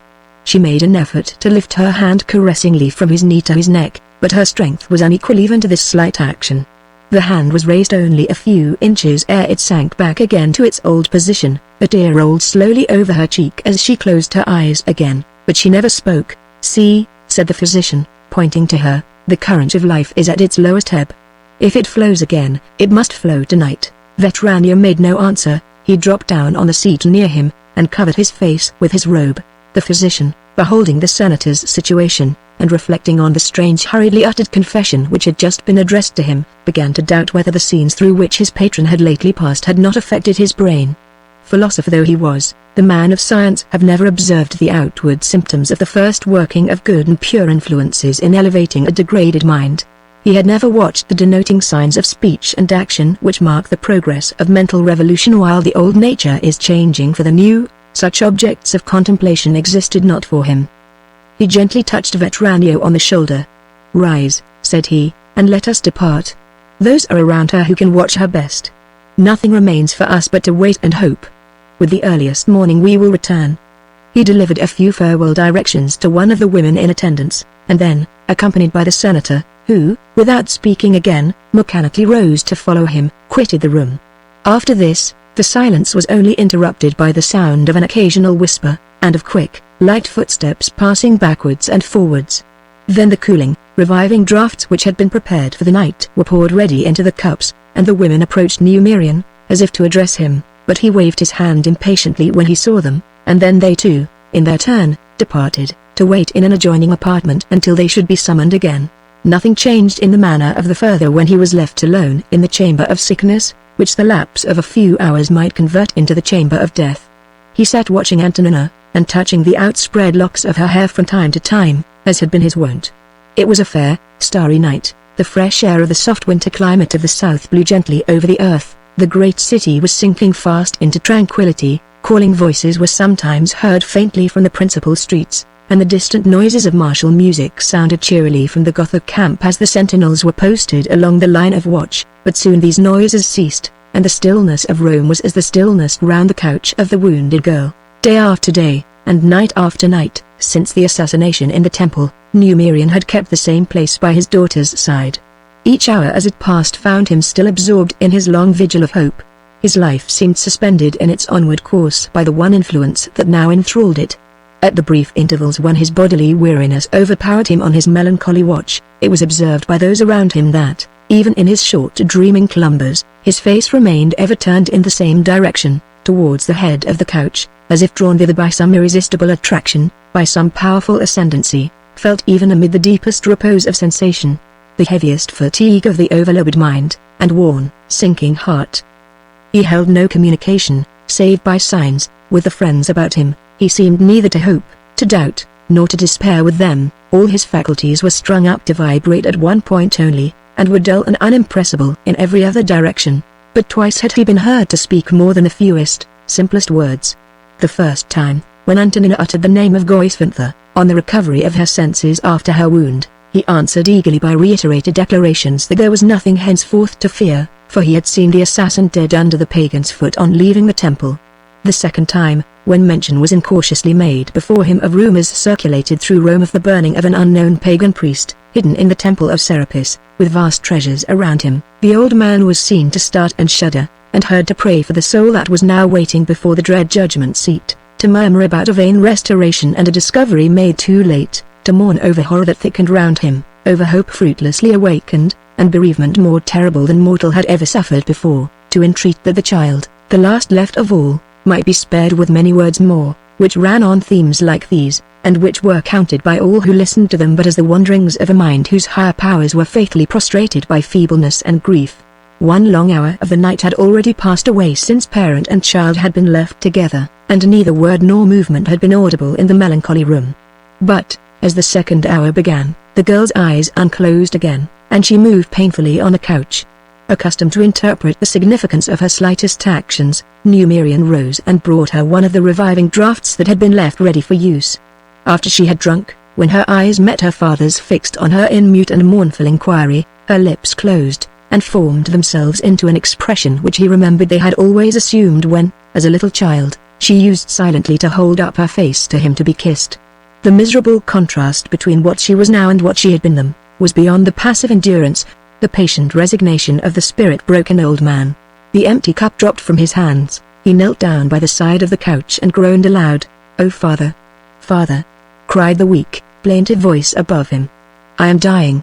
Let us remember that our time to be together here grows shorter and shorter, and let us pass it as happily as we can." He raised his head, and looked up at her, vacant and wistful, forlorn already, as if the death parting was over. "I have tried to live humbly and gratefully," she sighed faintly. "I have longed to do more good on the earth than I have done. Yet you will forgive me now, Father, as you have always forgiven me. You have been patient with me all my life, more patient than I have ever deserved. But I had no mother to teach me to love you as I ought, to teach me what I know now, when my death is near, and time and opportunity are mine no longer. Hush. Hush. Whispered the old man affrightedly, you will live. God is good, and knows that we have suffered enough. The curse of the last separation is not pronounced against us. Live, Father, said the girl tenderly, we have that within us which not death itself can separate. In another world I shall still think of you when you think of me. I shall see you even when I am no more here, when you long to see me. When you go out alone, and sit under the trees on the garden bank where I used to sit, when you look forth on the far plains and mountains that I used to look on, when you read at night in the Bible that we have read in together, and remember Antonina as you lie down sorrowful to rest, then I shall see you. Then you will feel that I am looking on you. You will be calm and consoled, even by the side of my grave, for you will think, not of the body that is beneath, but of the spirit that is waiting for you, as I have often waited for you here when you were away, and I knew that the approach of the evening would bring you home again. Hush. You will live! You will live. Repeated Numerian in the same low, vacant tones. The strength that still upheld him was in those few simple words. They were the food of a hope that was born in agony and cradled in despair. Oh, if I might live, said the girl softly, if I might live but for a few days yet, how much I have to live for. She endeavored to bend her head towards her father as she spoke, for the words were beginning to fall faintly and more faintly from her lips. Exhaustion was mastering her once again. She dwelt for a moment now on the name of her Manric, on the grave in the farmhouse garden, then reverted again to her father. The last feeble sounds she uttered were addressed to him, and their burden was still of consolation and of love. Soon the old man, as he stooped over her, saw her eyes close again, those innocent, gentle eyes which even yet preserved their old expression, while the face grew wan and pale around them and darkness and night sank down over his soul while he looked. She sleeps, he murmured in a voice of awe, as he resumed his watching position by the side of the couch. They call death asleep, but on her face there is no death. The night grew on. The women who were in attendance entered the room about midnight, wondering that their assistance had not yet been required. They beheld the solemn, unruffled composure on the girl's wasted face, the rapt attention of Numerian, as he ever preserved the same attitude by her side, and went out again softly without uttering a word, even in a whisper. There was something dread and impressive in the very appearance of this room, where death, that destroys, was in mortal conflict with youth and beauty, that at dawn, while the eyes of one old man watched in loneliness the awful progress of the strife. Morning came, and still there was no change. Once, when the lamp that lit the room was fading out as the dawn appeared, Numerian had risen and looked close on his daughter's face. He thought at that moment that her features moved, but he saw that the flickering of the dying light on them had deceived him. The same stillness was over her. He placed his ear close to her lips for an instant, and then resumed his place, not stirring from it again. The slow current of his blood seemed to have come to a pause. He was waiting as a man waits with his head on the block ere the axe descends, as a mother waits to hear that the breath of life has entered her newborn child. The sun rose bright in a cloudless sky. As the fresh, sharp air of the early dawn warmed under its spreading rays, the women entered the apartment again, and partly drew aside the curtain and shutter from the window. The beams of the new light fell fair and glorifying on the girl's face. The faint, calm breeze ruffled the lighter locks of her hair. Once this would have awakened her, but it did not disturb her now. Soon after, the voice of the child who sojourned with the women in the house was heard beneath, in the hall, through the half-open door of the room. The little creature was slowly ascending the stairs, singing her faltering morning song to herself. She was preceded on her approach by a tame dove, bought at the provision market outside the walls, but preserved for the child as a pet and plaything by its mother. The bird fluttered, cooing, into the room, perched upon the head of the couch, and began dressing its feathers there. The women had caught the infection of the old man's enthralling suspense, and moved not to bid the child retire, or to take away the dove from its place. They watched like him. But the soft, lulling notes of the bird were powerless over the girl's ear, as the light sunbeam over her face till she never woke. The child entered, and pausing in her song, climbed onto the side of the couch. She held out one little hand for the dove to perch upon, placed the other lightly on Antonina's shoulder, and pressed her fresh, rosy lips to girl's faded cheek. "I and my bird have come to make Antonina well this morning," she said gravely. The still, heavily closed eyelids moved! They quivered, opened, closed, then opened again. The eyes had a faint, dreaming, unconscious look, but Antonina lived. Antonina was awakened at last to another day on earth. Her father's rigid, straining gaze still remained fixed upon her as at first, but on his countenance there was a blank, an absence of all appearance of sensation and life. The women, as they looked on Antonina and looked on him, began to weep. The child resumed very softly its morning song, now addressing it to the wounded girl and now to the dove. At this moment Vetranio and the physician appeared on the scene. The latter advanced to the couch, removed the child from it, and examined Antonina intently. At length, partly addressing Numerian, partly speaking to himself, he said, "She has slept long, deeply, without moving, almost without breathing, a sleep like death to all who looked on it." The old man spoke not in reply, but the women answered eagerly in the affirmative. "She is saved," pursued the physician, leisurely quitting the side of the couch and smiling on Vetranio. "Be careful of her for days and days to come." "Saved. Saved," echoed the child joyfully, setting the dove free in the room, and running to Numerian to climb on his knees. The father glanced down when the clear young voice sounded in his ear. The springs of joy, so long dried up in his heart, welled forth again as he saw the little hands raised towards him entreatingly. His grey head drooped, he wept. At a sign from the physician the child was led from the room. The silence of deep and solemn emotion was preserved by all who remained. Nothing was heard but the suppressed sobs of the old man, and the faint, retiring notes of the infant voice still singing its morning song. And now one word, joyfully reiterated again and again, made all the burden of the music. "Saved. Saved." The conclusion. Ubithesaurus Ibacor. Shortly after the opening of the provision markets outside the gates of Rome, the Goths broke up their camp before the city and retired to winter quarters in Tuscany. The negotiations which ensued between Alaric and the court and government at Ravenna were conducted with cunning moderation by the conqueror, and with infatuated audacity by the conquered, and ultimately terminated in a resumption of hostilities. Rome was besieged a second and a third time by the barbarians. On the latter occasion the city was sacked, its palaces were burnt, its treasures were seized, the monuments of the Christian religion were alone respected. But it is no longer with the Goths that our narrative is concerned. The connection with them which it has hitherto maintained closes with the end of the first siege of Rome. We can claim the reader's attention for historical events no more. The march of our little pageant, arrayed for his pleasure, is over. If, however, he was felt, and still retains, some interest in Antonina, he will not refuse to follow us, and look on her again ere we part. More than a month had passed since the besieging army had retired to their winter quarters, when several of the citizens of Rome assembled themselves on the plains beyond the walls, to enjoy one of those rustic festivals of ancient times, which are still celebrated, under different usages, but with the same spirit, by the Italians of modern days. The place was a level plot of ground beyond the Pincian Gate, backed by a thick grove of pine trees, and looking towards the north over the smooth extent of the country round Rome. The persons congregated were mostly of the lower class. Their amusements were dancing, music, games of strength and games of chance, and, above all, to people who had lately suffered the extremities of famine, abundant eating and drinking, long, serious, ecstatic enjoyment of the powers of mastication and the faculties of taste. Among the assembly were some individuals whose dress and manner raised them, outwardly at least, above the general mass. These persons walked backwards and forwards together on different parts of the ground as observers, not as partakers in the sports. One of their number, however, in whatever direction he turned, preserved an isolated position.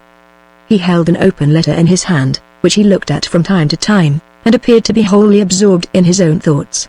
This man we may advantageously particularize on his own account, as well as on account of the peculiarity of his accidental situation, for he was the favored minister of Vetranio's former pleasures, the industrious Cario, the freedman, who was last introduced to the reader in chapter 14, as exhibiting to Vetranio the store of offal which he had collected during the famine for the consumption of the palace, had contrived of late greatly to increase his master's confidence in him. On the organization of the banquet of famine, he had discreetly refrained from testifying the smallest desire to save himself from the catastrophe in which the senator and his friends had determined to involve themselves. Securing himself in a place of safety, he awaited the end of the orgy, and when he found that its unexpected termination left his master still living to employ him, appeared again as a faithful servant, ready to resume his customary occupation with undiminished zeal. After the dispersion of his household during the famine, and amid the general confusion of the social system in Rome, on the raising of the blockade, Vetranio found no one near him that he could trust but Cario, and he trusted him. Nor was the confidence misplaced. The man was selfish and sordid enough, but these very qualities ensured his fidelity to his master as long as that master retained the power to punish and the capacity to reward. The letter which Cario held in his hand was addressed to him at a villa from which he had just returned belonging to Vetranio, on the shores of the Bay of Naples, and was written by the senator from Rome. The introductory portions of this communication seemed to interest the freedman but little. They contained praises of his diligence in preparing the country house for the immediate habitation of its owner, and expressed his master's anxiety to quit Rome as speedily as possible, for the sake of living in perfect tranquility, and breathing the reviving air of the sea, as the physicians had counselled. It was the latter part of the letter that Cario perused and reperused, and then meditated over with unwonted attention and labour of mind. It ran thus: I have now to repose in your trust, which you will execute with perfect fidelity as you value my favour or respect the wealth from which you may obtain your reward. When you left Rome you left the daughter of Numerian lying in danger of death. She has since revived. Questions that I have addressed to her during her recovery have informed me of much in her history that I knew not before, and have induced me to purchase, for reasons of my own, a farmhouse and its lands, beyond the suburbs. The extent of the place and its situation are written on the vellum that is within this. The husbandman who cultivated the property had survived the famine, and will continue to cultivate it for me. But it is my desire that the garden, and all that it contains, shall remain entirely at the disposal of Numerian and his daughter, who may often repair to it, and who must henceforth be regarded there as occupying my place and having my authority. You will divide your time between overlooking the few slaves whom I leave at the palace in my absence, and the husbandman and his labourers whom I have installed at the farm, and you will answer to me for the due performance of your own duties and the duties of those under you, being assured that by well filling this office you will serve your own interests in these, and in all things besides. The letter concluded by directing the freedman to return to Rome on a certain day, and to go to the farmhouse at an appointed hour, that to meet his master, who had further directions to give him, and who would visit the newly acquired property before he proceeded on his journey to Naples. Nothing could exceed the perplexity of Cario as he read the passage in his patron's letter which we have quoted above. Remembering the incidents attending Vetranio's early connection with Antonina and her father, the mere circumstances of a farm having been purchased to flatter what was doubtless some accidental caprice on the part of the girl, would have little perplexed him. But that this act should be followed by the senator's immediate separation of himself from the society of Numerian's daughter, that she was to gain nothing after all from these lands which had evidently been bought at her instigation, but the authority over a little strip of garden, and yet, the inviolability of this valueless privilege should be insisted on in such serious terms, and with such an imperative tone of command as the senator had never been known to use before. These were inconsistencies which all Cario's ingenuity failed to reconcile. The man had been born and reared in vice. Vice had fed him, clothed him, freed him, given him character, reputation, power. In his own small way he lived in it as in the atmosphere that he breathed. To show him an action, referable only to a principle of pure integrity, was to set him a problem which it was hopeless to solve. And yet it is impossible, in one point of view, to pronounce him utterly worthless. Ignorant of all distinctions between good and bad, he thought wrong from sheer inability to see right. However his instructions might perplex him, he followed them now and continued in after days to follow them to the letter. If to serve one's own interests be an art, of that art Cario deserved to be head professor. He arrived at the farmhouse, not only punctually, but before the appointed time, and calling the honest husbandman and the labourers about him, explained to them every particular of the authority that his patron had vested in him, with a flowing and peremptory solemnity of speech which equally puzzled and impressed his simple audience. He found Numerian and Antonina in the garden when he entered it. The girl had been carried the daily in a litter since her recovery, and her father had followed. They were never separated now. The old man, when his first absorbing anxiety for her was calmed, remembered again more distinctly the terrible disclosure in the temple, and the yet more terrible catastrophe that followed it, and he sought constant refuge from the horror of the recollection in the presence of his child. The freedman, during his interview with the father and daughter, observed, for once, an involuntary and unfeigned respect, but he spoke briefly, and left them together again almost immediately. Humble and helpless as they were, they awed him. They looked, thought, and spoke like beings of another nature than his. They were connected, he knew not how, with the mystery of the grave in the garden. He would have been self-possessed in the presence of the emperor himself, but he was uneasy in theirs. So he retired to the more congenial scene of the public festival which was in the immediate neighborhood of the farmhouse, to await the hour of his patron's arrival, and to perplex himself afresh by a reperusal of Vetranio's letter. The time was now near at hand when it was necessary for the freedman to return to his appointed post. He carefully rolled up his note of instructions, stood for a few minutes vacantly regarding the amusements which had hitherto engaged so little of his attention, and then, turning, he proceeded through the pine grove on his way back. We will follow him. On leaving the grove, a footpath conducted over some fields to the farmhouse.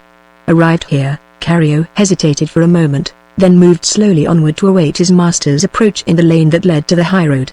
At this point we will part company with him, to enter the garden by the wicket gate. The trees, the flower beds, and the patches of grass, all remained in their former positions. Nothing had been added or taken away since the melancholy days that were past.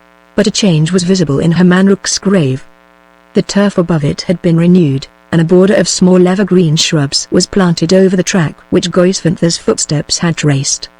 A white marble cross was raised at one end of the mound. The short Latin inscription on it signified "Pray for the dead." The sunlight was shining calmly over the grave, and over Numerian and Antonina as they sat by it. Sometimes when the mirth grew louder at the rustic festival, it reached them in faint, subdued notes. Sometimes they heard the voices of the laborers in the neighboring fields talking to each other at their work, but, besides these, no other sounds were loud enough to be distinguished. There was still an expression of the melancholy and feebleness that grief and suffering leave behind them on the countenances of the father and daughter, but resignation and peace appeared there as well. Resignation that was perfected by the hard teaching of woe, and peace that was purer for being imparted from the one to the other, like the strong and deathless love from which it grew. There was something now in the look and attitude of the girl, as she sat thinking of the young warrior who had died in her defense and for her love, and training the shrubs to grow closer around the grave, which, changed though she was, recalled in a different form the old poetry and tranquility of her existence when we first saw her singing to the music of her lute in the garden on the Pincian Hill. No thoughts of horror and despair were suggested to her as she now looked on the farmhouse scene. Hers was not the grief which shrinks selfishly from all that revives the remembrance of the dead. To her, their influence over the memory was a grateful and a guardian influence that gave a better purpose to the holiest life, and a nobler nature to the purest thoughts. Thus they were sitting by the grave, sad yet content, footsore already on the pilgrimage of life, yet patient to journey further if they might, when an unusual tumult, a noise of rolling wheels, mingled with a confused sound of voices, was heard in the lane behind them. They looked round, and saw that Vetranio was approaching them alone through the wicket gate. He came forward slowly, the stealthy poison instilled by the banquet of famine palpably displayed its presence within him as the clear sunlight fell on his pale, wasted face. He smiled kindly as he addressed Antonina, but the bodily pain and mental agitation which that smile was intended to conceal, betrayed themselves in his troubled voice as he spoke. "This is our last meeting for years. It may be our last meeting for life," he said. "I linger at the outset of my journey, but to behold you as guardian of the one spot of ground that is most precious to you on earth, as mistress, indeed, of the little that I give you here." He paused a moment and pointed to the grave, then continued, "All the atonement that I owe to you, you can never know, I can never tell!" Think only that I bear away with me a companion in the solitude to which I go in the remembrance of you.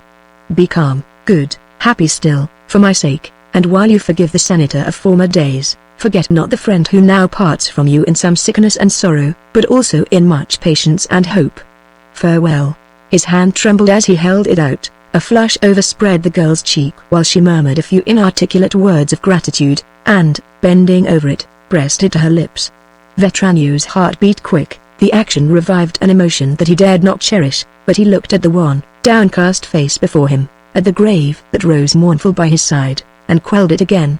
Yet an instant he lingered to exchange a farewell with the old man, then turned quickly, passed through the gate, and they saw him no more. Antonina's tears fell fast on the grass beneath as she resumed her place. When she raised her head again, and saw that her father was looking at her, she nestled close to him and laid one of her arms round his neck. The other gradually dropped to her side, until her hand reached the topmost leaves of the shrubs that grew round the grave. "Shall we longer delay in the farmhouse garden?" "No. For us, as for Vetranio, it is now time to depart. While peace still watches round the walls of Rome, while the hearts of the father and daughter still repose together in security, after the trials that have wrung them, let us quit the scene.